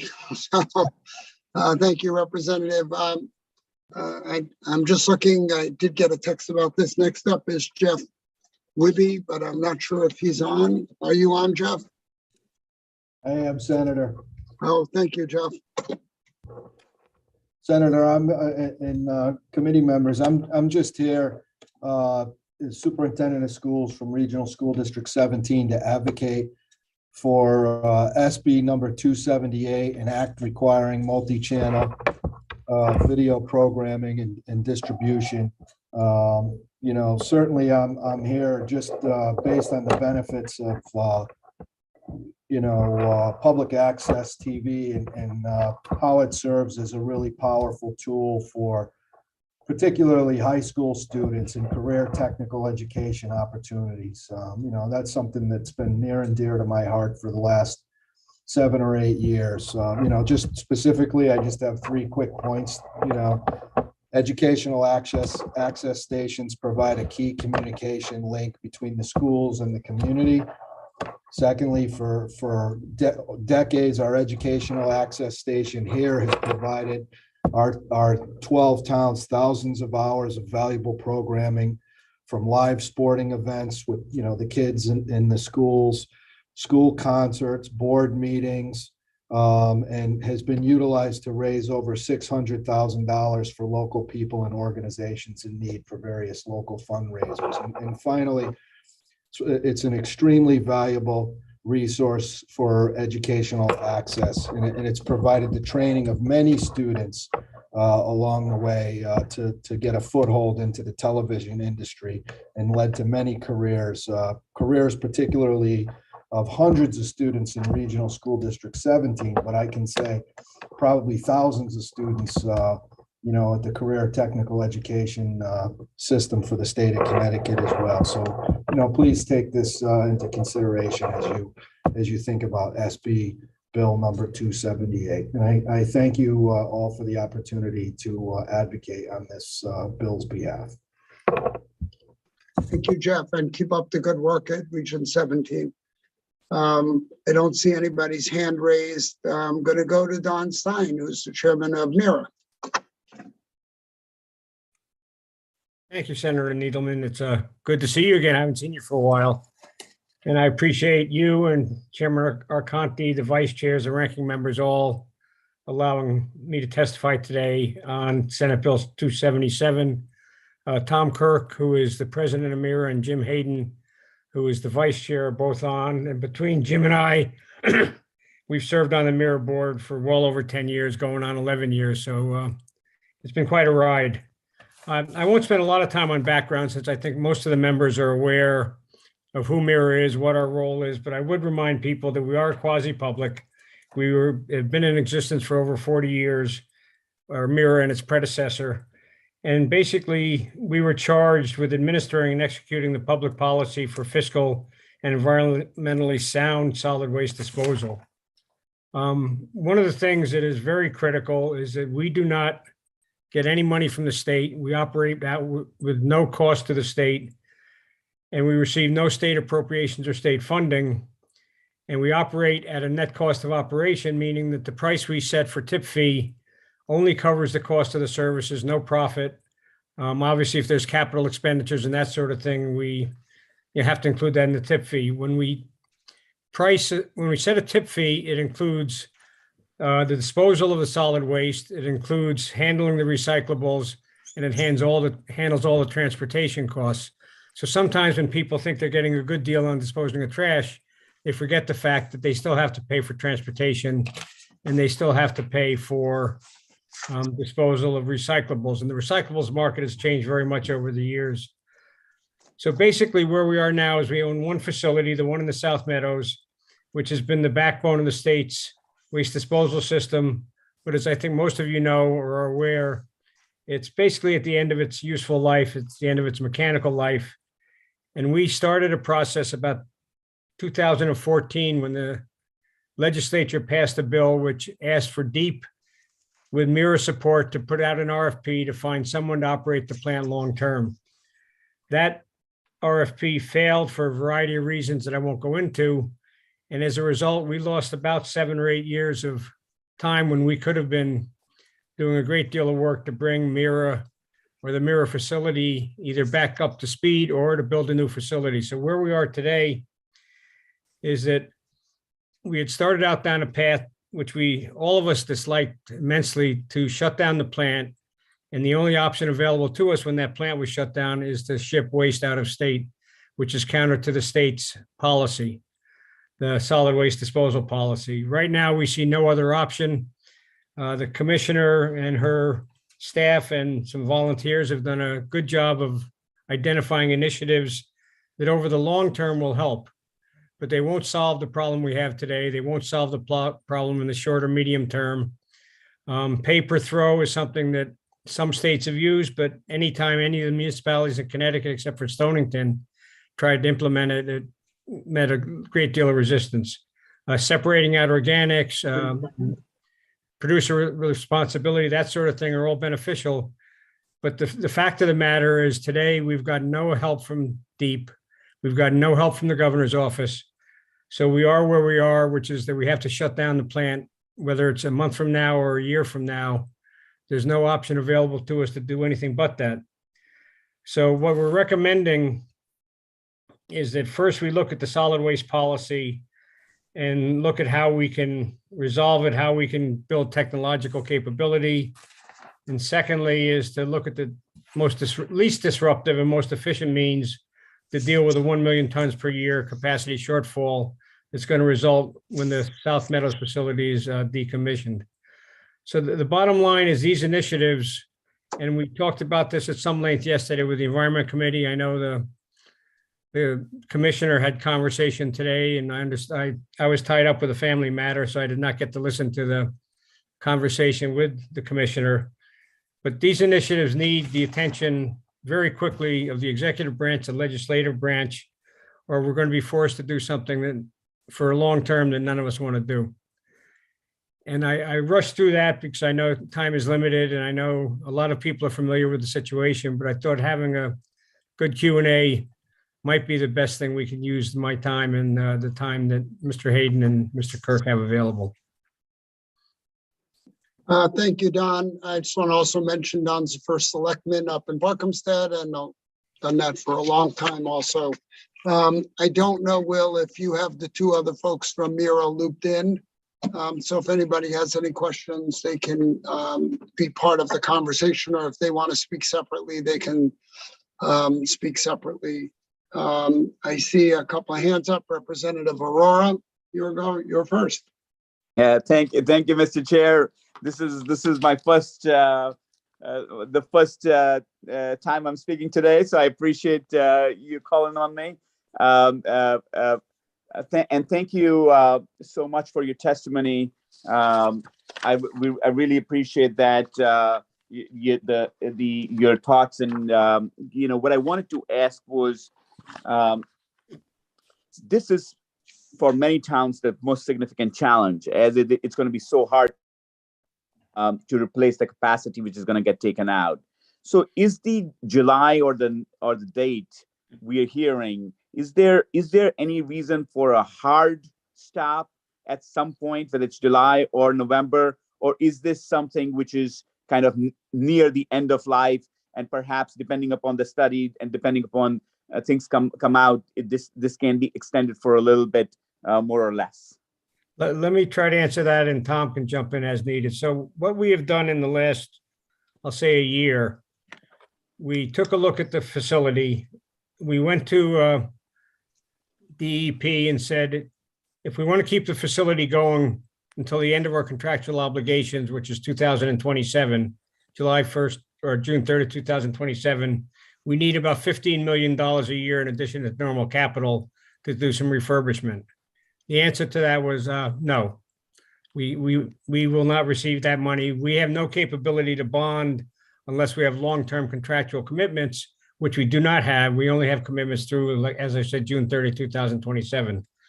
So we went out with RFPs to manage the trash from Torrington, Watertown, Essex, and the trash that goes into the facility in the South Meadows of Hartford.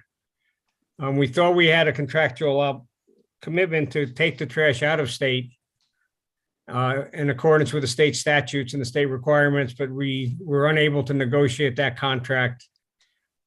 So basically where we are today is that we think we have viable solutions, and all of it involves shipping out of state. We think we have viable solutions for the next 5 years to fulfill our contractual obligations while we work with the towns to try to bring in other technologies and other approaches. But until we negotiate or are able to have a contractual commitment to take care of the Hartford waste, we have a dilemma on our hands. So yes, we can try to keep the plant running month to month, but the risk there, and it happened in 2018, is we had an unexpected shutdown. We had not made arrangements to ship this waste out of state in an economical manner. And so we ended up with a very, very expensive situation where we were shipping waste almost on a spot market, where we were at the mercy of the landfills and that sort of thing. Yeah. So the answer to your question is we're going to do everything we can to keep the waste disposal in moving along for all of the towns who are our customers. We're at 48 towns right now. We expect we'll lose a few of those towns. But we're starting to see that the towns still want to sign up with us because there's not a lot of other options. The Bridgeport facility, the Bristol facility, they're all pretty well full up. So we're doing everything we can to keep things flowing smoothly, but without financial help, it is going to go out of state. Tom, you want to add anything to that? Yes, thank you, Don. Thank you, Representative. I do want to supplement that a bit. The short answer to the question is there's not a hard and fast date for the shutdown of the South Meadows facility.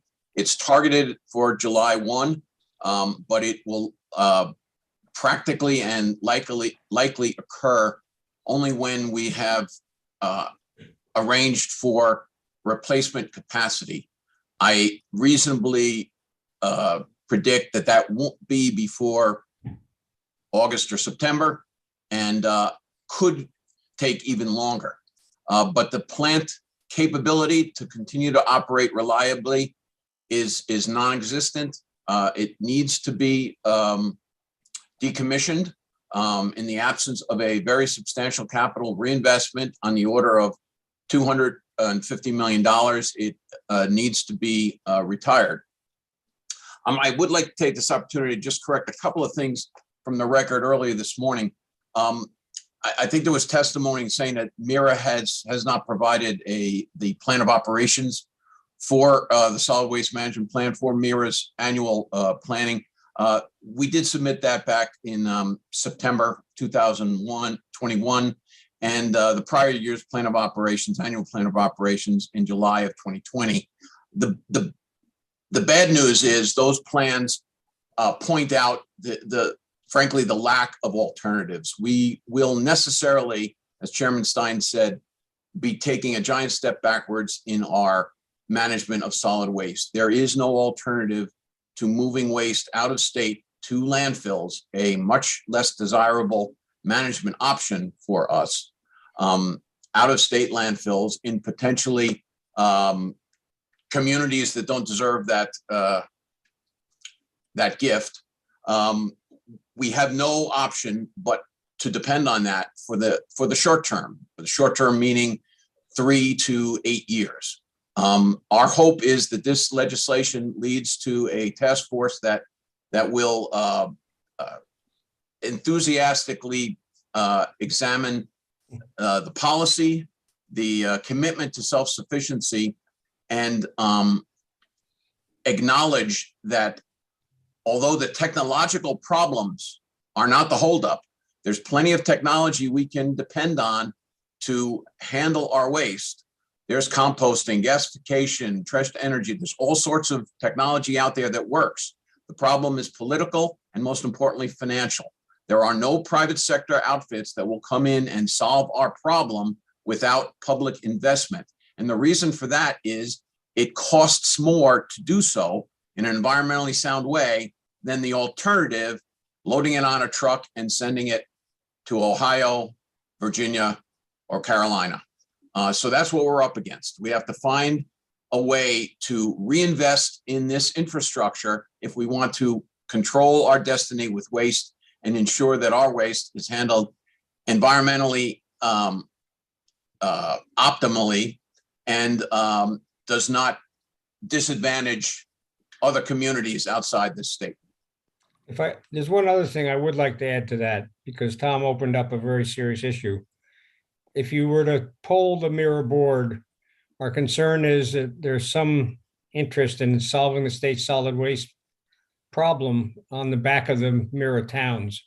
We feel very strongly that if we're going to implement new approaches to reducing waste by paper throw, or reducing waste by organic separation, et cetera, that should be done on a statewide basis. Even with the Mirror plant operating, there's 1 million to 2 million tons of solid waste going out of state to landfills today, which is in contradiction to the state policy. So we feel very strongly that whatever legislation, whatever happens, should happen for the entire state, not just for the Mirror towns. No, thank you. That's very helpful. You know, the 15 million a month, a year, which you suggested for 1 million tons, it seems like $15 a ton additional need, you know, to keep this running. You know, and I've heard the 200 million number, or a different number as well. You know, but the whole idea here is that the cost to actually deal with this waste long term is going to be much larger than $15 a ton as the market readjusts once your facility is no longer out there. So, you know, I do think the value of this you know, task force and the study to perhaps, you know, find investment or find a longer term solution is important. The demand side solutions seem quite futuristic and not really, you know, at this point. Let's get them and then we can turn things off. The whole idea, just we have learned from the energy debacle, is you can't turn the things off first and then find the other solution to take off the demand. One last quick question here is that would you, do you think that one of the big motivations for turning off the plant in the discussion has been the energy emissions which it creates? Has that also been a driver amongst many of the discussions you have had, that's the reason that the money is not available? Because if we reinvested for another 20 years, $300 million, that we would not be able to, you know, we would be actually having higher emissions from this plant. Is that the driver?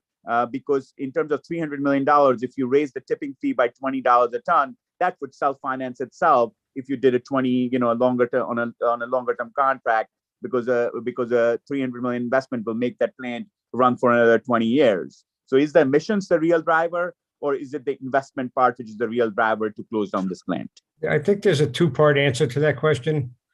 DEP per se has not used that as an excuse for not providing funding or providing capital investment. But if you talk to the mayor of Hartford, Luke Bronin, who is an ad hoc member of the board, his chief of staff is now on the board, they would like to see the plant gone. You know, just very plain and simple. Environmental justice, the truck traffic into the South Meadows, the facility, which is not an attractive old, you know, plant. They would like to see that go on. So it's probably two parts. If the city of Hartford, the environmental justice people, you know, talk about the emissions, talk about having the plant there on a piece of riverfront. But DEP, I don't think that I recall anyway, Tom, you might mention, I don't think they've said that specifically as a reason for not providing investment. No, absolutely correct, Don. And thank you for asking that question, Representative. It's frankly an issue close to my heart, because the technology has never gotten its due credit. The solid fuel power plant at South Meadows is the cleanest solid fuel power plant in New England. The emissions are among the best of any power plant. You cannot generate electricity as cleanly as we do in a solid fuel power plant as the Mirror facility. That said, the industry has done, frankly, a terrible job of demonstrating this to the communities. The fact that we have a smokestack is indicative of the fact that we have emissions. You can't convert energy without emissions. The trick is, the goal is to do it as cleanly as possible. And trash to energy as an industry does exactly that. That said, if you were to ask someone in a trash to energy town, they'd be very concerned about the emissions, not understanding that it is the best way to create renewable energy, and scores of magnitudes better than what we are now going to be doing by shipping our waste on trucks and trains, hundreds of miles to landfills to generate methane and climate impacting gases by the megatons. It is terribly, it's sad from an engineering standpoint that we've come to this, but we have, and we are stuck with it for 4 or 5 years. Our hope is that we can, as a state, reconnect with our progressive approach to solid waste management, recognize that it will take infrastructure investment by the public to do the right thing with our garbage. And it's a long-term plan. And I would hope that the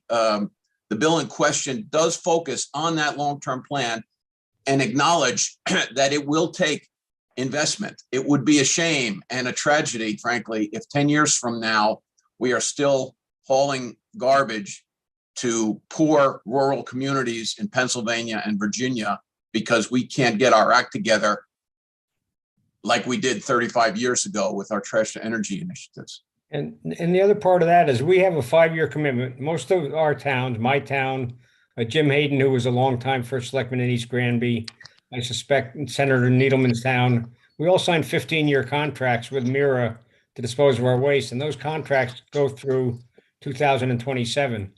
The towns that are opting out right now in general are opting out to go with contractors who haul their waste out of state because there is no capacity for waste energy within the state or no significant excess capacity. So what you're seeing right now is that June 30th, 2027, PURA is likely not to exist, and the towns are going to be scrambling to find someone to take their waste, and there's no coherent plan for what happens after that date. So that's a real concern of mine anyway, and I think Tom would echo that sentiment.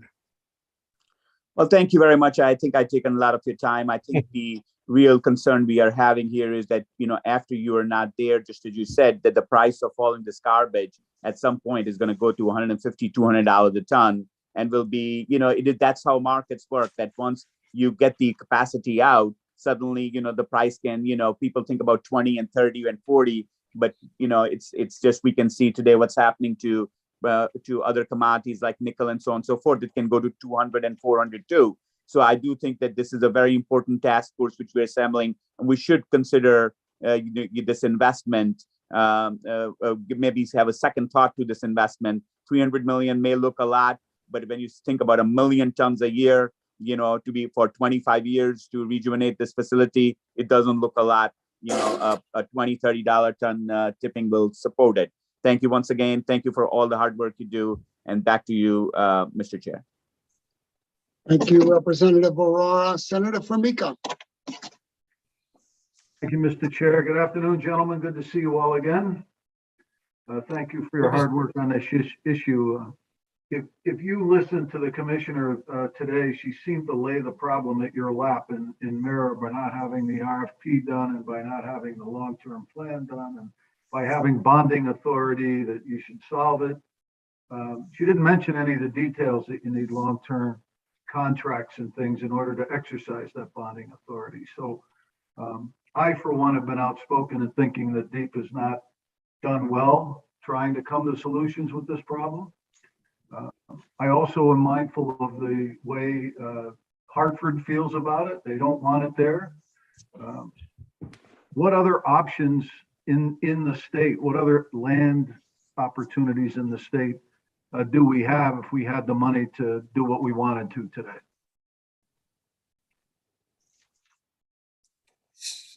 I'm not quite sure how to answer that, Senator, because most of the towns do not want a facility like this in their backyard, and I don't blame them. If I came to my town with the proposition to put a facility that size there, it probably would not be met well. So I'm not sure how to answer the question other than the fact that the land in the South Meadows, the MDC property, where our facility is today, may be the best suited, although I know that Luke Bronin or Mayor Bronin doesn't want to hear that. But there's other possibilities within the state that people are evaluating. So there may be some opportunity, but until we have something that we can propose, it's very hard to go to a community, to go to a property owner, to go to people who own large tracts of land that are already being used for industrial purposes. So I don't have a good answer for that question. I'd be happy to take a shot at it, Senator. I think there's two things in particular that could be looked at. MIRA, as presently statutorily created, honestly cannot meet its mission of development of the capacity in today's market. We have 3-cent electric power. For 30 years, we enjoyed selling our power at 12 cents. 3 cents does not generate the revenue we need to be able to run a power plant. We had access to a low-cost ash landfill. We tried to redevelop a landfill. That was not possible. That was ended quite quickly. The renewable energy credits that wind and solar enjoy are insufficiently assigned to trash to energy. So the economic picture does not support a development scheme that MIRA is statutorily authorized to exploit. So to answer your question, I think MIRA or a successor organization needs to be reimagined or reformulated, particularly with a couple different authorities. Most importantly, a bonding authority to be able to invest public money in a appropriately publicly owned, publicly controlled, public serving infrastructure, and be provided with eminent domain authority to be able to site that in the best possible location. Without either one of those, I think the possibility or the probability of a developable project are near zero. And there's make no mistake, this is not a technological problem. The composting, the state-of-the-art trash to energy, gasification technologies, they're all out there, and we are bombarded with developers coming to us saying, we can build this, we can make this, we can solve this problem, but they can't afford to do it when you can take your garbage and send it to Ohio for less than $100 a ton. It's going to take public investment or alternately public regulation that prevents folks from using that low-cost option of transport to a state that's not as environmentally progressive as Connecticut. The bond that you need would be to finance the construction of the plant, or does it include operating the plant as well? Yes, the financing of the construction would be the purpose of the bonds. The operation could be paid for by the tipping fee and the revenue from either the electric generation or the renewable energy credits. That would be a typical model for a modern trash to energy, which, as Fraser Russell Blaylock mentioned earlier, is being exploited all over Europe. And frankly, I think that is the best choice here. But there are other technologies, AD, organics diversion, mechanical biological treatment. There are other large-scale capacity options available to us, but each one of them absolutely needs a public partnership that includes investment. All right. Thank you very much. I offered an alternative to financing earlier today. I could get my head handed to me by my colleagues, but you know, I'm going to try to pursue something along those lines and see what we can do, because this is a problem that needs to be solved. Don, I know you've been chirping away at us for years on this, and you know, we're going to get to the point where the problem is we're going to be on the edge of the cliff, and we're going to be solving something on the way down the other side. So, yeah. Well, Paul, I think we're on the edge of the cliff right now. We're already there. Yeah, I think you're right. I think you're right. Well, thank you for all you do, and hopefully we can come to a solution. I know Chairman Needleman has got one in his pocket, so he's going to share. Thank you. Piece of cake, Senator, piece of cake. Next up is Representative Gresco. Thank you, Senator. I hope that that it's a Powerball winning ticket in the pocket there, but I'm sure that we have a tough time keeping state after that. But I'd like to continue along the lines that Senator Formica was questioning. And really quickly, if you didn't have a chance to listen to the Deep Commissioner, some of the things that she said that they would continue to need answers on include, my notes here, your labor agreements, your ability to get enough feedstock, and whether the facility was insurable. I don't expect you to air your negotiations. I mean, this is an executive session, but these are the types of things that are being tossed around as far as I guess it needs to be discussed and answered before we do anything going forward. And then Mayor Bronin also said that it could be a better use for the land on the riverfront, but he also did say there's a potential of locating near the WPCA facility. Your thoughts? I mean, are these questions that are unanswerable to the commissioner of the? I think the commissioner is oversimplifying. One of the reasons that communities are leaving Mira right now is because of the uncertainty and because they're being offered lower cost options to move trash out of state. I think Tom mentioned European regulations. If you look at the cost of disposing of trash in Europe, it's expensive, but they have a lot of technology in place to minimize the amount of waste that goes to the burn plants, to the waste energy plants. They dictate on a national basis, on a municipal basis, that the trash must be handled in a certain way. They have producer responsibility. They have organic separation. They have, a lot of rules for how people handle trash, and that then does minimize the amount of solid waste that is not recycled. And so that's why, we've been saying that the state needs to come up with regulations for how trash is going to be handled it uniformly, so that we know, then the feedstock will be more reliable because now you're not playing on an uneven field. So I think to the commissioner's questions, yes, the feedstock right now is hard to predict because there are lower cost options that are environmentally unsound. The insurability of the plant is because it has to do with the age of the plant. So unless we were to do a significant investment to refurbish it, that's an issue. So they're not simple answers to not simple questions. And I think, I'll say this with some trepidation, I think she's oversimplifying the situation.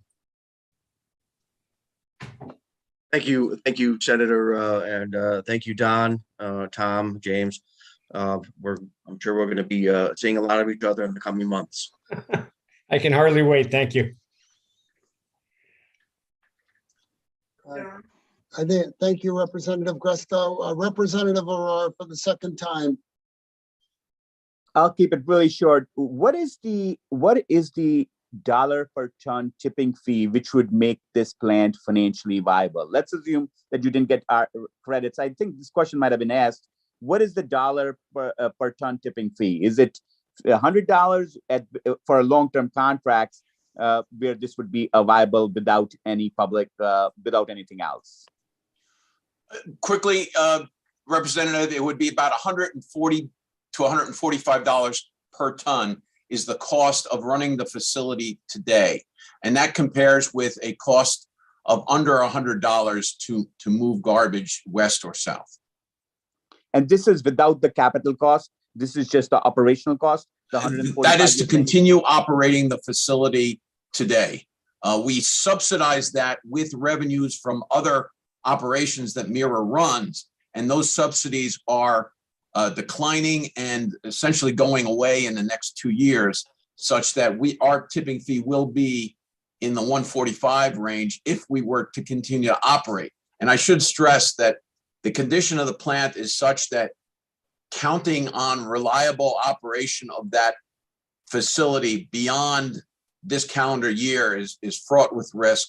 Don mentioned the insurability issue. We are not able to obtain business interruption insurance or anything other than typical liability insurance because of the age and the condition of the plant. It is honestly not a realistic option to invest small amounts of money, and by small amounts mean $10 to $15 million annually, to a plant. It's akin, to use a tire analogy, we'd be putting new tires on a 350,000 mile jalopy. Our tires won't blow out in the next year, but something else will. If the investment were to be made, would the operational cost per ton fall? Let's say if 300 million were to be invested, then the new facility, would its cost per ton be much lower than 140, which you were saying?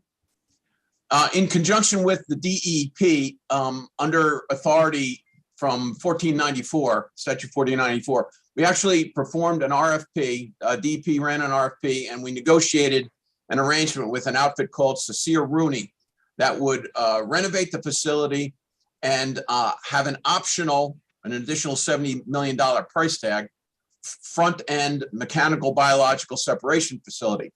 That project, at the cost of $280 million, would have provided 30 years of operation at a beginning cost of $145 per ton.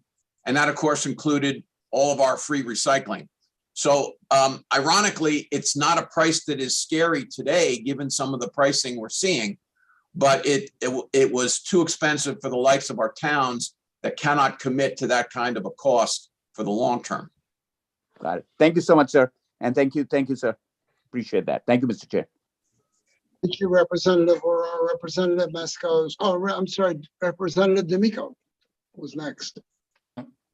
Thank you, Mr. Chair. And I'll be brief. Tom, thank you for your comment a minute ago about the Cecile Rooney negotiation. So not to go over ancient history, but so the bottom line is that was a viable plan, but it was considered to be too expensive.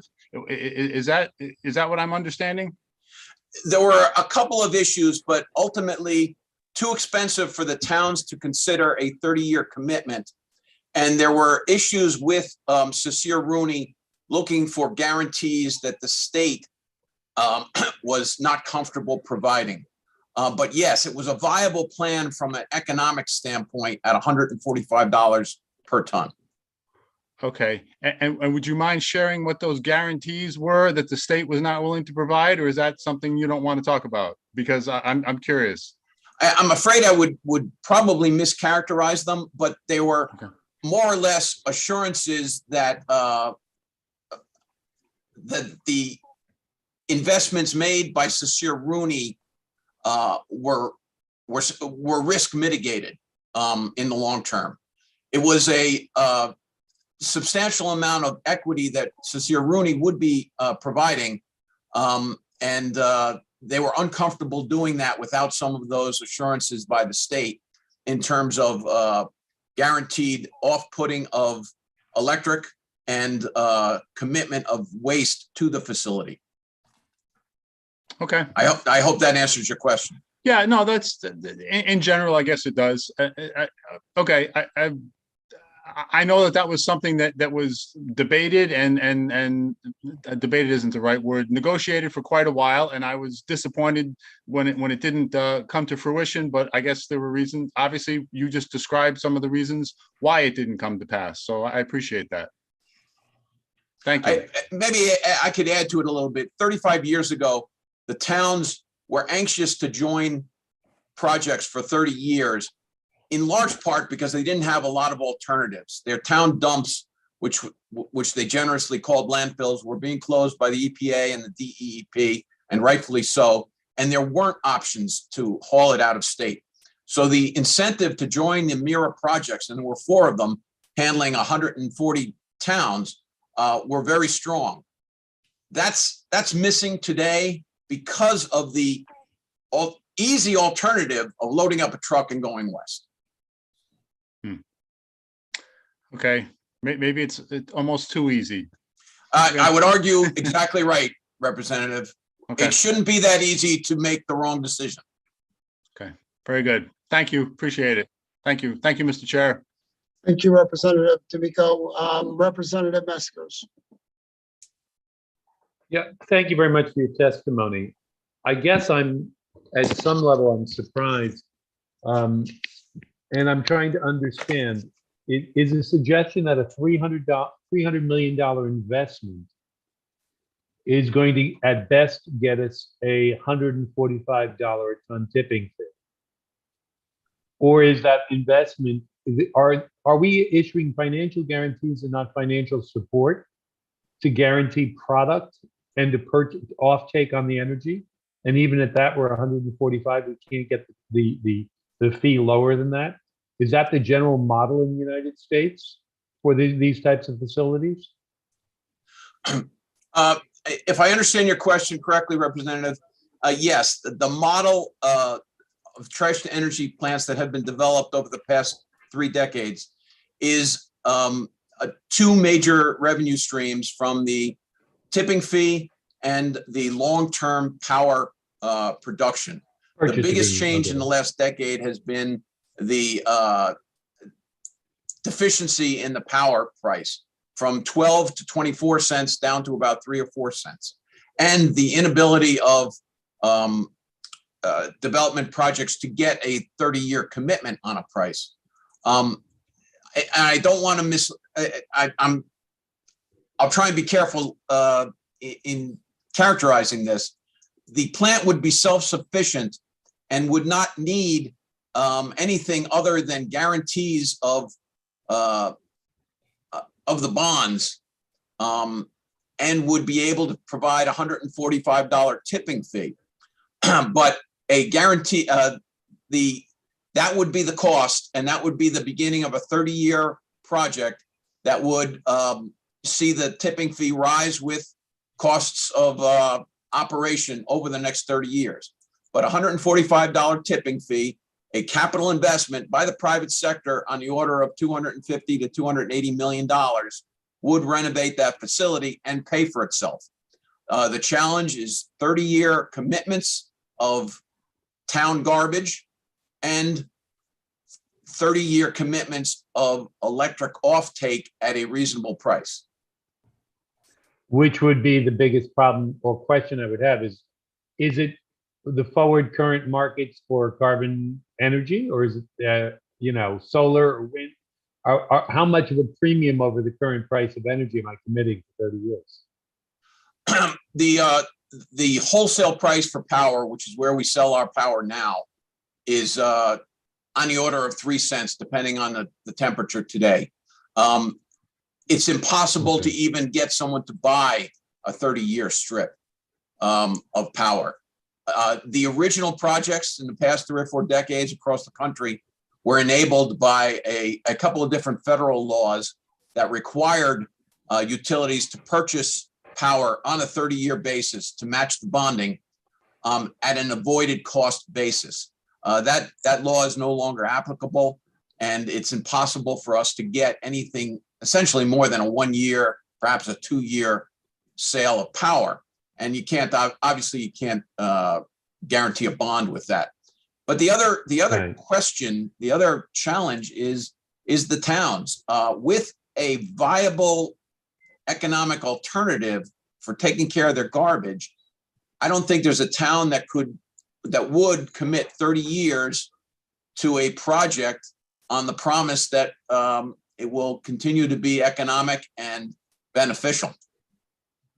Well, and that's my problem with the model is from the conversations I've had up until now, I've heard anywhere between 45 and 65 bucks a ton for wet organic in the way of a subsidy. And I don't know if it goes up to 75, but wet organic to an anaerobic digester, right? And I hear 45, 55, or 65. So if I look at that plus the recycling component, is burning a viable economic alternative? I think yes, and I think our best indication of that is what they're doing in Europe. The challenge with organics disposal as a technology is the front end the homogeneous feedstock. If you can put an AD next to a farm and use manure or crop waste as a feedstock, you can develop a effective project, and with the right price of electricity or price for gas, you can do well. But using garbage, MSW as the feedstock, introduces all sorts of challenges, inorganics and otherwise, that really complicate the technology. It's not that it can't be done, it just makes it a lot more expensive, such that subsidy is all but necessary, and guarantees to the developers would complicate our development. And the one and last question I want to take. We've been on for a long day today. Is 145 a comparable price to what they're paying in Europe, or is the feedstock materially different? 145 would be a bargain in most places in Europe. A typical landfill per ton would differ from the States in two ways. One, it would be over $200 per ton, or 200 euros. But more importantly, it would be restricted to have less than 5% organic content, which would be in a very expensive front end issue. They spend a whole lot more on garbage in Europe, but in general, they manage it extraordinarily better than we do.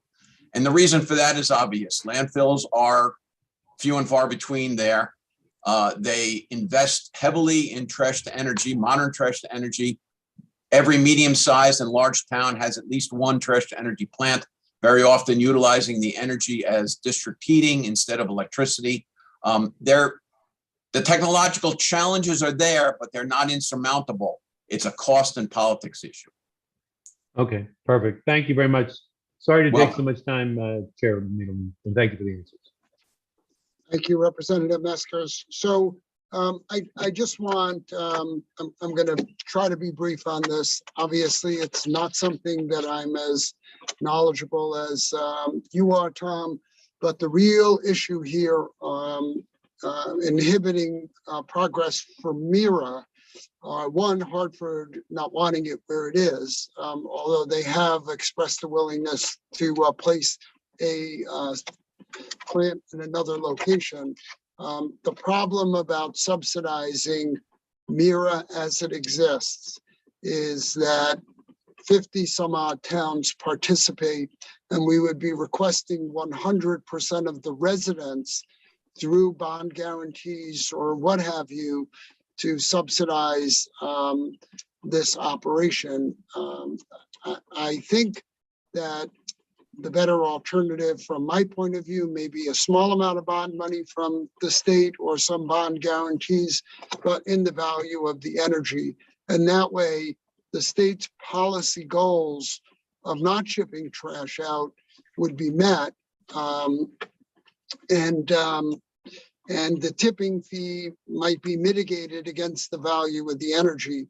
But MIRA as a quasi-public enjoys a different position than Covanta and Wheelabrator. However, Wheelabrator and Covanta are private enterprises that are supported, one by the energy and two by the tipping fees. So I'm not sure that it's as easy as people think. It's complicated. The issues of politics and the issues that Mayor Bronin has raised are very, very legitimate issues. And as Don said, no one would want one of these in their town. So the benefit, as it was explained to me from a prior first selectman who signed on to the MIRA deal and agreed to allow our public works property to be used as a regional transfer station, was that we benefit, the residents of Essex benefit by a smaller transportation cost for the small percentage of our waste that goes to the local site on my town's property. A town like Hartford may benefit from that if it was located in a place that the mayor and the town council, the legislature there thought was appropriate. But they've made they have made their point, and it's well taken. They live there. It is a social justice issue, not a social justice. It's an equity issue for the people who live there, who breathe the air. A newer site would certainly be cleaner, but I think I have to weigh in on the side of the residents of Hartford, saying that this is not an okay place for them to have it. And for us as legislators, it's about finding the right way to do this that's the most appropriate in terms of how to pay for it. You and I both know that when we signed those 15-year deals, because I did sign on for 15 years as a host community, it was $68 or $71 a ton. It was not 100. And you and I both know, and Don knows quite well, that at that time, $100 a ton was an unthinkable number, right? Getting $2 a ton more was an unthinkable number because municipalities guard their expenses very, very, very closely. And I think part of the blame lies with some of the municipalities, because we have to realize that there is a real cost to getting rid of trash. It's not, it just doesn't go away. And if we have as a state goals, we should be incentivizing that across the platform of 169 towns, not just the MURA towns. And I think that that has been part of the state's opposition to singling MURA out and just doing this for them. So I'm gonna end it with that, because we've spent a lot of time. It is one of the most important issues we're dealing with, and I do hope we can create a working group on all of this stuff and come to a resolution that's equitable for everybody, for Hartford, the residents of the state, for the private industry that owns part of the capacity, and for the MURA towns, obviously, because I am interested in that as a host community. So with that, I'm going to shut up and pass this back to my co-chair, who is waiting to take back over. So thank you guys. I look to working out a solution, and you guys will be part of the solution. So thank you. Thank you very much, Senator. Thanks, Senator. David, it's all you did. Thanks, Senator Needleman. Thanks, your team. I don't see anyone else with the hand raised, so thanks for your testimony. I'm looking forward to further conversations. Pooya Ford. Good afternoon. My name is Pooya Ford. I'm here for the League of Women Voters. And thank you all, leaders and members of this committee, for hearing our testimony today in support of SB 278 to support community access programming. I'm glad you can pay attention to this as well as all the other important things you have to do. You've already heard what the problem is. You've already heard why, all the reasons why this programming is important to people locally.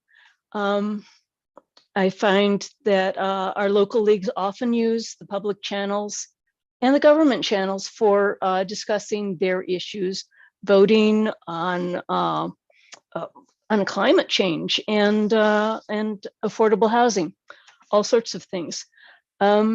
Media issues are important to democracy. They help keep the capital C chaos out of our little d democracies. And other points I wanted to make were the solution that's offered in this bill, I think, is both fair and logical. If this very low per subscriber fee, which is less than $1 a month, were spread over a wider subscriber base, it wouldn't have to rise that much to keep our community access programming going. But the law is not always fair and logical at other levels. So what can we do? The other solution seems to be to somehow make sure that we can raise the per subscriber fee, which does put a burden, a larger burden on the cable subscribers rather than everybody who is watching. I have a couple of clumsy proposals to the language so that PURA can help support community access programming. I've been following the dockets that look at it annually. It's some of my continuing education.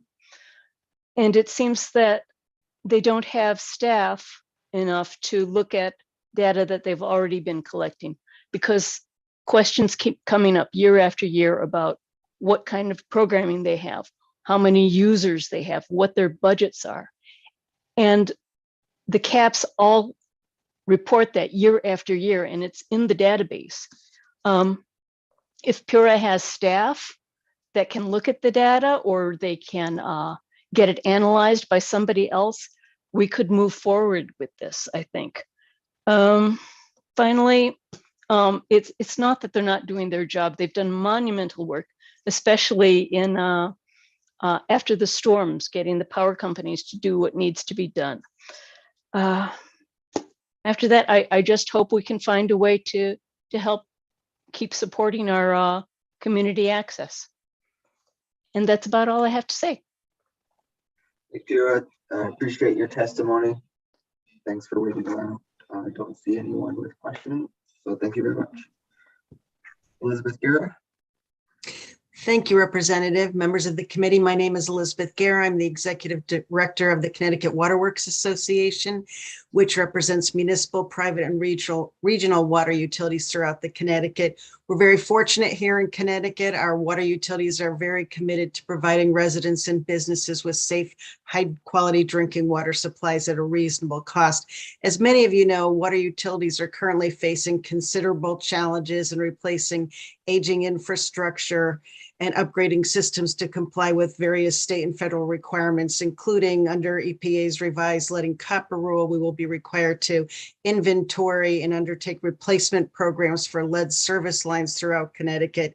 We're also being asked to address emerging contaminants such as PFAS, and also hardening infrastructure to enhance resiliency to climate change. All of these costs pose significant challenges for our water utilities. Fortunately, the Federal Infrastructure Investment Act and Jobs Act does provide funding for water utilities to assist them in meeting these obligations. That funding is going to be distributed through the state's Drinking Water State Revolving Fund in the form of low interest loans and grants provided to each form of ownership of the utilities. CWWA is in strong support of sections 1 and 2 of Senate Bill 276, which will help Connecticut's private water utilities access available federal infrastructure funding by exempting certain government loans that such as the Drinking Water State Revolving Fund loans from the formal review process. This review process can take up to 60 days. There's also a 30-day extension that PURA may request. And so we're concerned that given the demand for these funds and the fact that it is important for utilities to get in there first to be able to access that funding, that this issue be addressed to ensure that the private water utilities can access these funds in a timely manner. I did note that PURA Chairman Marissa Gillette did comment and include some suggested revisions to this section. I have forwarded those revisions to the private water utilities in our membership, and I'm hopeful that we can actually come to agreement on that. I don't think we're that far apart at all on that, so I think that that's good news. I've also submitted written testimony relative to the other sections of the bill. We do have concerns with regard to section 3 of Senate Bill 276, which extends PURA's timeline for rendering decisions in rate cases from 200 days to 350 days. And we know that there may be a need for additional time. However, there are some smaller water utilities for which a 350-day decision is probably way too long. Torrington Water, Hazardville Water, for example. And so we do have concerns with this. Given that my time is up, I will close and just say that I have addressed the other issues in written testimony. Thank you. Thanks, Betsy. Any questions for Betsy Guerra?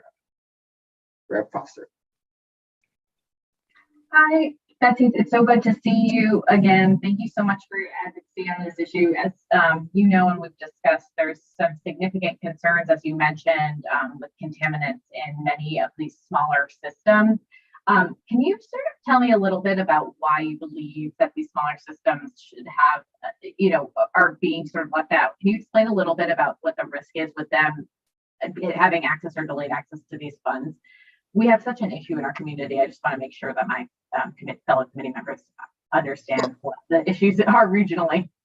Sure, I'd be happy to. So Commissioner Boughton, who's been tasked with as the point person for infrastructure funding in Connecticut, is very fond of quoting the iconic Will Ferrell and saying that if you're not first, you're last. And it's important, very important, to be prepared to access funding under the Federal Infrastructure and Investment Act as quickly as possible, because there's a lot of demand for these funds. And so the municipal water utilities and regional water utilities don't have to go through a PURA review process in terms of accessing government financing.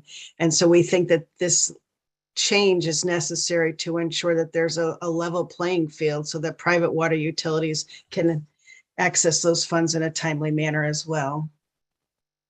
And do you think that there's any situations where I'm thinking of, and forgive me for if I'm not using the appropriate language sort of to discuss this, but there are some small communal wells that aren't considered water companies that, we've been talking about how the increased level of the water companies monitoring would be helpful to it. We're talking about water companies that have the same level of oversight, the same standards that they have to maintain to the water as the bigger public utilities, correct? Correct. And so under the law, these are typically defined as water companies under section 25-32A of the general statutes, and applies to water companies that serve more than 1,000 customers throughout Connecticut. So that includes municipal, regional, and private water utilities, separate from some of those smaller community water systems that don't fall under that definition. And just in your understanding, how many of those small water companies are facing the same issues that we're seeing in some of the smaller community wells, where they have rising levels of sodium, for example, or other general contaminants that might be able to be mitigated with some of this infrastructure money? I think we're just beginning to get a handle on issues relative to PFAS. So my understanding is that the State Department of Energy and Environmental Protection has begun to identify potential locations where PFAS may be an issue, and that some of the larger water utilities are beginning to undertake some testing in those areas. And then there have been incidents where, because the community knows that there is a PFAS issue in that area, that homeowners are moving forward with efforts to test their water supplies. Currently, private residential wells are not required to test their water. The Department of Public Health encourages them to do so, but unfortunately it's not done on a regular basis. And with the issue with sodium and chloride levels, that is a significant concern in certain parts of the state. And it is something that I know some of our water utilities that are near those areas and can help by allowing those residences to tie into the public water system. They're looking at ways of being able to accommodate that through the use of water main extensions, interconnections, and so forth. But some of those water companies also have, even though some of the water companies even have higher levels of salt, right, running off in the public companies, and there's not a level that they're monitoring, but that might be something that might need to be mitigated at some point. Is that? So water utilities are required under the Federal Safe Drinking Water Act to regularly test and monitor for a number of potential contaminants. And so I'm having a little trouble with your audio, but I think you had mentioned phosphates. I was saying that I don't think sodium has a limit that they're monitoring yet for it. We've been seeing those smaller water companies with rising levels of sodium. Right? Actually, there is private, all water utilities that serve 1,000 or more customers there is a certain sodium chloride limit in the regulations of the State Department of Public Health, which I could forward to you. That would be helpful. I'm just trying to make sure that I understand. We have a lot of well water and infrastructure related legislation that's coming through this in the Public Health Committee this session. I'm trying to make sure that I understand the interplay of how all of these different entities competing for these resources might be addressing different concerns related to water contamination or whatever infrastructure issues that they're sort of challenged with. And you've helped me understand a little bit more of that in some of the separate conversations that we've had. So sorry about my audio. I'm not sure what's going on there, but I will work on fixing that. Thank you. Thank you. Thank you, Rep. Foster. Anybody else? Nope. Thanks, Betsy. Thank you. Dr. Leroy Temple. Hello. Am I on? Yes, sir. Thank you very much. Hello, my name is Roy Temple, and thank you very much for having me today. I'm a longtime resident of New Britain. I have served on the board of Nutmeg TV as president since 1991, and have participated in the initial strong support of community access TV in Connecticut, and the current significant decline in that support, having been on that board for so long. A variety of factors have contributed to this decline in support, not the least, I think, the regulatory supervision of the cable and television streaming industry in Connecticut. While I appreciate that traditional cable television is on the decline, resulting in the reduction of paid cable TV subscribers, virtually all of us are still receiving our televised entertainment, etc., over wires connected to our homes, provided by the very same cable TV providers that subscribers paid for their cable TV services, but now only pay for internet access. I believe that up until 2007, regulation required that CATV providers negotiate their Connecticut franchise renewals on a periodic basis, including the nature and extent of their support for public access. It appears that beginning in 2007, Connecticut abdicated its responsibility for regulation of the industry, resulting in less and less support for community access. I've been involved long enough to remember the very good working relationship between the CATV providers and public access stations like Nutmeg. Their representatives attended our board meetings on a regular basis and expressed a genuine concern for providing excellent public access facilities and services within their franchise areas. This apparently no longer exists. During my time as Director of Media Services at Central Connecticut State University, 1985 to 2006, when I retired, we provided programming to Nutmeg TV and worked with them in supporting all three of their channels. I find it interesting to note that while I was at Central, we worked closely with Comcast as they wired the entire Central campus, including classrooms, offices, and dorms at no cost to the university, but they did capture the resident students as cable customers in the process. In conclusion, today we watch TV on our phones, tablets, computers, and TVs, mostly provided by Wi-Fi, which comes to us primarily thanks to the traditional CATV providers. Even streaming content provided by public access via YouTube or on their websites is available through internet access. Public access is an essential forum for making available public information, not otherwise available to the community it serves. It also provides a significant outlet for the community activities that need to happen. The providers of internet and streaming in Connecticut need to be regulated to support these activities. And thank you very much for your attention. Thank you, Roy. I don't see any hands up. Thank you for your testimony. Thank you very much. Thank you. Samantha Danowski. Hi, thank you, Representative Arcani, and good afternoon to you and all the members of the Energy and Technology Committee. My name is Sam Danowski. I'm the State Director of Sierra Club Connecticut, and on behalf of our 40,000 members and supporters here in the state, thank you for the opportunity to testify on several issues before you today and for these very cordial dialogues that we've been having over the past couple of weeks. I really appreciate the way public hearings are conducted here in Connecticut. So thank you to you all for that. First, I want to talk about Senate Bill 277, an act concerning a trash to energy working group. Sierra Club supports Senate Bill 277 with some recommended changes. We think it is very important to study and plan for how to achieve equitable and environmentally just solutions to our waste crisis as the Mirror Trash incinerator closes and Connecticut's 4 other incinerators age. Incineration is the most polluting way to manage waste or to make energy, dirtier than coal burning and worse than direct use of landfills. It releases dangerous levels of toxic pollutants like dioxins, mercury, lead, acid gases, nitrogen oxides, sulfur dioxides, and particulate matter, and leave behind toxic ash, which must be landfilled. Connecticut residents who live within 25 miles of a trash incinerator are disproportionately Black and Latinx.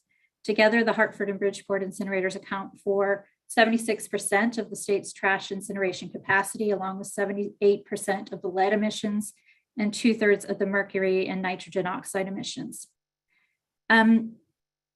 So for these reasons, Sierra Club seeks adoption of zero waste policies, including strengthening our food waste diversion and composting programs, implementing an EPR for packaging, statewide implementation of pay-as-you-throw programs, and environmentally sound practices such as those. Our recommendation to you for this task force is to consider the work that's been done over the past several years by CCSMM and the Hartford Solid Waste Task Force in DEEP, and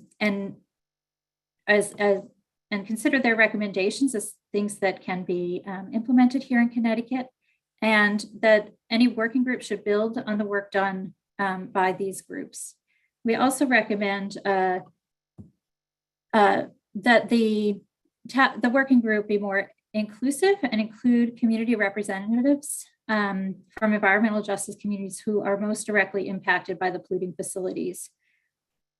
Also, an independent non-industry expert in waste management and waste reduction, and health and environmental scientists representing the concerns about human health and the environment. The other bill I want to comment on was House Bill 5325 regarding hydropower. We are not have a position at this time on this bill, but in our written testimony, we'll supply, I know members of the committees have asked questions about our environmental concerns about large hydropower. Wanted to share those in our testimony, as well as uses of small in-state hydropower. And I'll leave it there and provide those details in our written testimony. Thank you, Samantha. Any questions for Samantha? Thank you, Mr. Chairman. Sam, I gather you don't like trash to energy. What would you do with the trash?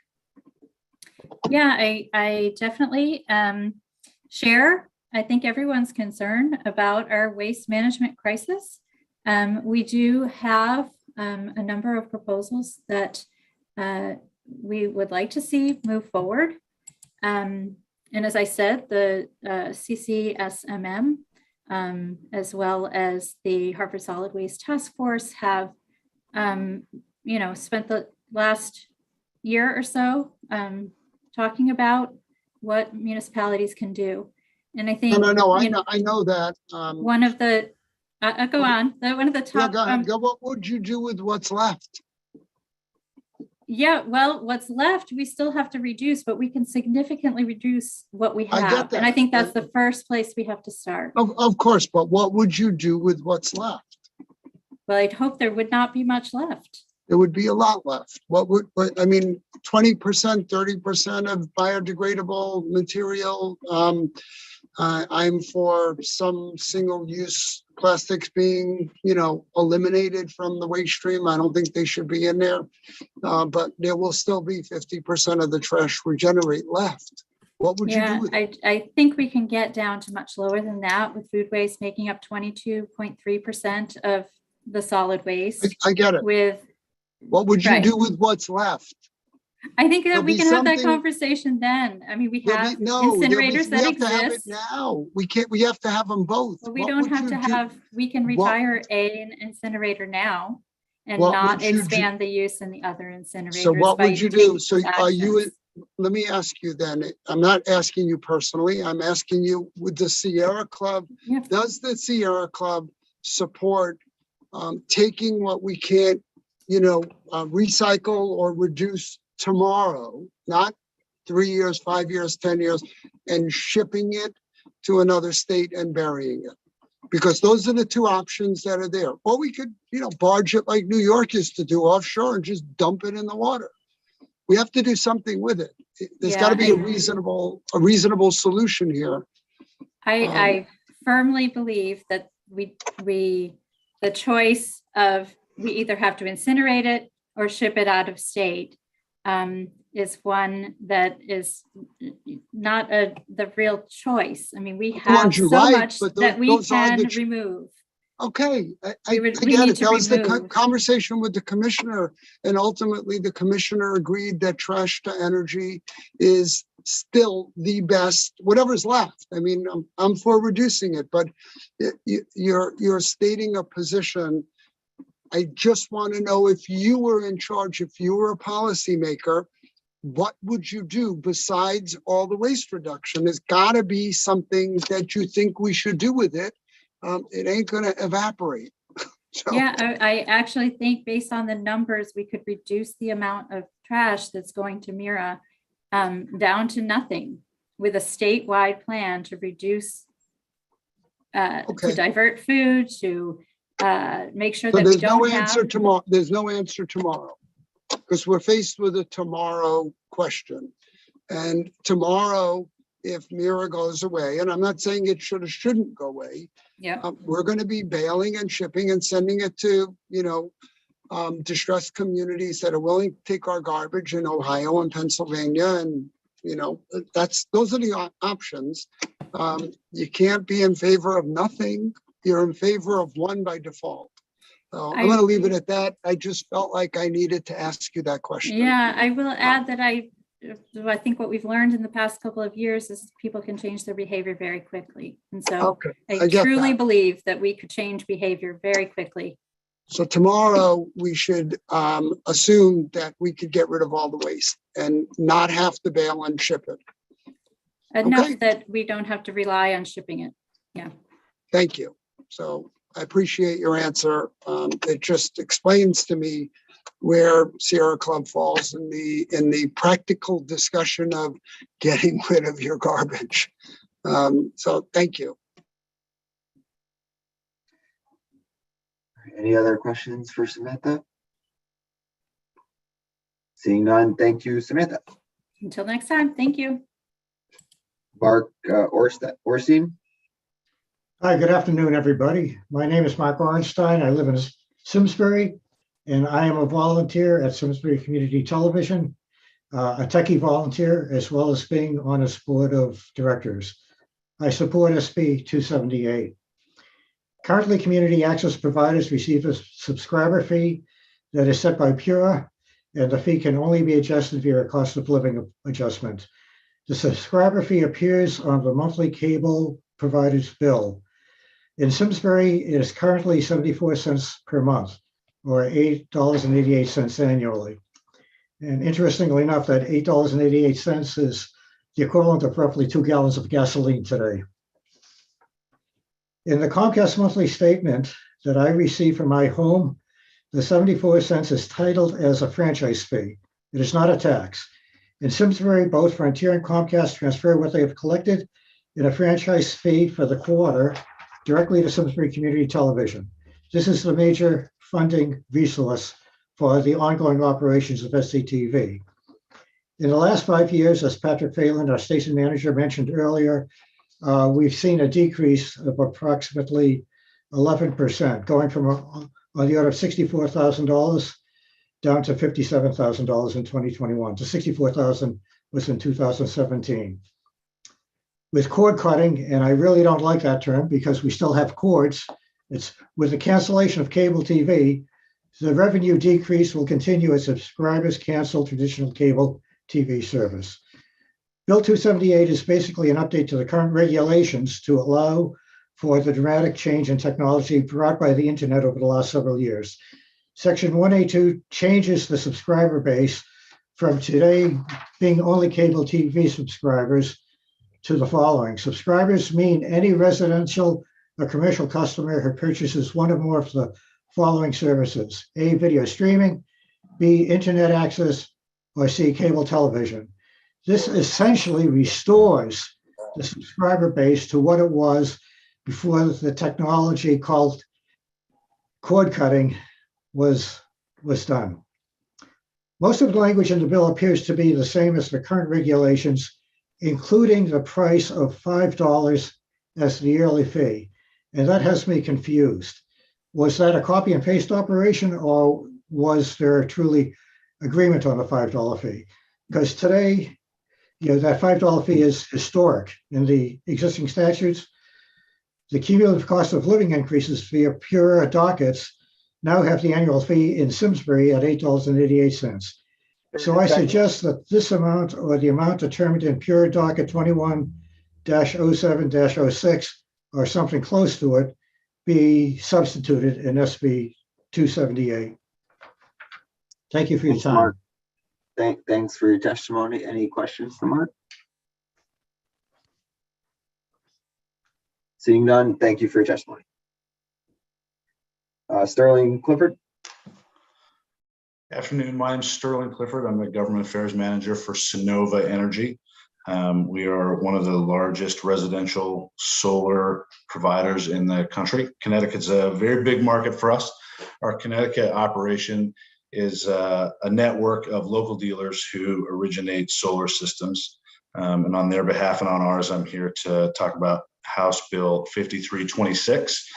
Out of respect for those of you who've been listening to 6.5 hours of public testimony, I'm going to trim mine down a little bit and address our two major concerns with the legislation. First, we make Section 2, we make every effort to communicate as quickly as possible with customers when there's a real estate transaction in play. We understand that sometimes that doesn't occur, and we understand that that is certainly frustrating. Holding out the possibility of reducing the value of a lease by 25% is, we think, a bit of a draconian penalty that would actually cause a lot of problems on the front end of trying to finance those systems, and would likely end up reducing the financing options available to solar customers when they're seeking out those systems and trying to figure out the best way for them to pay for it. The second major issue is that rooftop solar contractors are already licensed by the Department of Consumer Protection, already comply with sales rules mandated by that department, and we would prefer not to see them singled out for additional regulation above and beyond the rules that they already have to follow. We sign contracts of 25 years with our customers. Those are long-term relationships. We take that very seriously. We believe in honesty and transparency on the front end, which is why we adhere to the Solar Energy Industry Association best practices and local regulations where they're stronger than those required best practices. So we support the goal of consumer protection legislation, and we would look forward to amending this bill and finding a way to further protect Connecticut customers without damaging the industry in your state. Happy to take any questions. Thanks, Sterling. And just a comment, I think just over the years, this committee has heard enough from our colleagues, the groundswell of, tough marketing practices and selling practices, which led to this legislation, and also, more recently around the delay in communication around real estate transactions, which led to those sections in the bill. I understand it's a little draconian, but we needed to get the industry's attention. And I think we've done that. So I think I look forward to working with the industry to find some common ground on this, because it does seem like here in Connecticut, some sort of new reg going forward will be needed. So I just wanted to chime in on that. Sure. No, I appreciate that. And I'll tell you that we, view efforts to control bad actors in the industry as to our benefit as well. We're happy to help out with that. And I'm eager to learn more about the specific concerns that you guys have heard and that you're looking to address, so that we can understand what's happening a little bit better and work together to address those things. Great. Thanks, Sterling. I don't see anyone else with their hands up, so I appreciate your testimony. Thanks for sticking around. Thank you. John Erlinghauser, AARP. Good afternoon, Mr. Chairman and Senator Needleman, Representative Ferraro, and members of the committee. My name is John Erlinghauser. I'm the Advocacy and Community Outreach Director for AARP in Connecticut.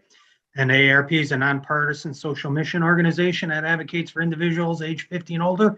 And we have a membership of 38 million nationwide and approximately 600,000 in Connecticut. And we advocate at the state and federal level for issues that matter to adults and their families most. We did submit testimony on several bills today. I'll mention them briefly, and then I'll talk about the one I'm mainly here to discuss. We did submit testimony in support of HB 5324, Senate Bill 276, and Senate Bill 278. And specifically here, I'm here to speak in support of House Bill 5326.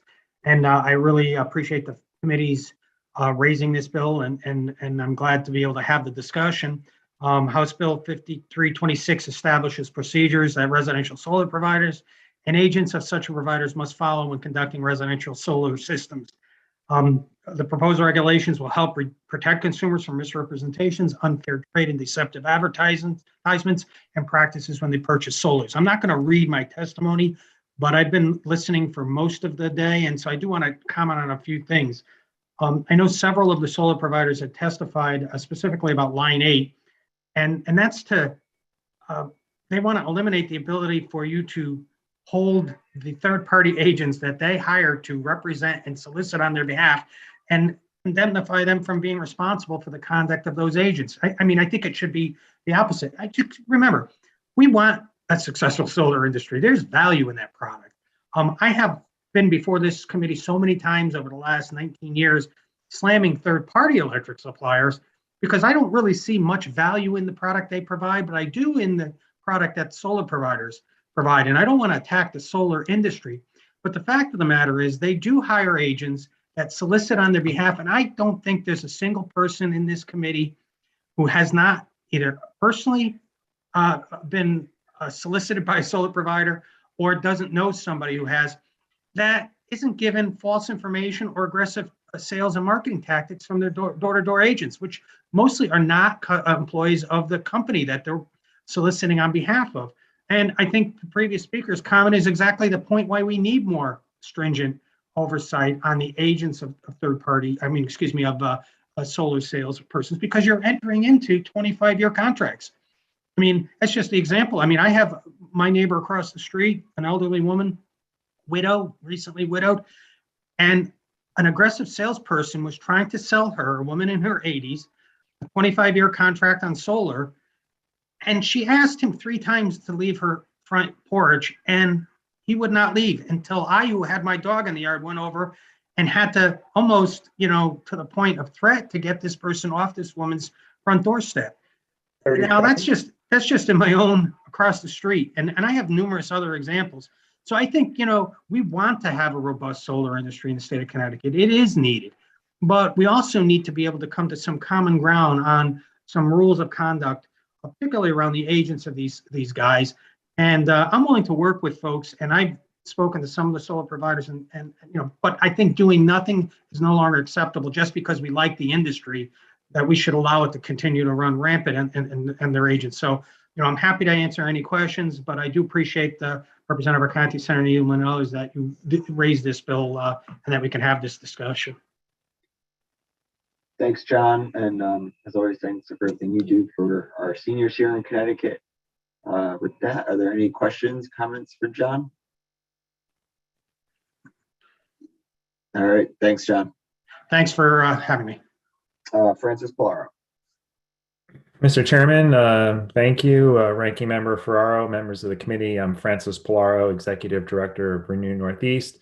I appear before you today to testify in opposition to Raise Bill 5327 as it concerns the utility rate basing of energy storage.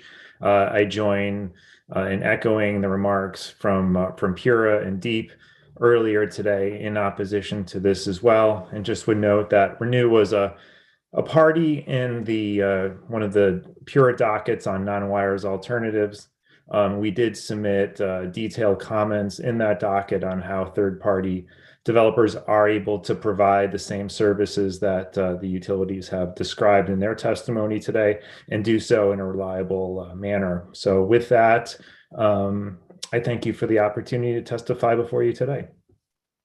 Thanks, Francis. Any questions for Francis? Seeing none, thanks, Francis. Okay, thank you.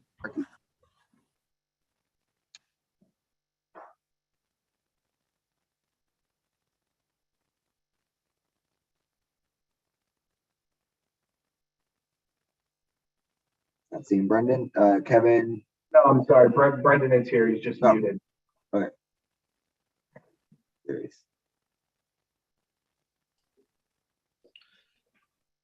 Mr. Chairman, is it my turn? Yep, you're good. Good. Great. Okay. Good to see you today. Chairman Arconti and Chairman Needleman and the ranking members, Representative Ferraro and Representative Formica. My name is Brendan Sharkey for the record, and I'm appearing today in front of the committee as the owner of a company for quite some time now, known as Amerizone LLC. Just quick background on that. This is a company that I started back when I was serving in the Connecticut legislature. And over the course of the last 10 or 12 years or so, Amerizone has been providing solutions to a lot of emerging technologies in the renewable energy world. But more recently, we have been very active in the energy storage market and industry, and we're a very active participant in the dockets at PURA, the REO3 docket in particular, that has established the energy storage program that started back on just on January 1st. The reason for my testimony today is with regard to House Bill 5327. I generally agree with the testimony that has been provided by DEEP and PURA previously, that the other docket involving non-wires alternatives really should be allowed to play itself out and provide the kind of opportunities that are available for the private sector and our utilities to work together towards the kinds of solutions that energy storage can provide. However, there is one part of the bill that I do support. And that is perhaps unintended, but it is certainly, I think, a welcome change. I think for committee members, a little bit of ancient history is that back in 2019, when we established the new regime for our energy tariffs that just went into effect in January and set in motion a lot of those changes, the legislation at the time in 2019 included, for the first time, the ability for our utilities to own energy storage. And it generated a lot of heartburn at the time. I know both chairs may remember that. And it was a very significant piece of the legislation back in 2019 that was codified in, it was Public Act 1935 and is now codified in 244E. It allowed utilities to own energy storage. And at the time, the explanation was that the utilities needed this ability to do this so that they could provide 30 seconds in the distributed grid. But that last provision was never codified in statute. And one of the things that I found heartening in the legislation in 5327 is that in fact it is actually codifying some of those guardrails that I think we need to impose upon the EDCs in terms of their energy storage projects. We need to specify that the only circumstances under which the EDCs can own, operate energy storage systems are in those cases where grid performance, resiliency are in play, not that they can own them for their own purposes and thereby compete with the private sector. So I have written testimony that I've provided, and I'm happy to, otherwise that's my message today, and I'm happy to answer any questions the committee may have. Thank you, Brendan. Any questions, comments? All right. Thanks, Brendan, for your testimony. Thank you. Nathan Froling. Yes, happy to be here. Thank you, Chairman Arconti and also Co-Chair Needleman, Vice Chairs, ranking members, and honorable members of the Energy and Technology Committee for this opportunity to testify in very conditional support of HB 5327, which we've heard a bit about today. I am Nathan Froling, Director of External Affairs for the Nature Conservancy. We're committed to elevating policies that promote clean energy affordability, safety, and reliability. Our support for this bill is conditional and has certainly been further weakened by the testimony we've heard earlier today, and we agree with PURA and DEEP and the points that they've made, which we were not looking at closely, I will admit. Nevertheless, we wanted to make a few points that reflect how we have been looking at the bill and what we think may be important to point out. First, in general, we support the deployment of energy storage systems across the state to enhance reliability, which this bill has the potential to help facilitate. Storage is critical in supporting renewable energy and being able to manage and balance the variability of renewables, nothing I need to tell you. As Connecticut moves towards clean energy and electrification across sectors, grid reliability and energy storage systems are increasingly important. While the wording of Section 1C is not specific to type of energy storage, we would suggest, if this bill goes forward, caution for storage systems that rely on natural gas and fossil fuels, and request wording in the bill to address this. Given current events and reliance on supply chains, natural gas dependent fuel cell storage systems are not as reliable, cost effective, or safe as battery systems. In addition, continuing to rely on natural gas is clearly contrary to Connecticut's climate goals. With regard to EDCs and storage, including the proposed pilot program, we believe there are some circumstances where it makes sense for EDCs to own storage in association with electric distribution. EDCs are tasked with creating a reliable, cost-effective, and efficient distribution system in Connecticut, and energy storage can enhance these objectives. Unlike the principles behind deregulation, which prohibit EDCs from owning generation, energy storage can be utilized when necessary and prudent to do so. We believe a pilot program will show the benefits of the deployment of storage systems, particularly battery storage systems. However, we request wording, if the bill was to go forward, to make clear, and this relates to what Brendan Sharkey was saying, I believe, to make clear that EDC ownership of energy storage resources should be limited to special circumstances in which energy markets and storage vendors have had an opportunity to provide peak shaving or backup generation service and have failed to do so in a cost-effective or timely manner, or when storage is being used exclusively as a distribution asset. This is what we need most in order to move to a more favorable position on the bill, is this kind of wording. Storage vendors should still have the vast amount of storage business, not EDCs.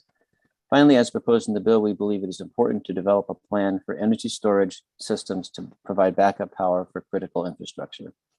I'll leave it there. Thanks for the opportunity to comment on this today.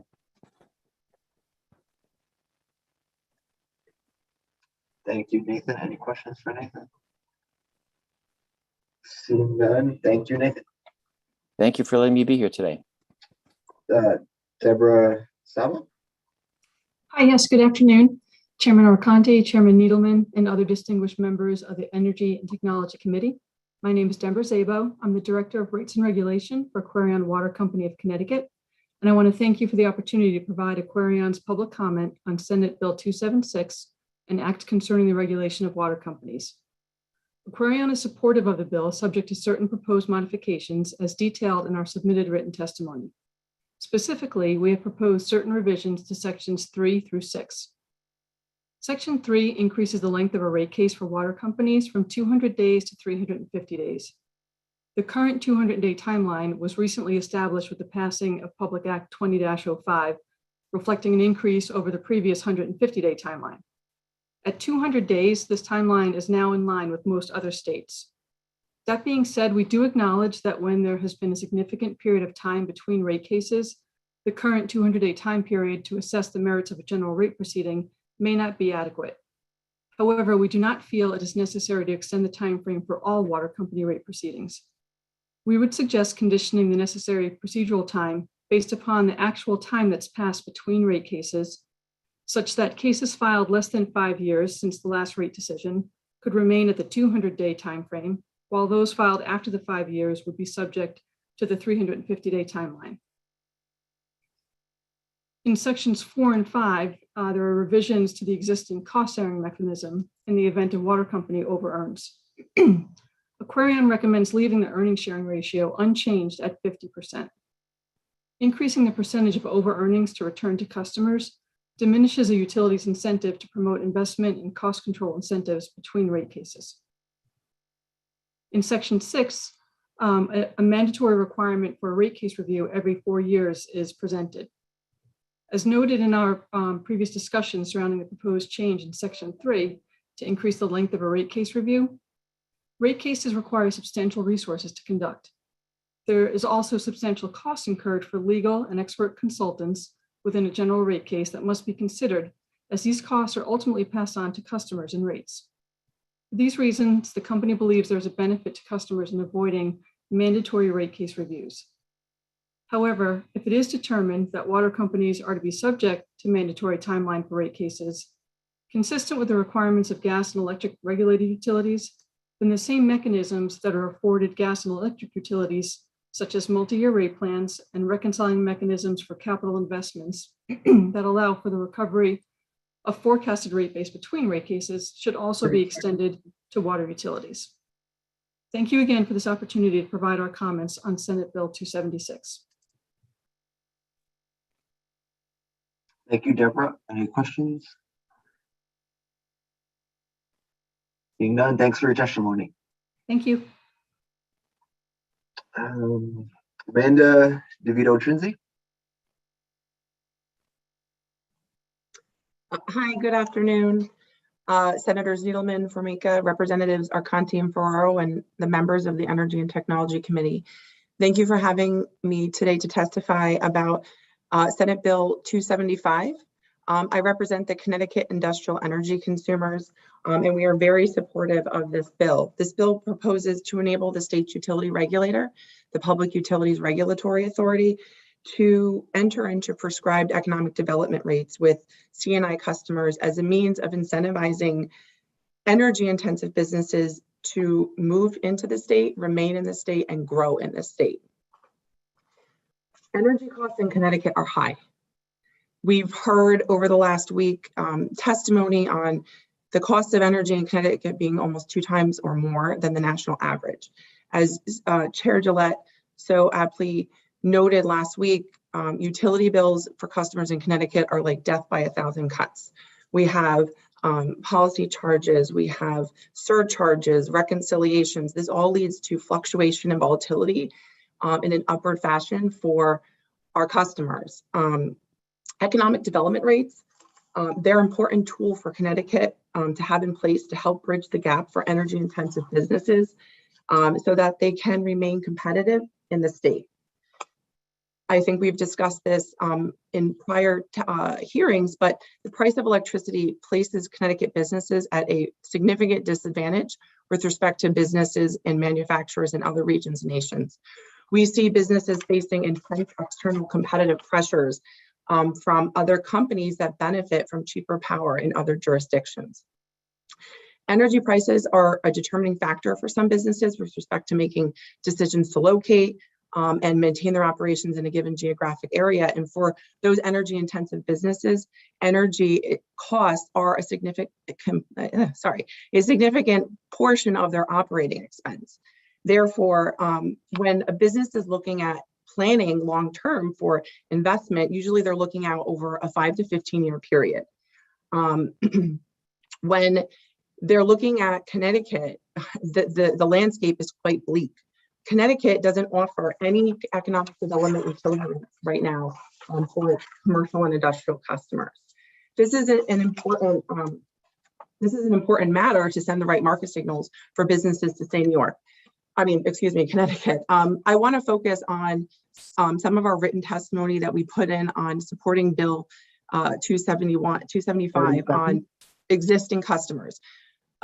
This bill is this part of the bill is very significant. This rate should be applicable not only to new businesses, but also existing businesses that are the backbone of the state. We support a very simple credit on the bill, like the 2 cents fixed charge. It's administratively easy to administer by the utilities. We also support the 5-year periods as giving adequate certainty to businesses to invest, especially if this rate can be renewed for successive 5-year periods. We support this bill. We support PURA being a contributor to or the arbiter of coming up with these rates and putting them in place. CIC is aware of the pending docket that PURA has, and we listened to Chair Gillette, and we saw her testimony earlier today that she does not think that Bill 275 is in conflict with what's going on right now at PURA, and so we really look forward and appreciate this bill being raised, and look forward to working with the committee and other stakeholders in trying to get this out of the committee and put an economic development rate in place as soon as we can. Thank you all. Thank you, Amanda. Any questions for Amanda? Brett Meskers. Thank you, Amanda. You know, in principle, I agree with your statement about the competitiveness. First off, having watched it firsthand on the energy prices. I won't put you on the spot today, but it would be helpful to know away from us what those development rates look like. And additionally, I guess it would be helpful for you, along with Commissioner Gillette, to talk to us about the components of the bill, because the distribution charges in the state are sky high. So I'm concerned that if I create a subsidy or a benefit for business, which I'm not opposed to, I'm just advantaging one customer versus another. So that may sound like I'm opposed. I'm not. The point being, I think we have to drive towards a lower overall universal rate and figure out what policies need to be brought into how much of the policies that we're using through the distribution charge need to be brought into the general fund, because you know what I hear consistently is people asking for rate relief. So I'm not opposed to that, but I'd love your thoughts going forward. I don't know that today's hearing, and I ask that pardon from the chair. I think today's hearing may not be the place to resolve the issue, but I just wanted to leave that out there as a commentary. Thank you, Representative Meskers, and I completely agree that the utility bill has become a vehicle to fund many initiatives on the backs of ratepayers that maybe perhaps aren't correlated to what ratepayers are paying for. But I will say we do have a list of all of the states in the country that have economic development rates, and we can provide that to the committee for your review. And I would just say on your other comment on disadvantaging other customers, I've heard other stakeholders raise that point on cost shifting and what would this do to other customers. And I'm not sure if the committee is familiar with what the total revenue requirement is for any utility. But what we're talking about here about an economic development rate socialized over the entire ratepayer body would be, very nominal, if not even noticeable, increase on customer bills. And I'm waiting to see the evidence from someone to do an analysis to show us that, in fact, this does impact negatively other ratepayers, because I just don't think that that's the case. But thank you. And I would add that to the commentary as well. This is another one where I would question whether, not because it's not a great policy, but if the beneficiaries are the state of Connecticut and the growth of the economy, I'm not sure if the subsidy is best off done through the electric rate, but maybe from the general fund. My question is where I'm laying off the cost. So I agree with you wholeheartedly. We need to be more competitive. So I support you on that. I'll just be looking at if there are other venues or avenues to get there. Okay. Sure. Thanks. Thanks, Brett Meskers. Anyone else? All right. Thanks, Amanda. Mike Metz. Mike Mines. Sorry. I'm here to speak in favor of SB 278. I'm a retired IT professional. Did my first software development project in 1967 for a computer with 4K memory, no disk drives, no tape drives, just punch cards. I've been involved in community access programming production since 1984 when we used 3/4-inch tape. From 1992 till 2010, I was a member of a 9-city cable television commission in the northwest suburbs of Minneapolis, Minnesota. After retiring, I moved to Connecticut. Since 2013, I've been a member of the local cable TV advisory council and the statewide video advisory council. Technology is constantly evolving, improving, changing. From the original community antenna systems to satellite dishes, the DOCSIS standard, fiber optic cabling, from analog to digital, and most recently from traditional cable TV transmission to internet protocol. Television programming via internet protocol, a different kind of set-top box, but using the same wires, the same poles, the same right-of-way. As customers have opted for streaming video delivery instead of traditional cable TV services, MVPD providers have interpreted 16-331 to repudiate the PEG fee and the gross earnings tax requirements. As a result, the nonprofit community access providers and the MVPD operated community access studios have suffered ever shrinking funding, and the state has lost significant revenue. To attempt to survive, access studios have reduced hours and staffing, delayed equipment replaces, shut down websites, and more. It is critical that the state statute catch up to the current reality and require a PEG fee to be collected from all MVPD customers. The statute, as currently written, ties the PEG fee and the gross earnings tax to traditional cable video programming service. The fee and tax should be tied to the use of the right-of-way, not a particular service. Thank you. Thanks, Mike. Any questions for Mike? Senator, oh, yep, Senator Formica.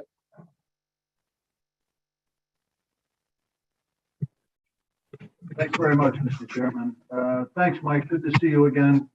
You've been in the trenches on this issue for a long time, and I know you and I worked together for a period of time trying to get some solutions. I'm not sure how well we did, but I always we got the PEG pedia. Yeah, I always thought you you brought a lot to the table. You were knowledgeable, and you had a good way about it. What's going on locally? Quickly, are you still involved in the local cable here? Yes, I'm the chair of the local regional advisory council, and I'm the vice chair of the state council. And for the town, I'm doing all the videos, and I developed some software for the town now that does automatic scheduling of replays for them to replay the meetings on the cable channel. Can't hear you. Sorry. You feel that this is an important issue to keep everybody underway here and as well as throughout the state? Absolutely, absolutely. Thank you very much, Mike. I appreciate it. Thank you, Happy to talk to Senator. you offline, but appreciate all your good work. Thank you, Senator. Thanks, Senator. Thanks, Mike. Seeing no further questions, thank you very much. Frank Virginie. Good afternoon, co-chairs Needleman and Arconti and ranking member Formiga and Ferraro and other distinguished members of the Energy and Technology Committee. Thank you for giving me the opportunity to provide this testimony. My name is Frank Ficini. I am the Executive Director of Southeastern Connecticut Television, and I'm requesting your support of SB 278. Southeastern Connecticut Television serves 14 towns from Groton and Stonington, Waterford, East Lyme, and up to the Quiet Corner, Killingly and Putnam. I have worked in community access television for more than 3 decades as it has evolved technically from playing back VHS consumer videotapes to DVDs to electronic file formats and now streaming over the internet. Our studios have supported the production of community television programs from residents, organizations, schools, and town and state officials. Additionally, we have covered events of importance to residents of Southeastern Connecticut that have brought attention to issues that receive little or no coverage from other media outlets.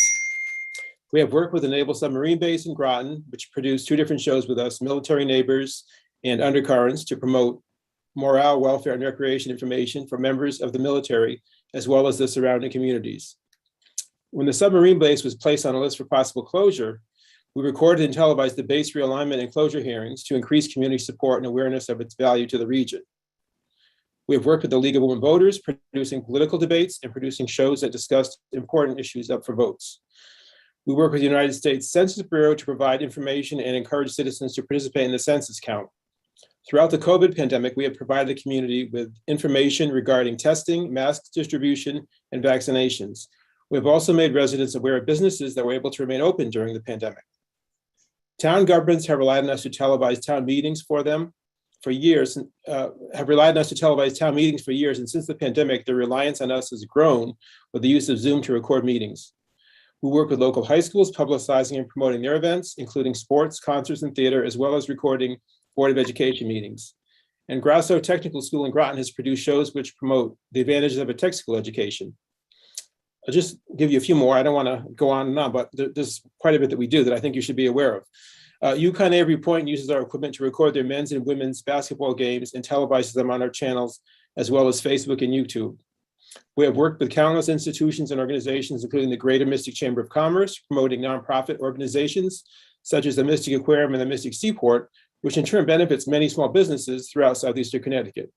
Our funding is declining each year, and without a change in the law, we and other independent community access studios around the state will no longer exist. So we hope you recognize our value of the economic impact, among many others. We request that you support SB 278 so that we can continue to provide these vital services, which help everyone the means to produce meaningful community access programs that help make our region and state a great place to live and work. Thank you. I welcome any questions. Thanks, Frank. Any questions for Frank? Seeing none, thank you very much for your testimony. Frank Buchero. Hello, my name is Frank Fulchiero. Thank you for your time. I'm speaking in favor of Bill number 278. I've been involved with Community Access Television, or PEG, for 30 years. First as a part-time employee, and for the past 8 years as a Community Access Coordinator at Southeastern Connecticut Television, or SEC TV. We are the community access provider for 14 towns in Southeastern Connecticut. That's a big chunk of Connecticut. The funding we receive from the cable companies under the current model is totally broken. Every year our funding is radically decreased while our overall expenses, even with a very frugal budget, increase. This is a death spiral, I hate to tell you. At the operational end of community access television, I've witnessed firsthand how the dwindling cable fee revenues in the past 3 decades have decimated what we can offer to our community. In the early 1990s, we were able to fully fund a mobile TV production van with 2 weekend employees to record local high school varsity sports of great interest to the local community.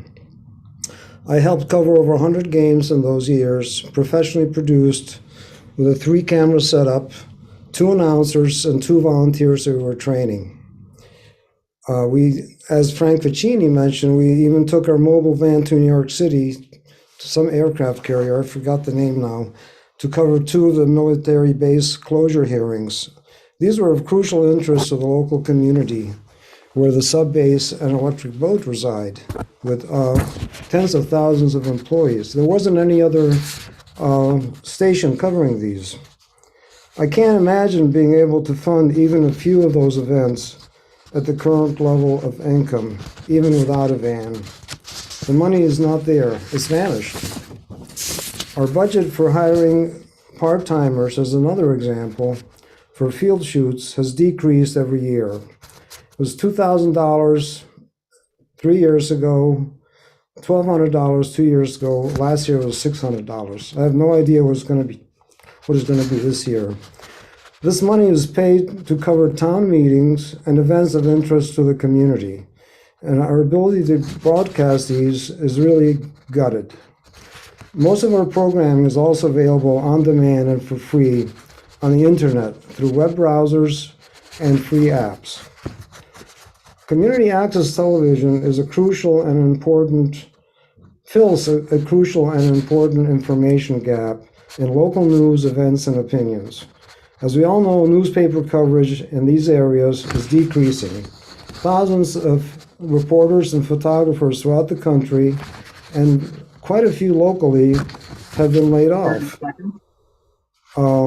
If any of you subscribe to the local paper, you've noticed it's gotten thinner. The large commercial TV stations don't have the resources to cover anything except for the big stories, which are edited down to a few minutes. They don't cover local stories, meetings, and opinions in depth.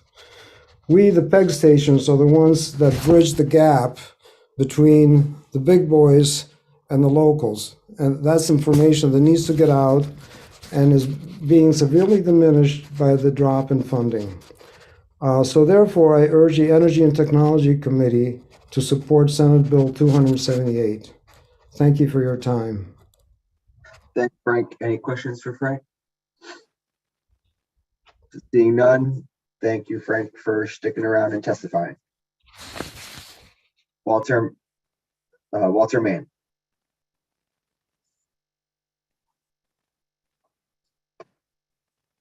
You're on mute, Walter. I'm sorry about that. Can you hear me now? Yep. Great. I thank all of you, first of all, for the opportunity to testify. And I know you've heard a lot today and it's been a long day, so I'll be quick. And some of the stuff you may have heard, but I'm going to try to be as expeditious as possible. I do want to be clear, though, that you are watching the death of PEG Community Access TV, and it's being enabled and hoped for by the MVPDs.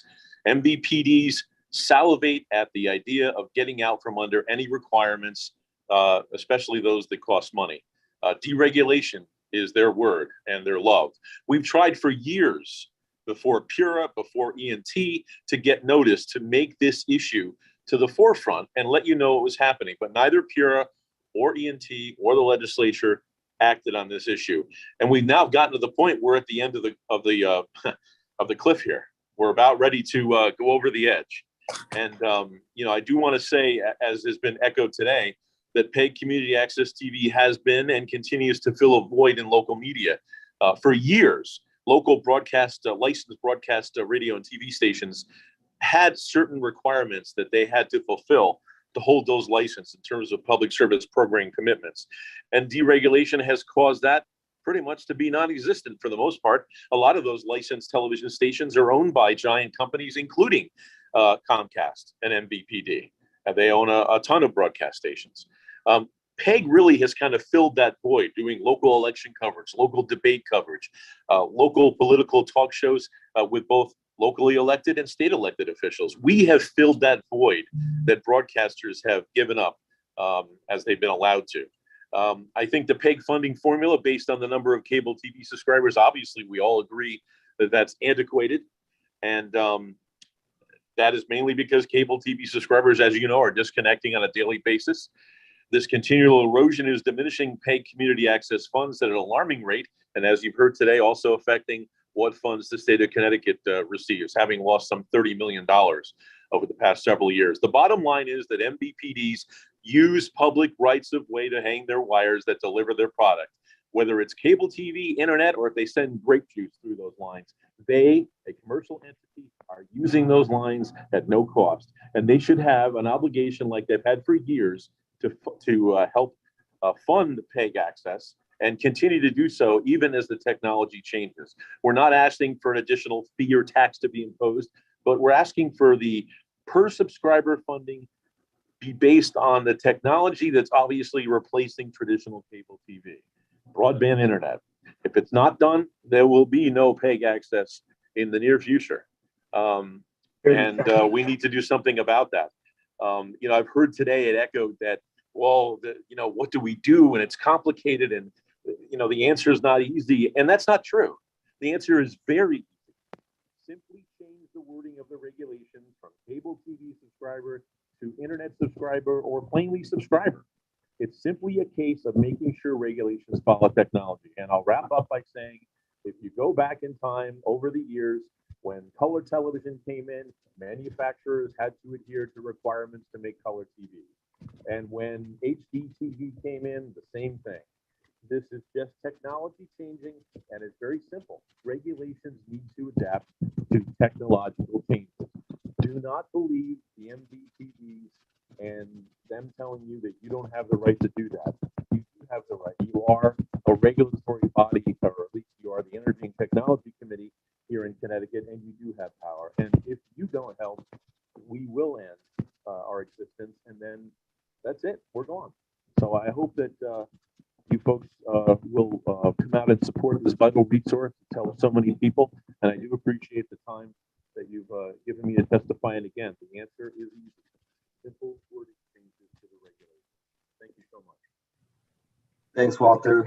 Thanks for testifying, and thanks for your passion on this issue. Wait, and see if anyone raises their hand. Seeing none, thank you so much. Celeste Fay? Good afternoon. I'm here to talk about hydropower. My name is Celeste Fay, and I wear a few hats. I'm the Director of Regulatory Affairs at Gravity Renewables, an owner and operator of small hydro projects, including 3 right here in Connecticut. I'm also the co-chair of the Connecticut Small Power Producers Association, which is an advocate for small hydropower in Connecticut. I'm also a civil engineer and a small business owner with my own family. I'm here today in support of HB 5325, which would require policy recommendations on hydropower in Connecticut and incorporate in-state hydro into modeling efforts. Gravity has provided written comments and some specific edits to the bill language. Hydropower is a unique carbon-free energy source that provides attributes including reliability, public safety, environmental enhancements, jobs, and many more. We would like the modeling effort to include appropriate valuation of these benefits to make sure that we can continue to provide them. We'd also like, to the extent possible, to be involved in those modeling efforts. Timing is important. It is urgent that this work is incorporated into the ongoing comprehensive energy strategy and does not get pushed into the 2026 revision. And it's also important to recognize that in-state hydropower is somewhat different than the imports from Canada. So even though they're both hydropower generated electrons, they're providing different attributes, and there's really different considerations between them. I think also listening to some of the comments earlier today, I think we should touch on things like fish passage quickly. So we completely agree and are in support of providing fish passage and other protections at hydropower projects that are biologically effective and strike an appropriate balance between the various resources that we see at these types of projects. So thank you for the opportunity to comment today. Thank you for your time. And thank you so much for your continued attention on this matter. Thank you, Celeste, for your testimony. Any questions for Celeste? Okay, thank you very much. Tim Wilkerson. Good afternoon, Chairs Harkanti and Needleman, and esteemed members of the committee. My name is Tim Wilkerson, and I'm president of the New England Cable and Telecommunications Association, or NECTA. NECTA represents 4 private cable telecommunications companies in Connecticut. Although NECTA strongly opposes SB 278, our members have a clear, long-standing commitment to PEG programming, illustrated by the approximate $4.5 million contributed by NECTA's members just in 2021 to support Connecticut's PEG programming. Furthermore, our members make significant annual payments for PEG-PISA above the 5% cap to support this programming, in addition to the gross receipts tax and franchise fees to operate in the right-of-way to maintain and upgrade our lines, facilities, and equipment. Our opposition to this legislation is based on several areas. First, this bill proposes to make Connecticut the first state in the country to impose PEG programming fees, not just on cable television subscribers who have access to PEG content as part of their cable service, but also to subscribers of internet services, as well as consumers who subscribe to video streaming services delivered via the internet, neither of whom have access to PEG content as part of their services. Next, this issue in this legislation has a myriad of complex legal issues and jurisdictional layers. If enacted, this bill would raise significant legal concerns, including contravening a series of federal court cases. Please note that the earlier and repeated testimony that the main case is analogous to this bill is incorrect. It's an apples to oranges comparison, and I'm happy to address those differences during the question and answer.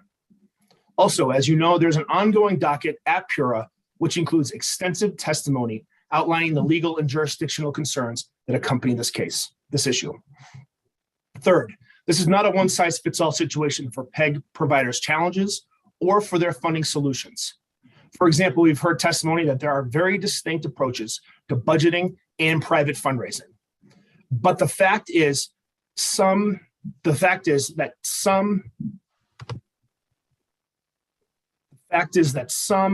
pardon me, I didn't know I was off video. The fact is that some studios have experienced continued increased funding while others have decreased. There is not a single solution or approach for this varied issue. It's a case-by-case basis as the funding reality for every studio differs.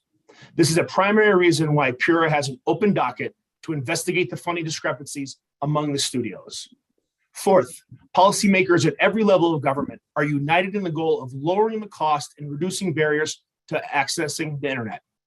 The Federal Emergency Broadband Benefit and Affordable Connectivity Programs and Governor Lamont's Everybody Learns initiative, all of which NECTA members are participating, are prime examples of that collective effort to connect more people to the internet.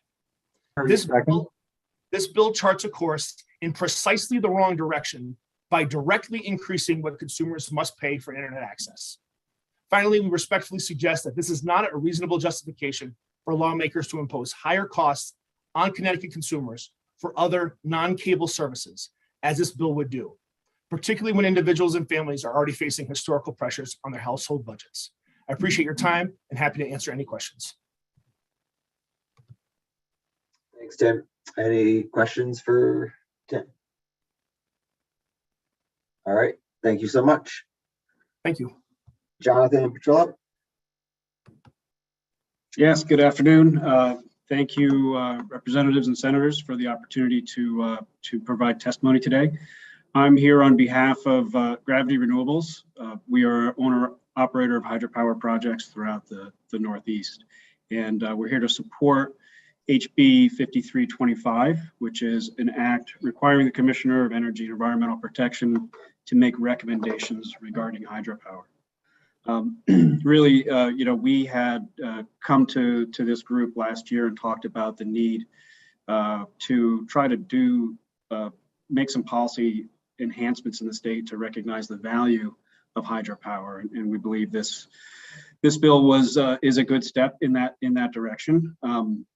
I think it is important to recognize that there are quite a few attributes of this particular renewable resource that are really valuable to the state. In addition to clean energy, renewable hydro is the oldest renewable in the U.S.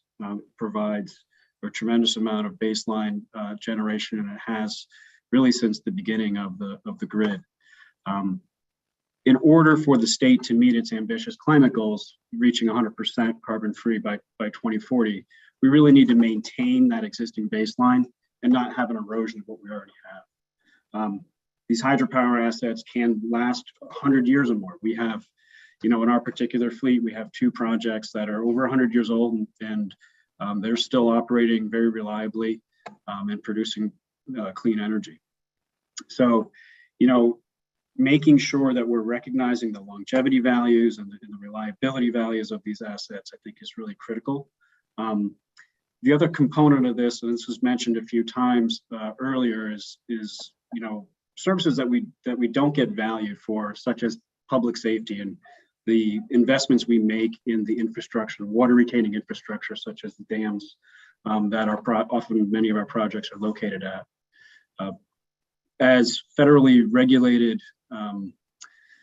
businesses, we do have a certain scrutiny that is to maintain our facilities at a very high level of safety. And that really comes from the FERC, or the Federal Energy Regulatory Commission.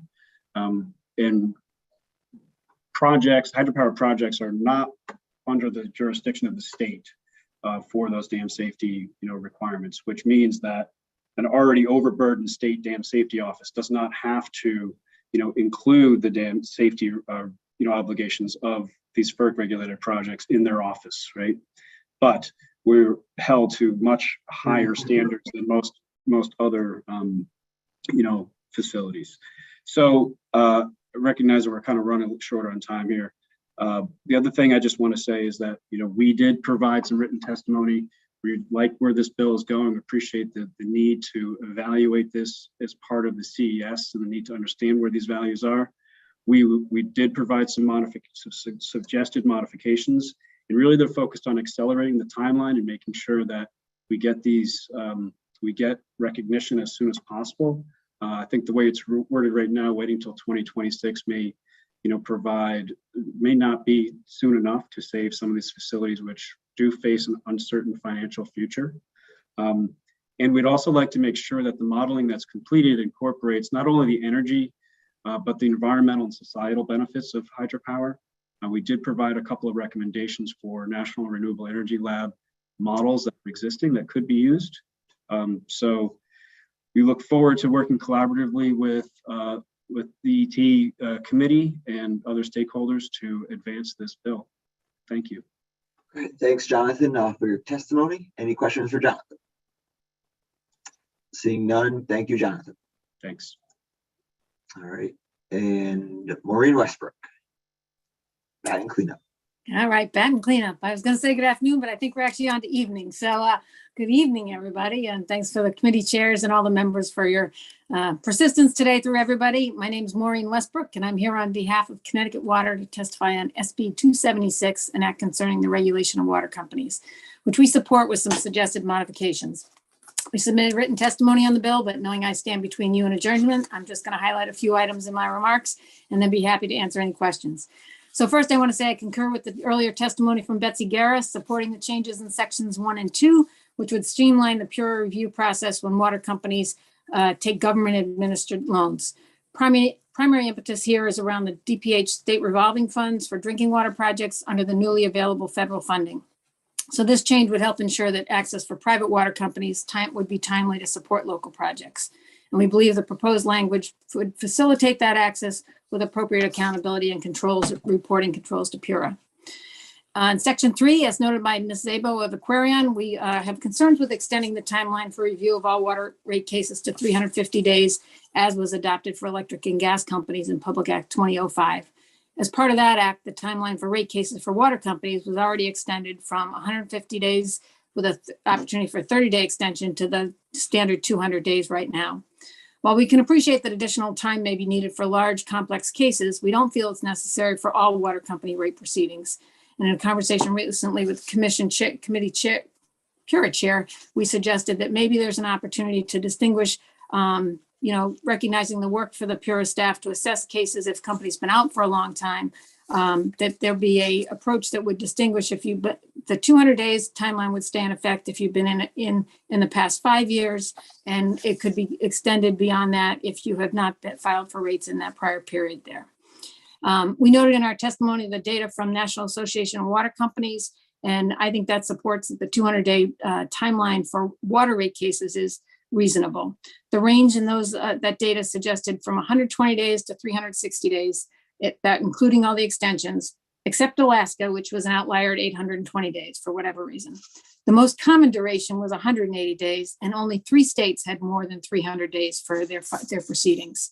So we think that, current numbers are reasonable, and but again, would welcome the opportunity for distinguishing between the, based on the timeline between cases.